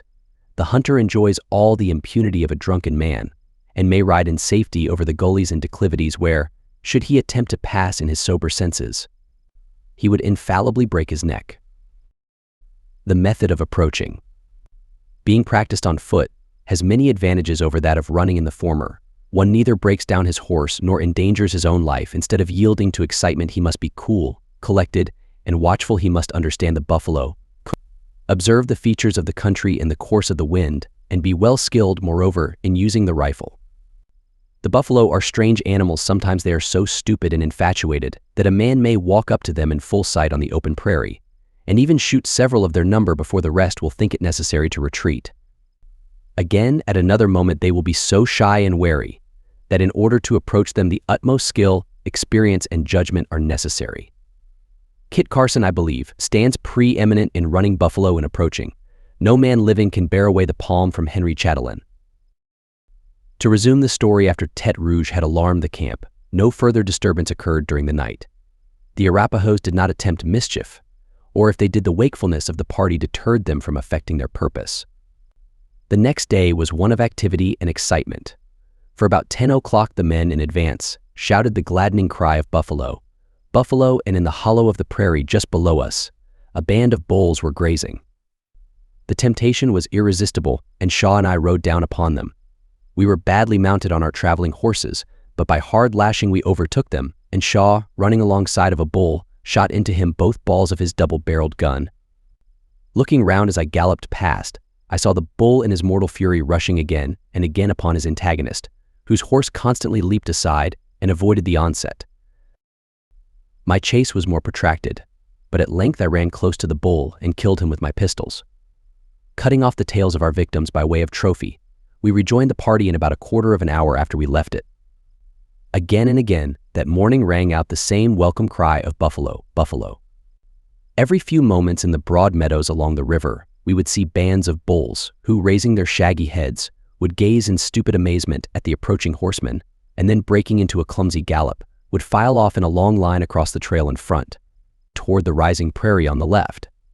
At noon, the whole plain before us was alive with thousands of buffalo bulls, cows, and calves, all moving rapidly as we drew near.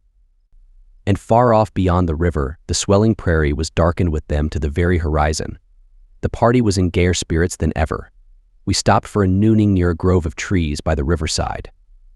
Tongues and hump ribs tomorrow, said Shaw, looking with contempt at the venison steaks which Delorier placed before us.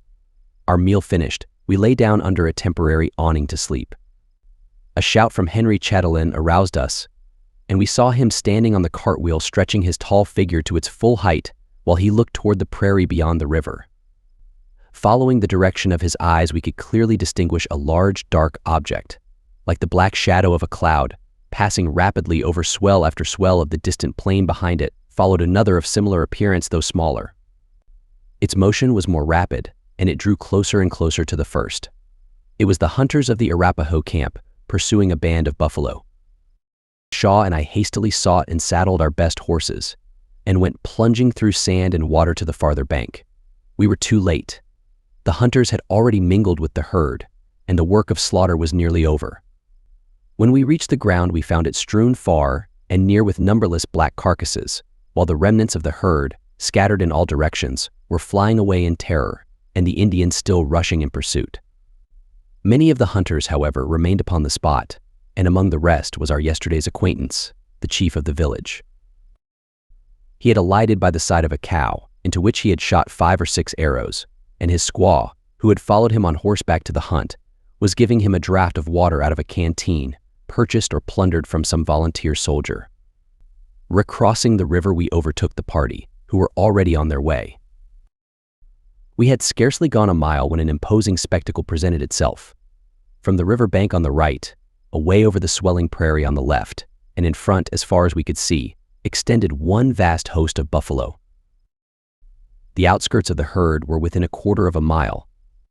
In many parts they were crowded so densely together that in the distance their rounded backs presented a surface of uniform blackness, but elsewhere they were more scattered, and from amid the multitude rose little columns of dust where the buffalo were rolling on the ground.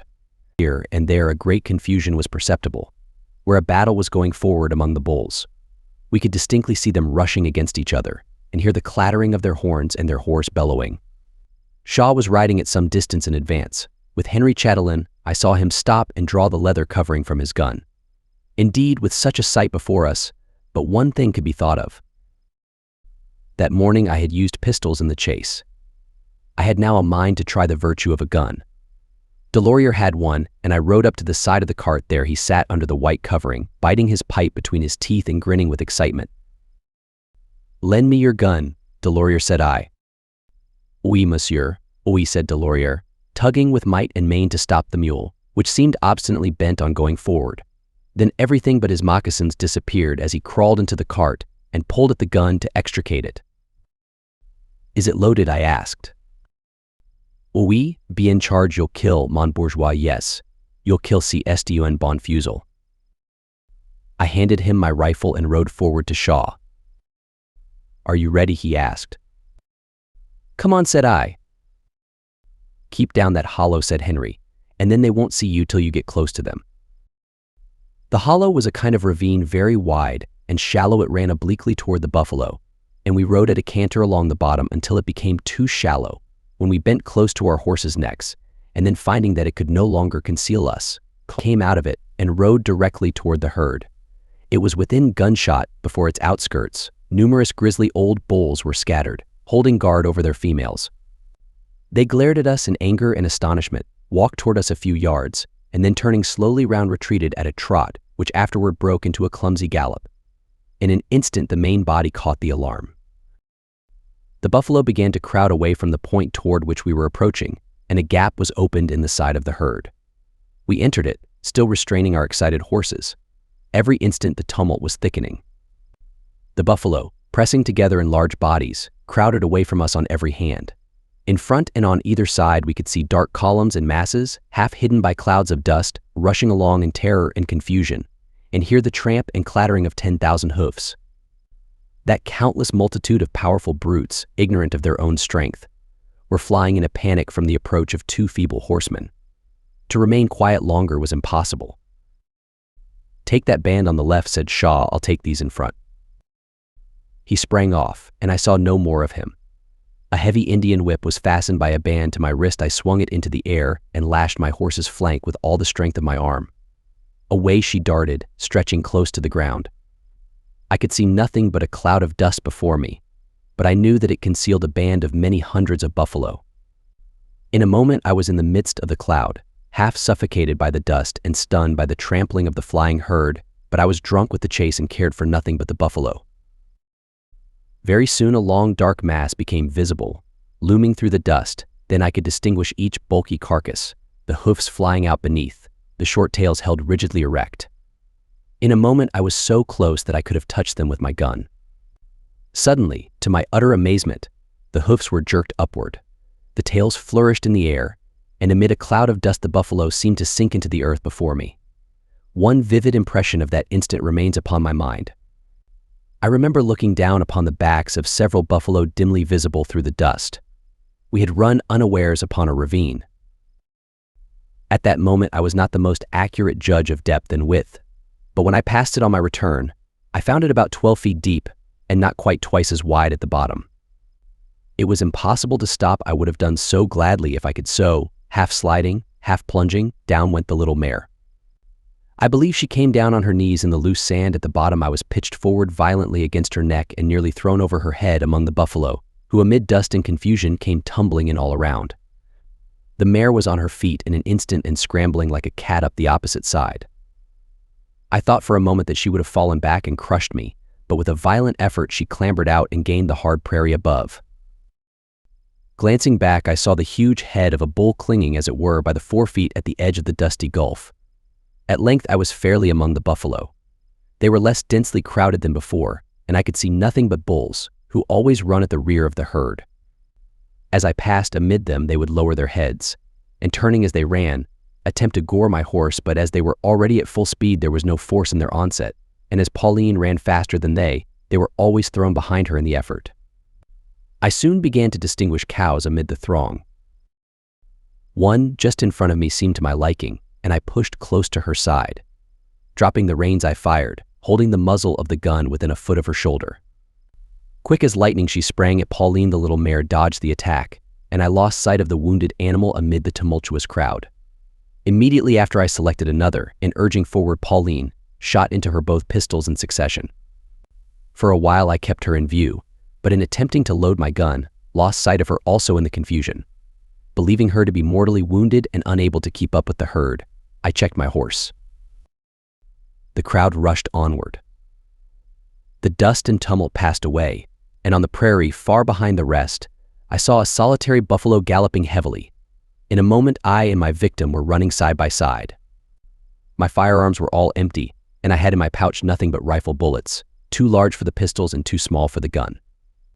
I loaded the latter, however, but as often as I leveled it to fire, the little bullets would roll out of the muzzle, and the gun returned only a faint report like a squib, as the powder harmlessly exploded. I galloped in front of the buffalo and attempted to turn her back, but her eyes glared, her mane bristled, and lowering her head, she rushed at me with astonishing fierceness and activity. Again and again I rode before her, and again she repeated her furious charge. But little Pauline was in her element. She dodged her enemy at every rush, until at length the buffalo stood still. Exhausted with her own efforts, she panted, and her tongue hung lolling from her jaws. Riding to a little distance, I alighted, thinking to gather a handful of dry grass to serve the purpose of wadding, and load the gun at my leisure. No sooner were my feet on the ground than the buffalo came bounding in such a rage toward me that I jumped back again into the saddle with all possible dispatch. After waiting a few minutes more, I made an attempt to ride up and stab her with my knife, but the experiment proved such as no wise man would repeat. At length, bethinking me of the fringes at the seams of my buckskin pantaloons, I jerked off a few of them, and reloading my gun, forced them down the barrel to keep the bullet in its place. Then approaching, I shot the wounded buffalo through the heart. Sinking to her knees, she rolled over lifeless on the prairie. To my astonishment, I found that instead of a fat cow, I had been slaughtering a stout yearling bull. No longer wondering at the fierceness he had shown, I opened his throat and, cutting out his tongue, tied it at the back of my saddle. My mistake was one which a more experienced eye than mine might easily make in the dust and confusion of such a chase. Then, for the first time, I had leisure to look at the scene around me. The prairie in front was darkened with the retreating multitude, and on the other hand, the buffalo came filing up in endless unbroken columns from the low plains upon the river. The Arkansas was 3 or 4 miles distant. I turned and moved slowly toward it. A long time passed before, far down in the distance, I distinguished the white covering of the cart and the little black specks of horsemen before and behind it. Drawing near, I recognized Shaw's elegant tunic, the red flannel shirt, conspicuous far off. I overtook the party and asked him what success he had met with. He had assailed a fat cow, shot her with 2 bullets, and mortally wounded her. But neither of us were prepared for the chase that afternoon, and Shaw, like myself, had no spare bullets in his pouch, so he abandoned the disabled animal to Henry Chatelain, who followed, dispatched her with his rifle, and loaded his horse with her meat. We encamped close to the river. The night was dark, and as we lay down we could hear mingled with the howling of wolves the hoarse bellowing of the buffalo, like the ocean beating upon a distant coast. Chapter 25. The Buffalo Camp. No one in the camp was more active than Jim Gurney, and no one half so lazy as Ellis. Between these two, there was a great antipathy. Ellis never stirred in the morning until he was compelled to, but Jim was always on his feet before daybreak, and this morning as usual the sound of his voice awakened the party. "Get up, you booby. Up with you now, you're fit for nothing but eating and sleeping. Stop your grumbling and come out of that buffalo robe, or I'll pull it off for you." Jim's words were interspersed with numerous expletives, which gave them great additional effect. Ellis drawled out something in a nasal tone from among the folds of his buffalo robe, then slowly disengaged himself, rose into sitting posture, stretched his long arms, yawned hideously, and finally, raising his tall person erect, stood staring round him to all the 4 quarters of the horizon. Delorier's fire was soon blazing, and the horses and mules, loosened from their pickets, were feeding in the neighboring meadow. When we sat down to breakfast, the prairie was still in the dusky light of morning, and as the sun rose we were mounted and on our way again. "A white buffalo," exclaimed Monroe. "I'll have that fellow," said Shaw, "if I run my horse to death after him." He threw the cover of his gun to Delorier and galloped out upon the prairie. "Stop, Mr. Shaw, stop," called out Henry Chatelain. "You'll run down your horse for nothing, it's only a white ox." But Shaw was already out of hearing. The ox, who had no doubt strayed away from some of the government wagon trains, was standing beneath some low hills which bounded the plain in the distance.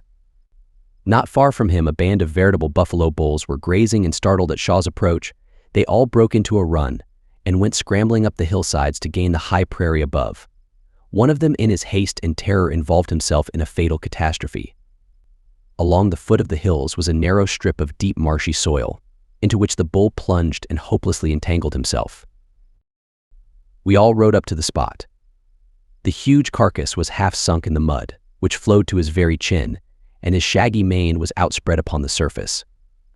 As we came near, the bull began to struggle with convulsive strength. He writhed to and fro, and in the energy of his fright and desperation would lift himself for a moment half out of the slough, while the reluctant mire returned a sucking sound as he strained to drag his limbs from its tenacious depths. We stimulated his exertions by getting behind him and twisting his tail. Nothing would do. There was clearly no hope for him. After every effort his heaving sides were more deeply embedded, and the mire almost overflowed his nostrils. He lay still at length, and looking round at us with a furious eye, seemed to resign himself to his fate. Ellis slowly dismounted, and deliberately leveling his boasted Jaeger, shot the old bull through the heart. Then he lazily climbed back again to his seat, pluming himself no doubt on having actually killed a buffalo. That day the invincible Jaeger drew blood for the first and last time during the whole journey. The morning was a bright and gay one, and the air so clear that on the farthest horizon the outline of the pale blue prairie was sharply drawn against the sky. Shaw felt in the mood for hunting. He rode in advance of the party, and before long we saw a file of bulls galloping at full speed upon a vast green swell of the prairie at some distance in front. Shaw came scouring along behind them, arrayed in his red shirt, which looked very well in the distance. He gained fast on the fugitives, and as the foremost bull was disappearing behind the summit of the swell, we saw him in the act of assailing the hindmost. A smoke sprang from the muzzle of his gun and floated away before the wind like a little white cloud. The bull turned upon him, and just then the rising ground concealed them both from view. We were moving forward until about noon, when we stopped by the side of the Arkansas. At that moment Shaw appeared riding slowly down the side of a distant hill. His horse was tired and jaded, and when he threw his saddle upon the ground, I observed that the tails of 2 bulls were dangling behind it.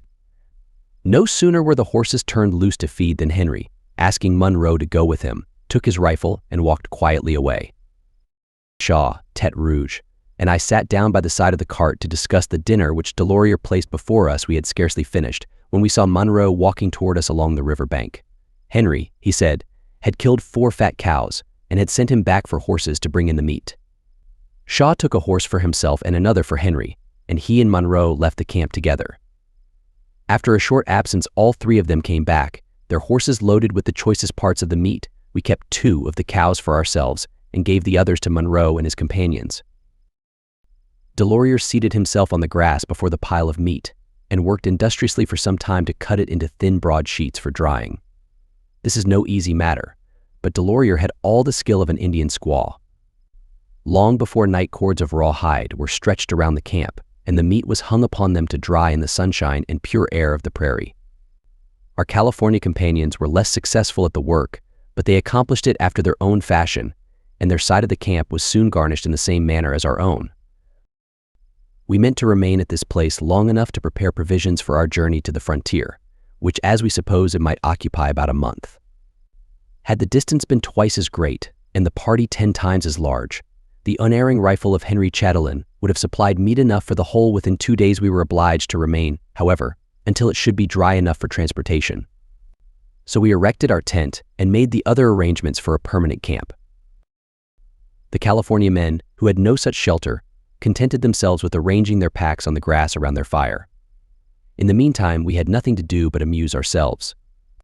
Our tent was within a rod of the river, if the broad sandbeds, with a scanty stream of water coursing here and there along their surface, deserved to be dignified with the name of river. The vast flat plains on either side were almost on a level with the sandbeds, and they were bounded in the distance by low, monotonous hills, parallel to the course of the Arkansas. All was one expanse of grass. There was no wood in view, except some trees and stunted bushes upon 2 islands which rose from amid the wet sands of the river. Yet far from being dull and tame, this boundless scene was often a wild and animated one, for twice a day, at sunrise and at noon, the buffalo came issuing from the hills, slowly advancing in their grave processions to drink at the river. All our amusements were too at their expense.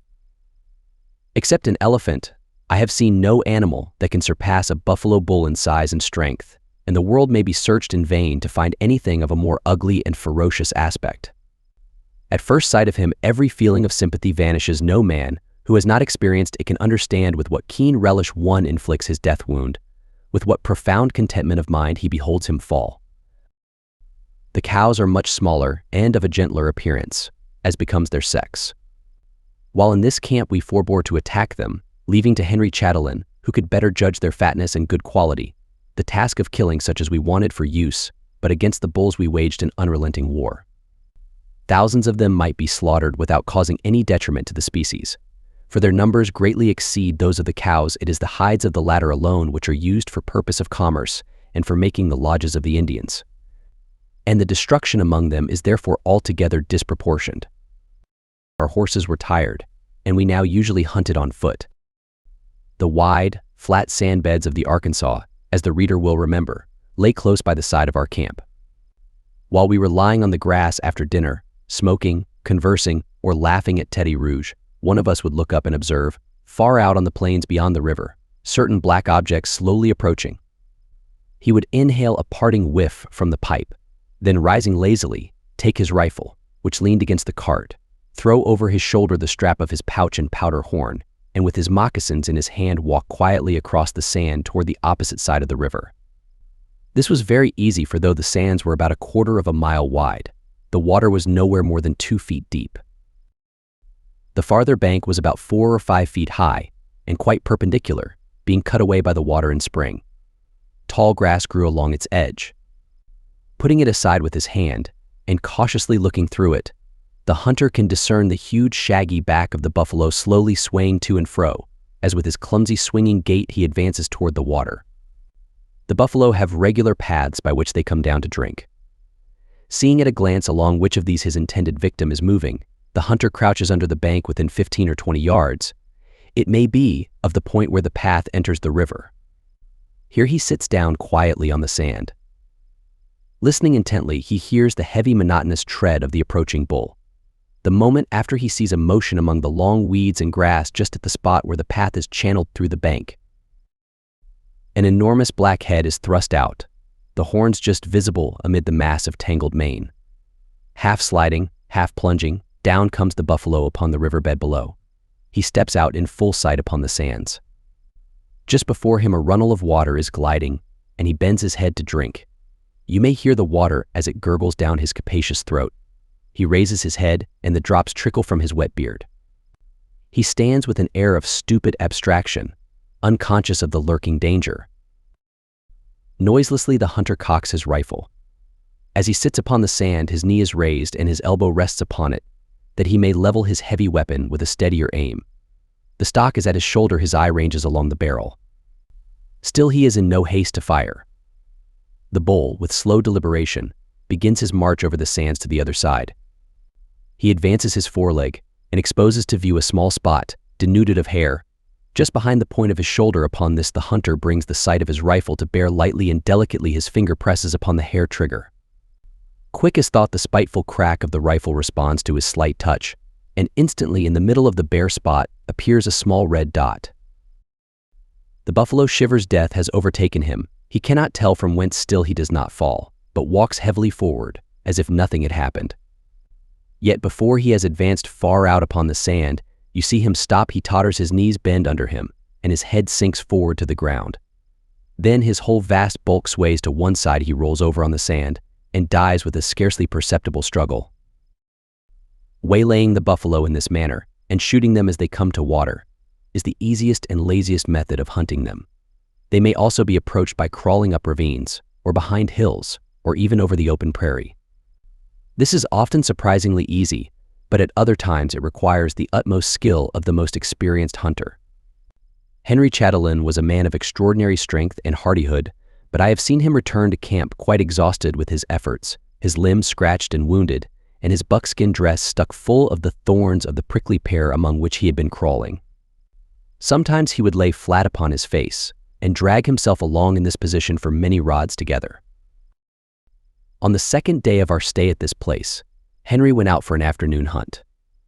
Shaw and I remained in camp until, observing some bulls approaching the water upon the other side of the river, we crossed over to attack them. They were so near, however, that before we could get under cover of the bank, our appearance as we walked over the sands alarmed them.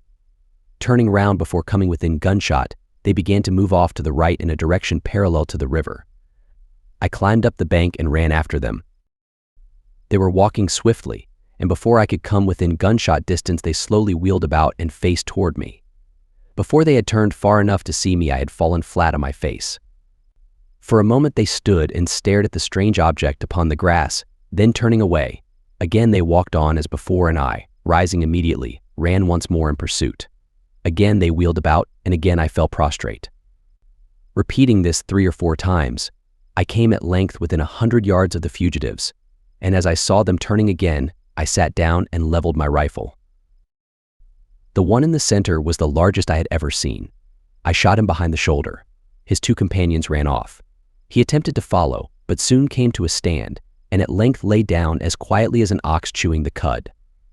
Cautiously approaching him, I saw by his dull and jelly-like eye that he was dead. When I began the chase, the prairie was almost tenantless, but a great multitude of buffalo had suddenly thronged upon it, and looking up, I saw within 50 rods a heavy, dark column stretching to the right and left as far as I could see. I walked toward them. My approach did not alarm them in the least. The column itself consisted entirely of cows and calves, but a great many old bulls were ranging about the prairie on its flank, and as I drew near they faced toward me with such a shaggy and ferocious look that I thought it best to proceed no farther. Indeed, I was already within close rifle shot of the column, and I sat down on the ground to watch their movements. Sometimes the whole would stand still, their heads all facing one way, then they would trot forward, as if by a common impulse, their hoofs and horns clattering together as they moved. I soon began to hear at a distance on the left the sharp reports of a rifle, again and again repeated, and not long after, dull and heavy sounds succeeded, which I recognized as the familiar voice of Shaw's double-barreled gun. When Henry's rifle was at work, there was always meat to be brought in. I went back across the river for a horse, and returning, reached the spot where the hunters were standing. The buffalo were visible on the distant prairie. The living had retreated from the ground, but 10 or 12 carcasses were scattered in various directions. Henry, knife in hand, was stooping over a dead cow, cutting away the best and fattest of the meat. When Shaw left me, he had walked down for some distance under the river bank to find another bull. At length he saw the plains covered with the host of buffalo, and soon after heard the crack of Henry's rifle. Ascending the bank, he crawled through the grass, which for a rod or two from the river was very high in rank. He had not crawled far before, to his astonishment, he saw Henry standing erect upon the prairie, almost surrounded by the buffalo. Henry was in his appropriate element. Nelson, on the deck of the Victory, hardly felt a prouder sense of mastery than he.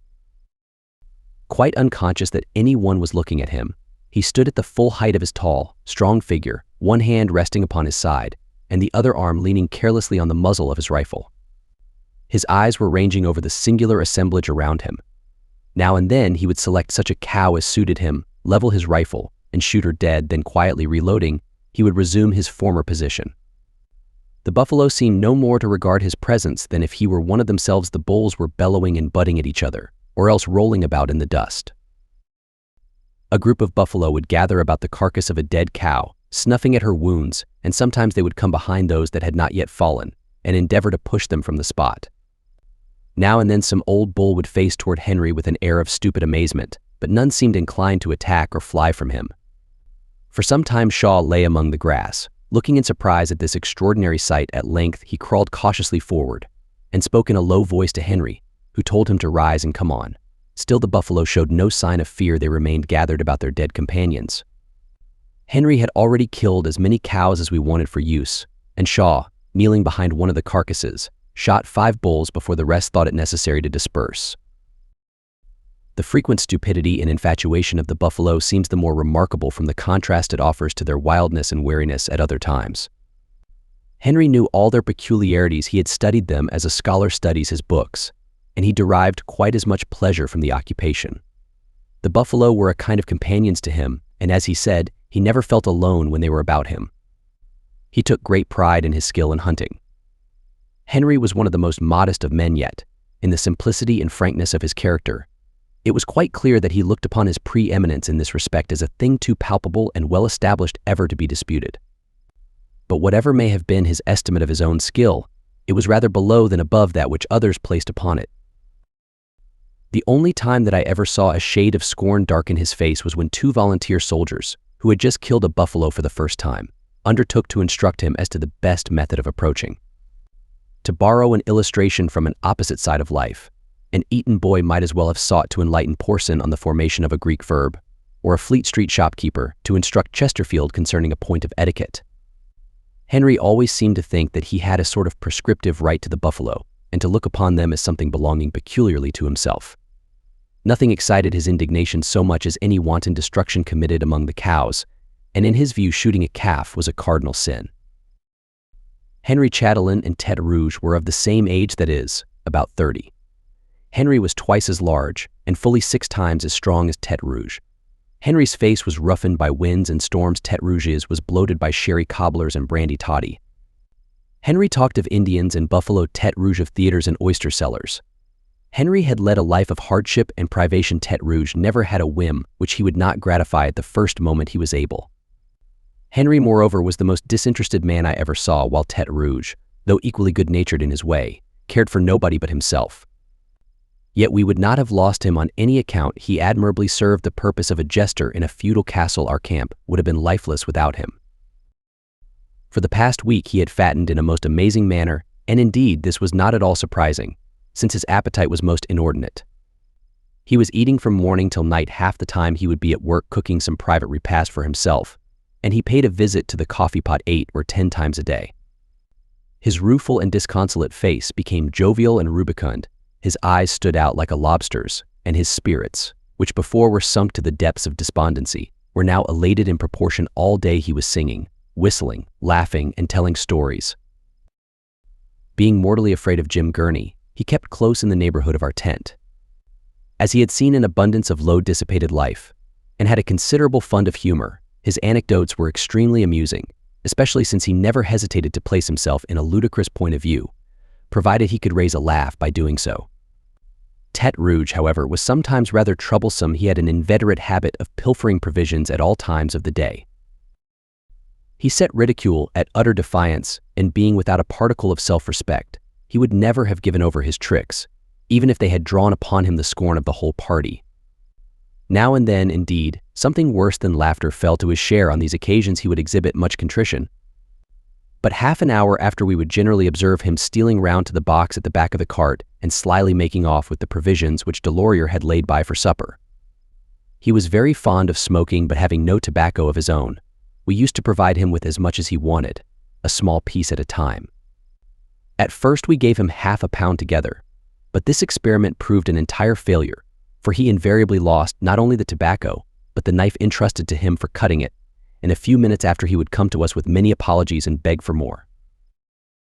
We had been 2 days at this camp, and some of the meat was nearly fit for transportation, when a storm came suddenly upon us. About sunset the whole sky grew as black as ink, and the long grass at the river's edge bent and rose mournfully with the first gusts of the approaching hurricane. Munro and his 2 companions brought their guns and placed them under cover of our tent.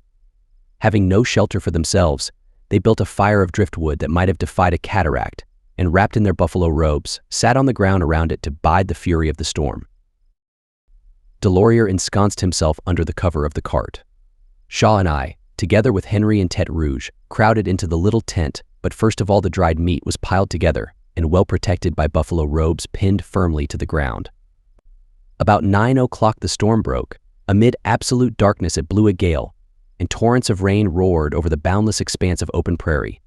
Our tent was filled with mist and spray beating through the canvas and saturating everything within. We could only distinguish each other at short intervals by the dazzling flash of lightning, which displayed the whole waste around us with its momentary glare. We had our fears for the tent, but for an hour or two it stood fast, until at length the cap gave way before a furious blast. The pole tore through the top, and in an instant we were half suffocated by the cold and dripping folds of the canvas, which fell down upon us. Seizing upon our guns, we placed them erect, in order to lift the saturated cloth above our heads. In this disagreeable situation, involved among wet blankets and buffalo robes, we spent several hours of the night, during which the storm would not abate for a moment, but pelted down above our heads with merciless fury. Before long the ground beneath us became soaked with moisture, and the water gathered there in a pool 2 or 3 inches deep, so that for a considerable part of the night we were partially immersed in a cold bath. In spite of all this, Tête Rouge's flow of spirits did not desert him for an instant. He laughed, whistled, and sung in defiance of the storm, and that night he paid off the long arrears of ridicule which he owed us. While we lay in silence, enduring the infliction with what philosophy we could muster, Tête Rouge, who was intoxicated with animal spirits, was cracking jokes at our expense by the hour together, at about 3 o'clock in the morning, preferring the tyranny of the open night. To such a wretched shelter, we crawled out from beneath the fallen canvas. The wind had abated, but the rain fell steadily. The fire of the California men still blazed amid the darkness, and we joined them as they sat around it. We made ready some hot coffee by way of refreshment, but when some of the party sought to replenish their cups, it was found that Tête Rouge, having disposed of his own share, had privately abstracted the coffee pot and drank up the rest of the contents out of the spout. In the morning, to our great joy, an unclouded sun rose upon the prairie. We presented rather a laughable appearance, for the cold and clammy buckskin, saturated with water, clung fast to our limbs. The light wind and warm sunshine soon dried them again, and then we were all encased in armor of intolerable rigidity. Roaming all day over the prairie and shooting 2 or 3 bulls were scarcely enough to restore the stiffened leather to its usual pliancy. Besides Henry Chatelain, Shaw and I were the only hunters in the party. Munro this morning made an attempt to run a buffalo, but his horse could not come up to the game. Shaw went out with him, and being better mounted soon found himself in the midst of the herd. Seeing nothing but cows and calves around him, he checked his horse. An old bull came galloping on the open prairie at some distance behind, and turning, Shaw rode across his path, leveling his gun as he passed, and shooting him through the shoulder into the heart. The heavy bullets of Shaw's double-barreled gun made wild work wherever they struck. A great flock of buzzards were usually soaring about a few trees that stood on the island just below our camp. Throughout the whole of yesterday we had noticed an eagle among them. Today he was still there in Tête Rouge, declaring that he would kill the bird of America, borrowed Delorier's gun, and set out on his unpatriotic mission. As might have been expected, the eagle suffered no great harm at his hands. He soon returned, saying that he could not find him, but had shot a buzzard instead. Being required to produce the bird in proof of his assertion, he said he believed he was not quite dead, but he must be hurt from the swiftness with which he flew off. "If you want," said Tête Rouge, "I'll go and get one of his feathers. I knocked off plenty of them when I shot him." Just opposite our camp was another island covered with bushes, and behind it was a deep pool of water, while 2 or 3 considerable streams coursed over the sand not far off. I was bathing at this place in the afternoon when a white wolf, larger than the largest Newfoundland dog, ran out from behind the point of the island and galloped leisurely over the sand not half a stone's throw distant. I could plainly see his red eyes and the bristles about his snout. He was an ugly scoundrel, with a bushy tail, large head, and a most repulsive countenance. Having neither rifle to shoot nor stone to pelt him with, I was looking eagerly after some missile for his benefit, when the report of a gun came from the camp, and the ball threw up the sand just beyond him. At this he gave a slight jump, and stretched away so swiftly that he soon dwindled into a mere speck on the distant sand beds. The number of carcasses that by this time were lying about the prairie all around us summoned the wolves from every quarter of the spot, where Shaw and Henry had hunted together, soon became their favorite resort, for here about a dozen dead buffalo were fermenting under the hot sun. I used often to go over the river and watch them at their meal. By lying under the bank it was easy to get a full view of them. 3 different kinds were present. There were the white wolves and the gray wolves, both extremely large, and besides these the small prairie wolves, not much bigger than spaniels. They would howl and fight in a crowd around a single carcass, yet they were so watchful, and their senses so acute, that I never was able to crawl within a fair shooting distance whenever I attempted it. They would all scatter at once and glide silently away through the tall grass. The air above this spot was always full of buzzards or black vultures. Whenever the wolves left a carcass they would descend upon it, and cover it so densely that a rifle bullet shot at random among the gormandizing crowd would generally strike down 2 or 3 of them. These birds would now be sailing by scores just about our camp, their broad black wings seeming half transparent as they expanded them against the bright sky. The wolves and the buzzards thickened about us with every hour, and 2 or 3 eagles also came into the feast. I killed a bull within rifle shot of the camp that night. The wolves made a fearful howling close at hand, and in the morning the carcass was completely hollowed out by these voracious feeders. After we had remained 4 days at this camp, we prepared to leave it. We had for our own part about 500 pounds of dried meat, and the California men had prepared some 300 more. This consisted of the fattest and choicest parts of 8 or 9 cows, a very small quantity only being taken from each, and the rest abandoned to the wolves. The pack animals were laden, the horses were saddled, and the mules harnessed to the cart. Even Tête Rouge was ready at last, and slowly moving from the ground, we resumed our journey eastward. When we had advanced about a mile, Shaw missed a valuable hunting knife and turned back in search of it, thinking that he had left it at the camp. He approached the place cautiously, fearful that Indians might be lurking about, for a deserted camp is dangerous to return to. He saw no enemy, but the scene was a wild and dreary one. The prairie was overshadowed by dull, leaden clouds, for the day was dark and gloomy. The ashes of the fires were still smoking by the riverside. The grass around them was trampled down by men and horses, and strewn with all the litter of a camp. Our departure had been a gathering signal to the birds and beasts of prey. Shaw assured me that literally dozens of wolves were prowling about the smoldering fires, while multitudes were roaming over the prairie around. They all fled as he approached, some running over the sand beds and some over the grassy plains. The vultures in great clouds were soaring overhead, and the dead bull near the camp was completely blackened by the flock that had alighted upon it. They flapped their broad wings and stretched upward their crested heads and long skinny necks, fearing to remain, but yet reluctant to leave their disgusting feast. As he searched about the fires, he saw the wolves seated on the distant hills waiting for his departure. Having looked in vain for his knife, he mounted again and left the wolves and the vultures to banquet freely upon the carrion of the camp. Chapter 26. Down the Arkansas. In the summer of 1846, the wild and lonely banks of the upper Arkansas beheld for the first time the passage of an army. General Kearny, on his march to Santa Fe, adopted this route in preference to the old trail of the Cimarron. When we came down, the main body of the troops had already passed on Price's Missouri regiment, however, was still on the way, having left the frontier much later than the rest, and about this time we began to meet them moving along the trail, 1 or 2 companies at a time. No men ever embarked upon a military expedition with a greater love for the work before them than the Missourians, but if discipline and subordination be the criterion of merit, these soldiers were worthless indeed. Yet when their exploits have rung through all America, it would be absurd to deny that they were excellent irregular troops. Their victories were gained in the teeth of every established precedent of warfare. They were owing to a singular combination of military qualities in the men themselves. Without discipline or a spirit of subordination, they knew how to keep their ranks and act as one man. Doniphan's regiment marched through New Mexico more like a band of free companions than like the paid soldiers of a modern government.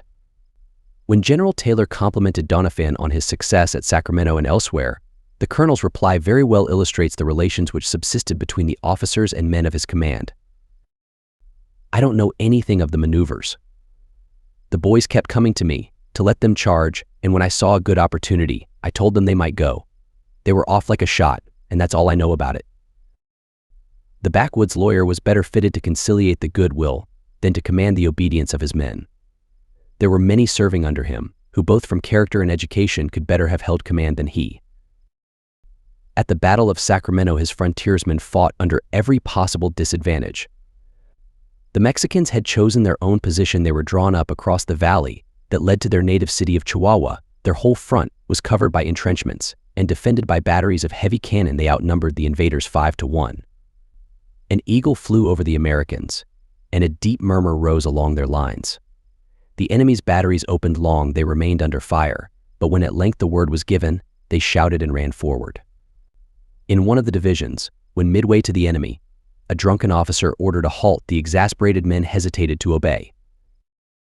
"Forward, boys," cried a private from the ranks, and the Americans, rushing like tigers upon the enemy, bounded over the breastwork.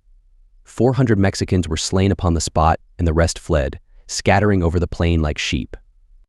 The standards, cannon, and baggage were taken, and among the rest a wagon laden with cords, which the Mexicans, in the fullness of their confidence, had made ready for tying the American prisoners. Doniphan's volunteers, who gained this victory, passed up with the main army, but Price's soldiers, whom we now met, were men from the same neighborhood, precisely similar in character, manner, and appearance. One forenoon, as we were descending upon a very wide meadow, where we meant to rest for an hour or two, we saw a dark body of horsemen approaching at a distance.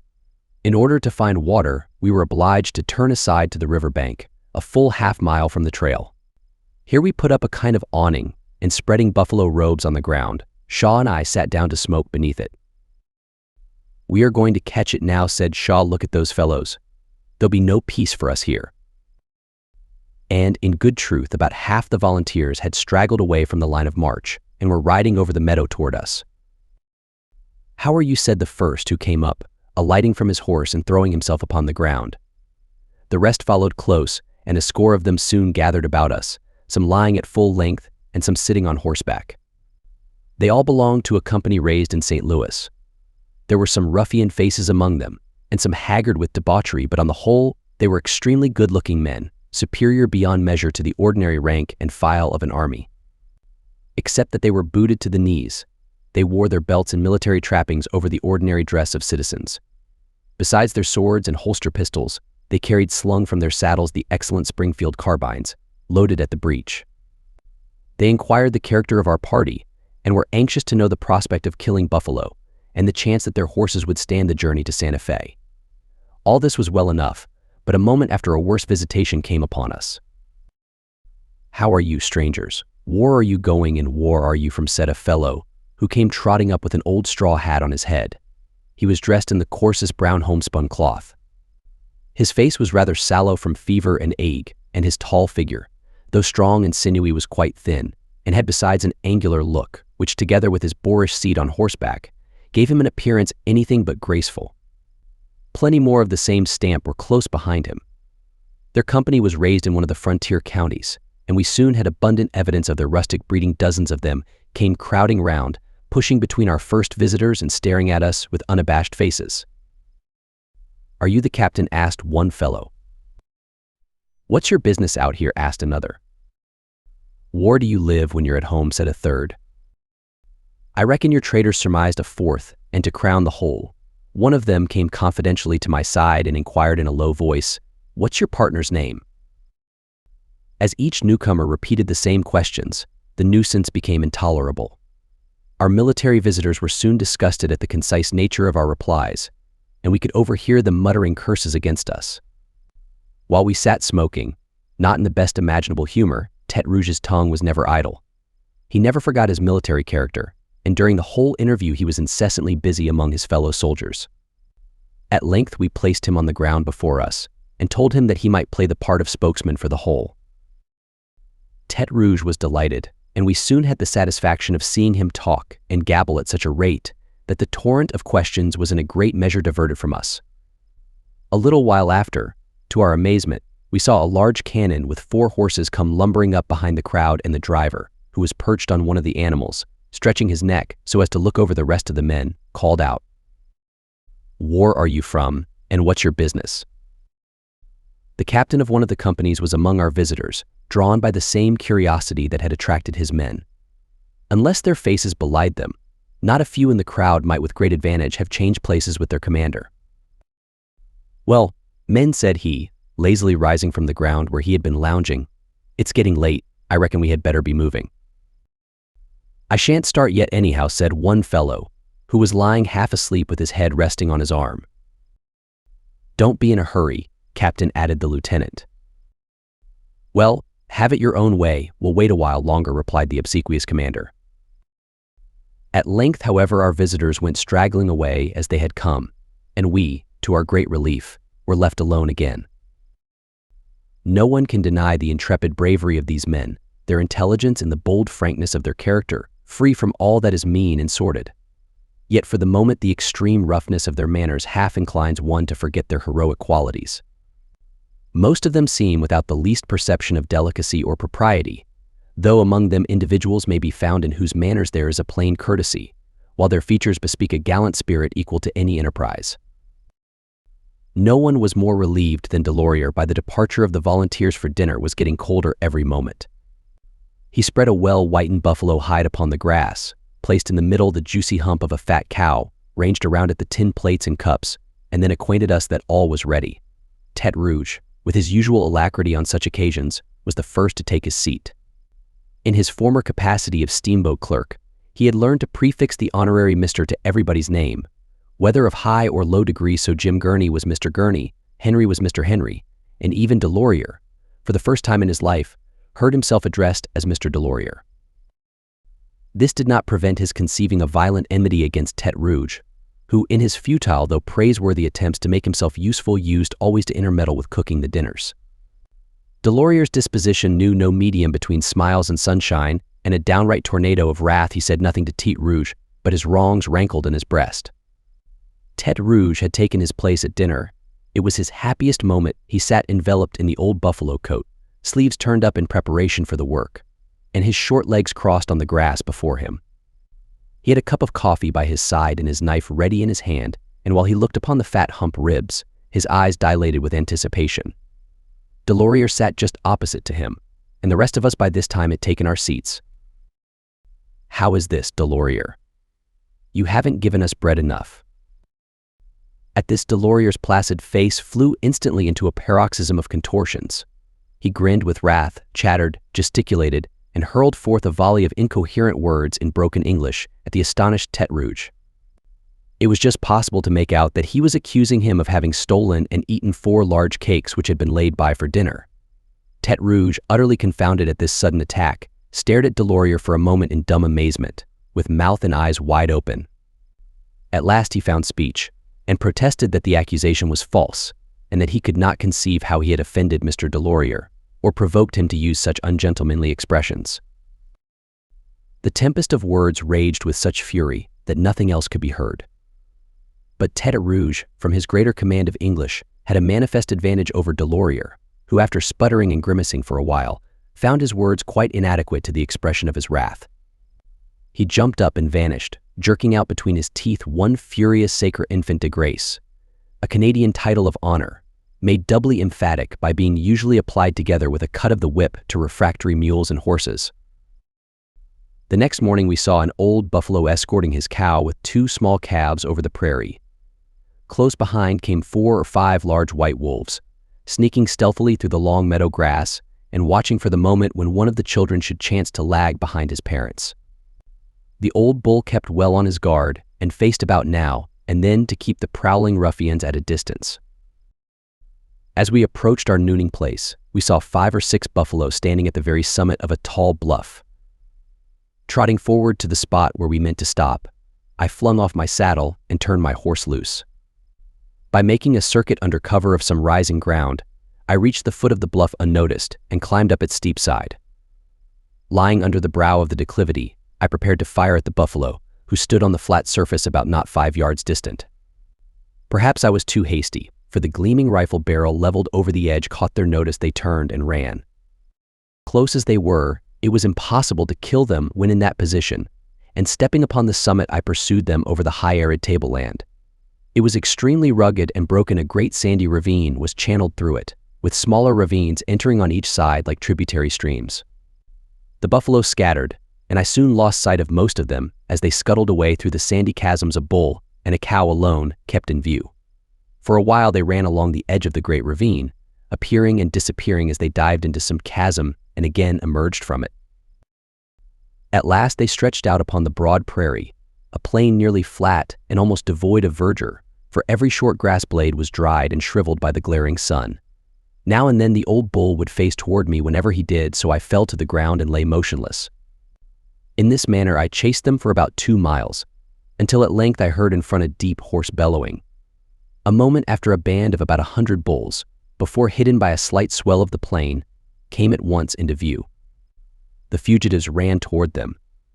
Instead of mingling with the band, as I expected, they passed directly through and continued their flight. At this I gave up the chase and, kneeling down, crawled to within gunshot of the bulls, and with panting breath and trickling brow, sat down on the ground to watch them. My presence did not disturb them in the least. They were not feeding, for, indeed, there was nothing to eat, but they seemed to have chosen the parched and scorching desert as the scene of their amusements. Some were rolling on the ground amid a cloud of dust. Others, with a hoarse rumbling bellow, were butting their large heads together, while many stood motionless, as if quite inanimate. Except their monstrous growth of tangled grizzly mane, they had no hair, for their old coat had fallen off in the spring, and their new one had not as yet appeared. Sometimes an old bull would step forward and gaze at me with a grim and stupid countenance. Then he would turn and butt his next neighbor. Then he would lie down and roll over in the dirt, kicking his hoofs in the air. When satisfied with this amusement, he would jerk his head and shoulders upward, and resting on his forelegs stare at me in this position, half blinded by his mane, and his face covered with dirt. Then up he would spring upon all fours, and shake his dusty sides, turning half round. He would stand with his beard touching the ground, in an attitude of profound abstraction, as if reflecting on his puerile conduct. "You are too ugly to live," thought I, and aiming at the ugliest, I shot 3 of them in succession. The rest were not at all discomposed at this. They kept on bellowing and butting and rolling on the ground as before. Henry Chatelain always cautioned us to keep perfectly quiet in the presence of a wounded buffalo, for any movement is apt to excite him to make an attack, so I sat still upon the ground, loading and firing with as little motion as possible. While I was thus employed, a spectator made his appearance. A little antelope came running up with remarkable gentleness to within 50 yards, and there it stood, its slender neck arched, its small horns thrown back, and its large dark eyes gazing on me with a look of eager curiosity.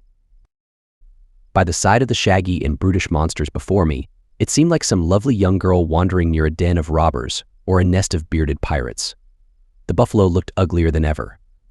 "Here goes for another of you," thought I, feeling in my pouch for a percussion cap. Not a percussion cap was there. My good rifle was useless as an old iron bar. One of the wounded bulls had not yet fallen, and I waited for some time, hoping every moment that his strength would fail him. He still stood firm, looking grimly at me, and disregarding Henry's advice, I rose and walked away. Many of the bulls turned and looked at me, but the wounded brute made no attack. I soon came upon a deep ravine which would give me shelter in case of emergency, so I turned round and threw a stone at the bulls.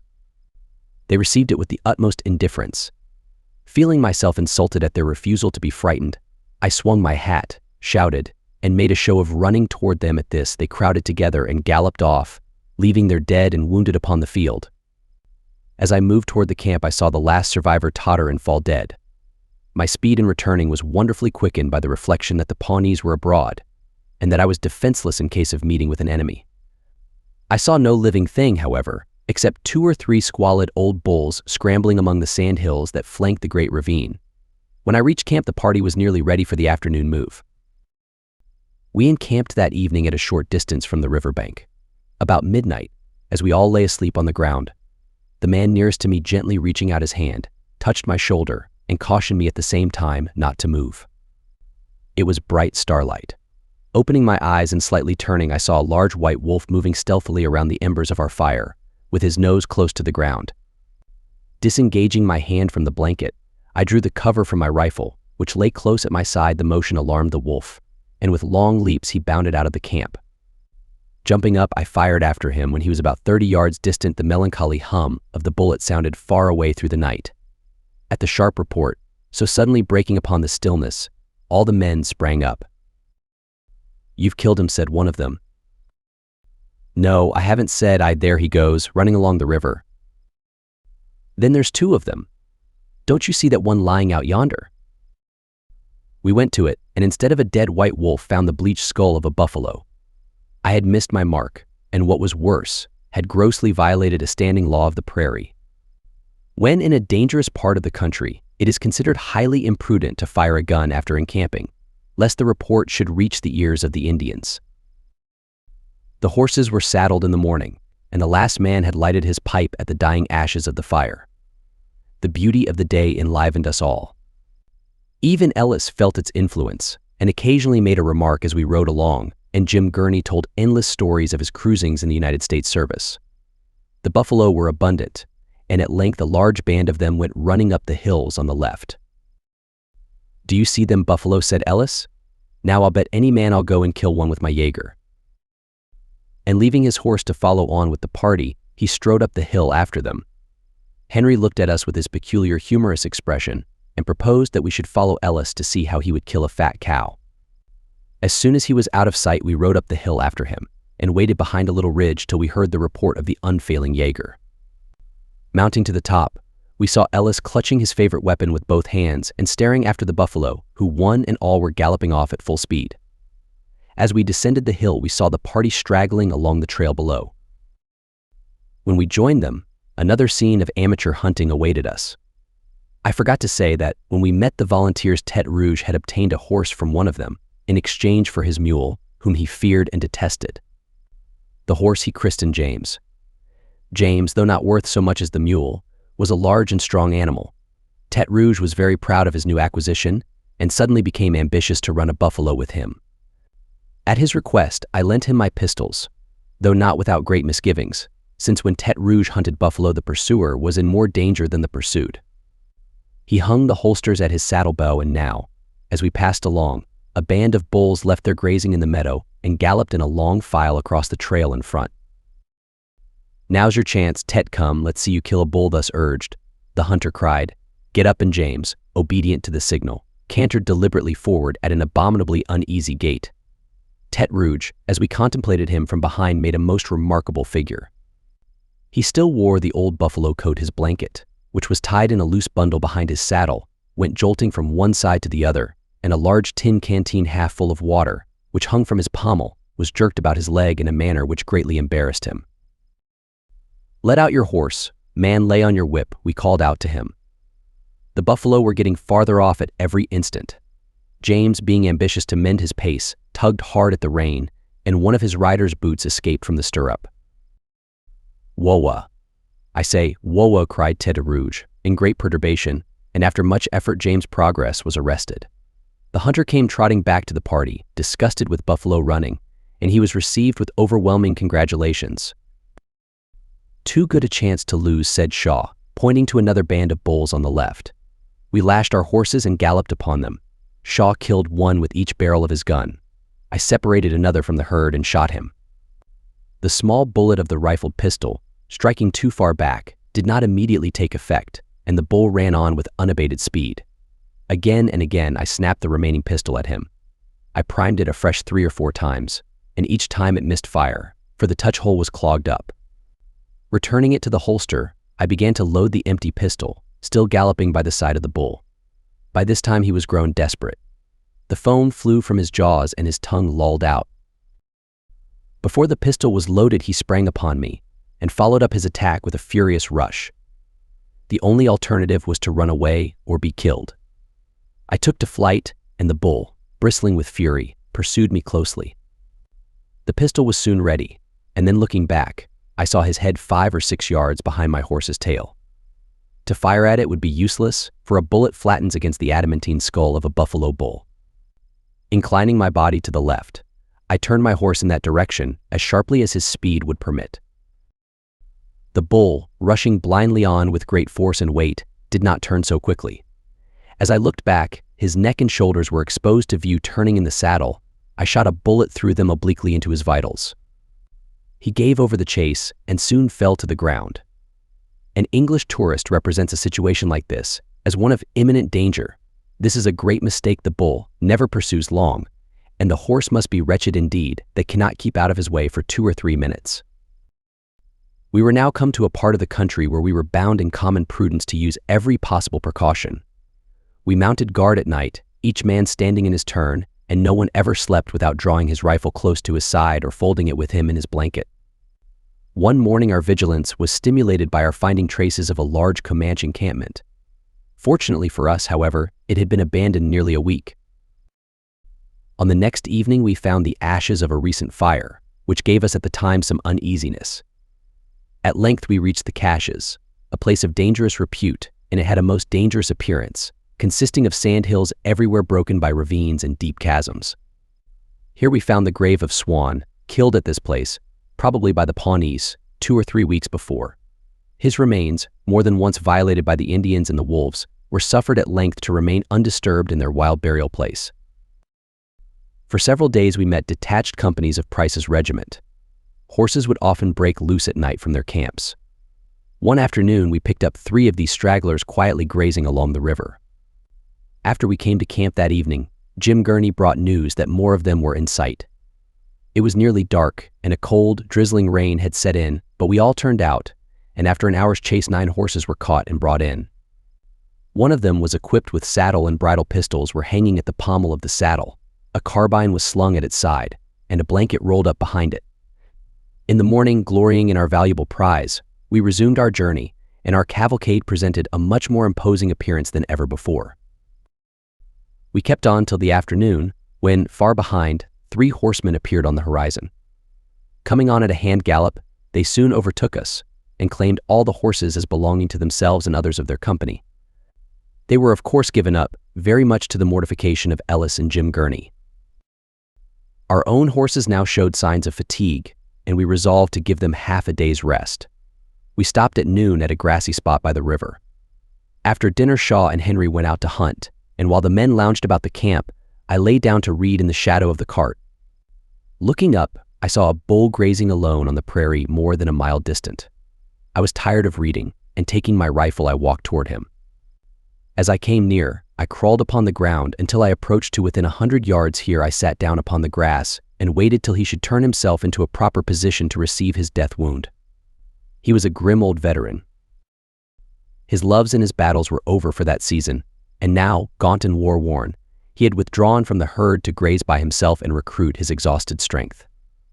He was miserably emaciated. His mane was all in tatters. His hide was bare and rough as an elephant's, and covered with dried patches of the mud in which he had been wallowing. He showed all his ribs whenever he moved.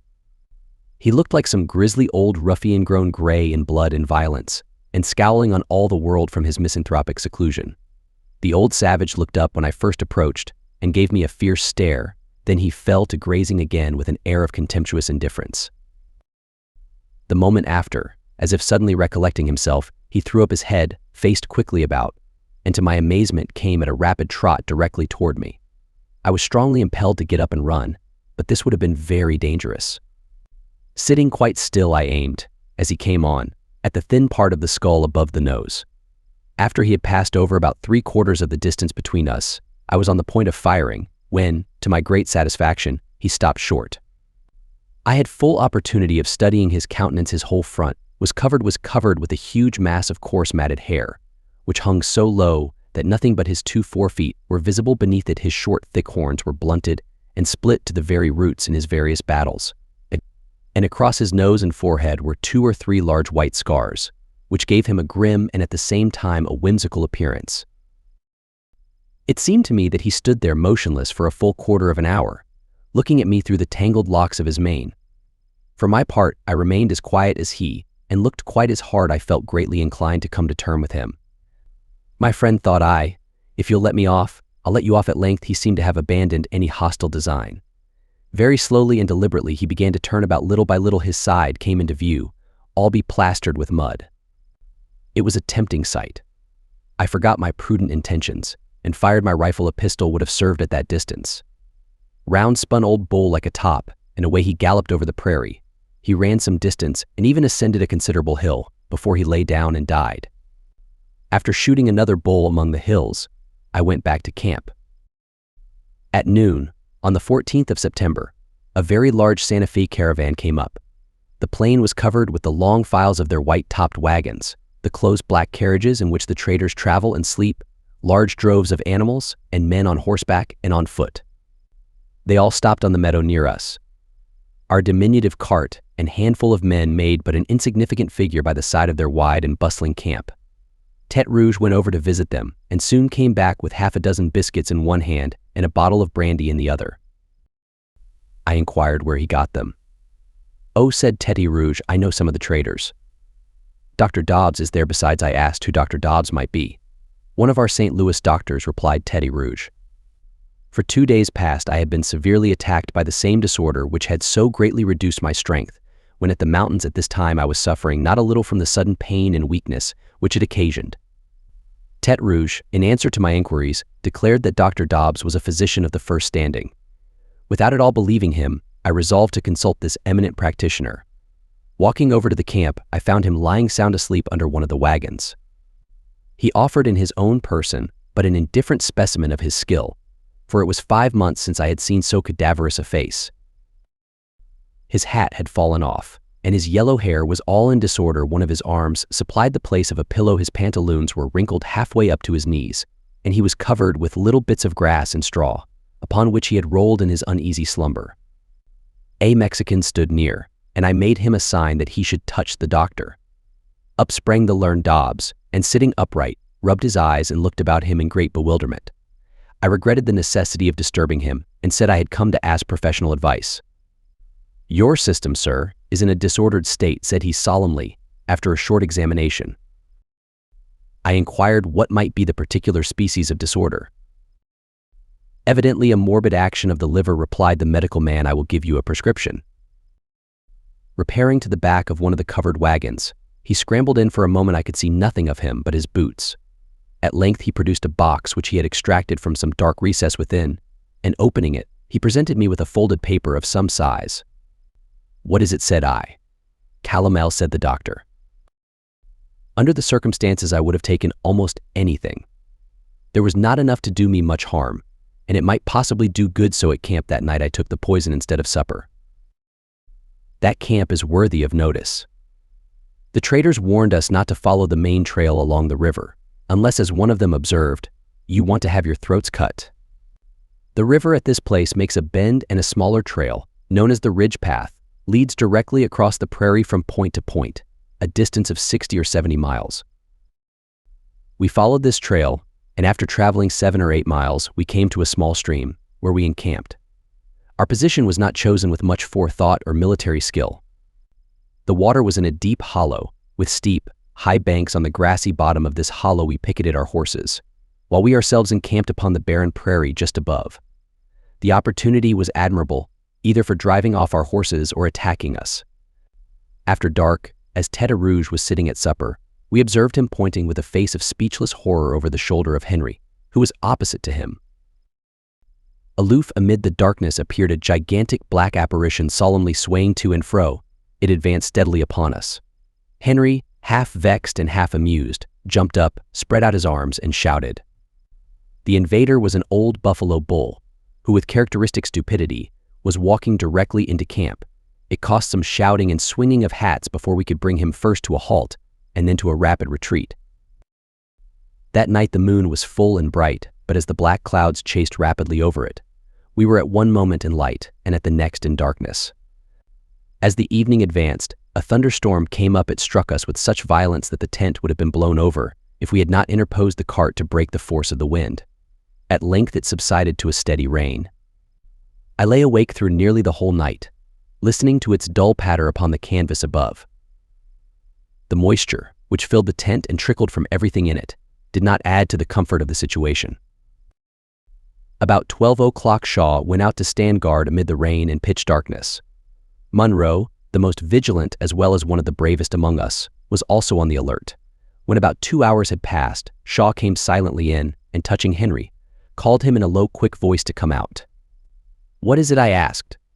"Indians, I believe," whispered Shaw, "but lie still, I'll call you if there's a fight." He and Henry went out together. I took the cover from my rifle, put a fresh percussion cap upon it, and then, being in much pain, lay down again. In about 5 minutes Shaw came in again. "All right," he said, as he lay down to sleep. Henry was now standing guard in his place. He told me in the morning the particulars of the alarm. Munro's watchful eye discovered some dark objects down in the hollow, among the horses, like men creeping on all fours. Lying flat on their faces, he and Shaw crawled to the edge of the bank and were soon convinced that what they saw were Indians. Shaw silently withdrew to call Henry, and they all lay watching in the same position. Henry's eye is of the best on the prairie. He detected after a while the true nature of the moving objects. They were nothing but wolves creeping among the horses.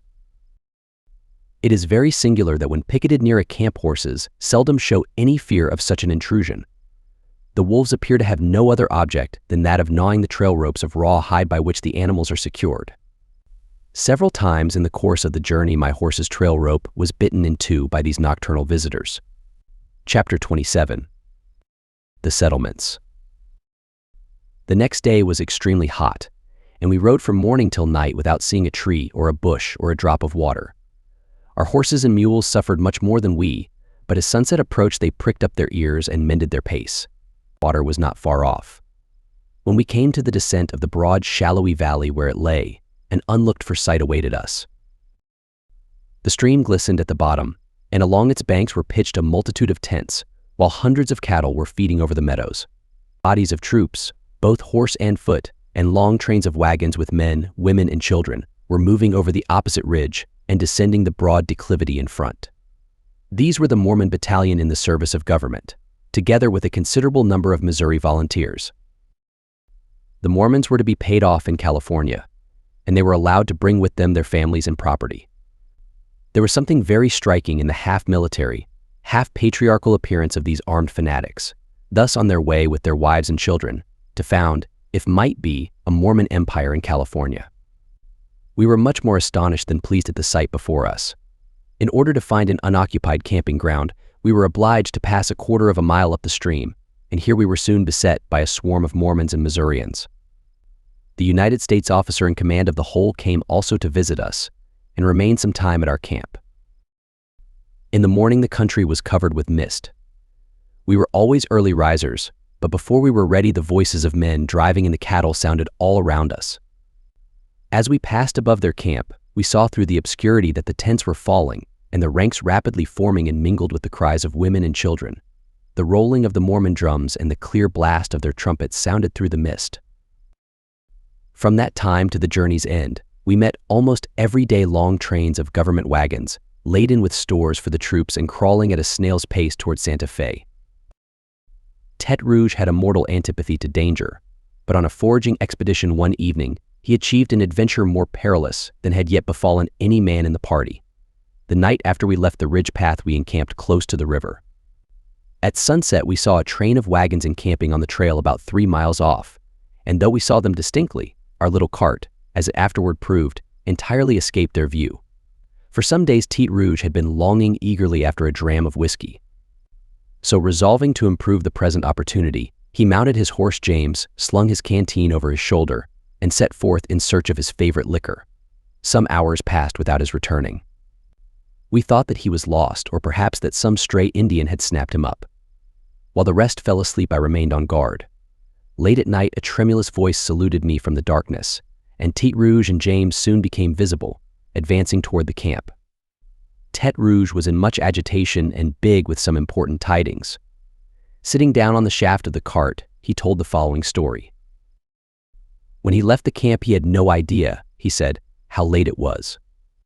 By the time he approached the wagoners, it was perfectly dark, and as he saw them all sitting around their fires within the circle of wagons, their guns laid by their sides, he thought he might as well give warning of his approach in order to prevent a disagreeable mistake. Raising his voice to the highest pitch, he screamed out in prolonged accents, "Camp, ahoy!" This eccentric salutation produced anything but the desired result. Hearing such hideous sounds proceeding from the outer darkness, the wagoners thought that the whole Pawnee nation were about to break in and take their scalps. Up they sprang, staring with terror. Each man snatched his gun, some stood behind the wagon, some threw themselves flat on the ground, and in an instant 20 cocked muskets were leveled full at the horrified Tete Rouge, who just then began to be visible through the darkness. "Thar they come," cried the master wagoner. "Fire, fire! Shoot that feller!" "No, no," screamed Tete Rouge, in an ecstasy of fright. "Don't fire, don't. I'm a friend, I'm an American citizen." "You're a friend, be you?" cried a gruff voice from the wagons. "Then what are you yelling out thar for, like a wild Injun? Come along up here, if you're a man." "Keep your guns pointed at him," added the master wagoner. "Maybe he's a decoy, like—" Tete Rouge, in utter bewilderment, made his approach, with the gaping muzzles of the muskets still before his eyes. He succeeded at last in explaining his character and situation, and the Missourians admitted him into camp. He got no whiskey, but as he represented himself as a great invalid, and suffering much from coarse fare, they made up a contribution for him of rice, biscuit, and sugar from their own rations. In the morning at breakfast, Tete Rouge once more related this story.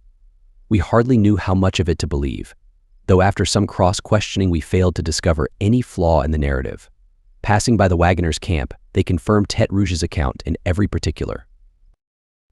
"I wouldn't have been in that feller's place," said one of them, "for the biggest heap of money in Missouri." To Tete Rouge's great wrath, they expressed a firm conviction that he was crazy. We left them after giving them the advice not to trouble themselves about war whoops in future, since they would be apt to feel an Indian's arrow before they heard his voice.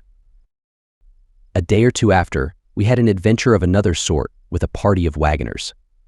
Henry and I rode forward to hunt. After that day, there was no probability that we should meet with buffalo, and we were anxious to kill one for the sake of fresh meat. They were so wild that we hunted all the morning in vain, but at noon, as we approached Cow Creek, we saw a large band feeding near its margin.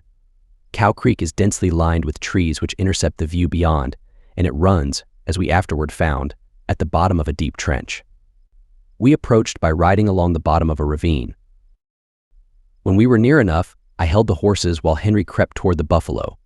I saw him take his seat within shooting distance, prepare his rifle, and look about to select his victim. The death of a fat cow was certain, when suddenly a great smoke arose from the bed of the creek with a rattling volley of musketry. A score of long-legged Missourians leapt out from among the trees and ran after the buffalo, who one and all took to their heels and vanished. These fellows had crawled up the bed of the creek to within 100 yards of the buffalo. Never was there a fairer chance for a shot. They were good marksmen, all cracked away at once, and yet not a buffalo fell. In fact, the animal is so tenacious of life that it requires no little knowledge of anatomy to kill it, and it is very seldom that a novice succeeds in his first attempt at approaching. The balked Missourians were excessively mortified, especially when Henry told them if they had kept quiet he would have killed meat enough in 10 minutes to feed their whole party. Our friends, who were at no great distance, hearing such a formidable fusillade, thought the Indians had fired the volley for our benefit. Shaw came galloping on to reconnoiter and learn if we were yet in the land of the living. At Cow Creek we found the very welcome novelty of ripe grapes and plums, which grew there in abundance. At the Little Arkansas, not much farther on, we saw the last buffalo, a miserable old bull, roaming over the prairie alone and melancholy. From this time forward the character of the country was changing every day. We had left behind us the great arid deserts, meagerly covered by the tufted buffalo grass, with its pale green hue and its short shriveled blades. The plains before us were carpeted with rich and verdant herbage sprinkled with flowers. In place of buffalo, we found plenty of prairie hens, and we bagged them by dozens without leaving the trail. In 3 or 4 days, we saw before us the broad woods and the emerald meadows of Council Grove, a scene of striking luxuriance and beauty. It seemed like a new sensation as we rode beneath the resounding arcs of these noble woods. The trees were ash, oak, elm, maple, and hickory, their mighty limbs deeply overshadowing the path, while enormous grapevines were entwined among them, purple with fruit. The shouts of our scattered party, and now and then a report of a rifle, rang amid the breathing stillness of the forest. We rode forth again with regret into the broad light of the open prairie. Little more than 100 miles now separated us from the frontier settlements. The whole intervening country was a succession of verdant prairies, rising in broad swells and relieved by trees clustering like an oasis around some spring, or following the course of a stream along some fertile hollow. These are the prairies of the poet and the novelist. We had left danger behind us. Nothing was to be feared from the Indians of this region, the Sacs and Foxes, the Kansas and the Osages. We had met with signal good fortune. Although for 5 months we had been traveling with an insufficient force through a country where we were at any moment liable to depredation, not a single animal had been stolen from us, and our only loss had been one old mule bitten to death by a rattlesnake. 3 weeks after we reached the frontier, the Pawnees and the Comanches began a regular series of hostilities on the Arkansas Trail, killing men and driving off horses. They attacked, without exception, every party, large or small, that passed during the next 6 months. Diamond Spring, Rock Creek, Elder Grove, and other camping places besides were passed all in quick succession. At Rock Creek, we found a train of government provision wagons under the charge of an emaciated old man in his 71st year. Some restless American devil had driven him into the wilderness at a time when he should have been seated at his fireside with his grandchildren on his knees. I am convinced that he never returned. He was complaining that night of a disease, the wasting effects of which upon a younger and stronger man, I myself had proved from severe experience. Long ere this, no doubt the wolves have howled their moonlight carnival over the old man's attenuated remains. Not long after, we came to a small trail leading to Fort Leavenworth, distant but 1 day's journey. Tete Rouge here took leave of us. He was anxious to go to the fort in order to receive payment for his valuable military services. So he and his horse James, after bidding an affectionate farewell, set out together, taking with them as much provision as they could conveniently carry, including a large quantity of brown sugar. On a cheerless, rainy evening, we came to our last encamping ground. Some pigs belonging to a Shawnee farmer were grunting and rooting at the edge of the grove. "I wonder how fresh pork tastes," murmured one of the party, and more than one voice murmured in response. The fiat went forth, that pig must die, and a rifle was leveled forthwith at the countenance of the plumpest porker. Just then a wagon train, with some 20 Missourians, came out from among the trees. The marksman suspended his aim, deeming it inexpedient under the circumstances to consummate the deed of blood. In the morning we made our toilet as well as circumstances would permit, and that is saying but very little. In spite of the dreary rain of yesterday, there never was a brighter and gayer autumnal morning than that on which we returned to the settlements. We were passing through the country of the half-civilized Shawanos. It was a beautiful alternation of fertile plains and groves, whose foliage was just tinged with the hues of autumn, while close beneath them rested the neat log houses of the Indian farmers. Every field and meadow bespoke the exuberant fertility of the soil. The maize stood rustling in the wind, matured and dry, its shining yellow ears thrust out between the gaping husks. Squashes and enormous yellow pumpkins lay basking in the sun in the midst of their brown and shriveled leaves. Robins and blackbirds flew about the fences, and everything in short betokened our near approach to home and civilization.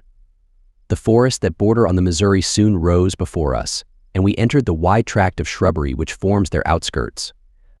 We had passed the same road on our outward journey in the spring, but its aspect was totally changed.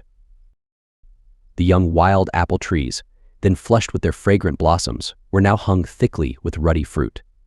Tall grass flourished by the roadside in place of the tender shoots just peeping from the warm and oozy soil.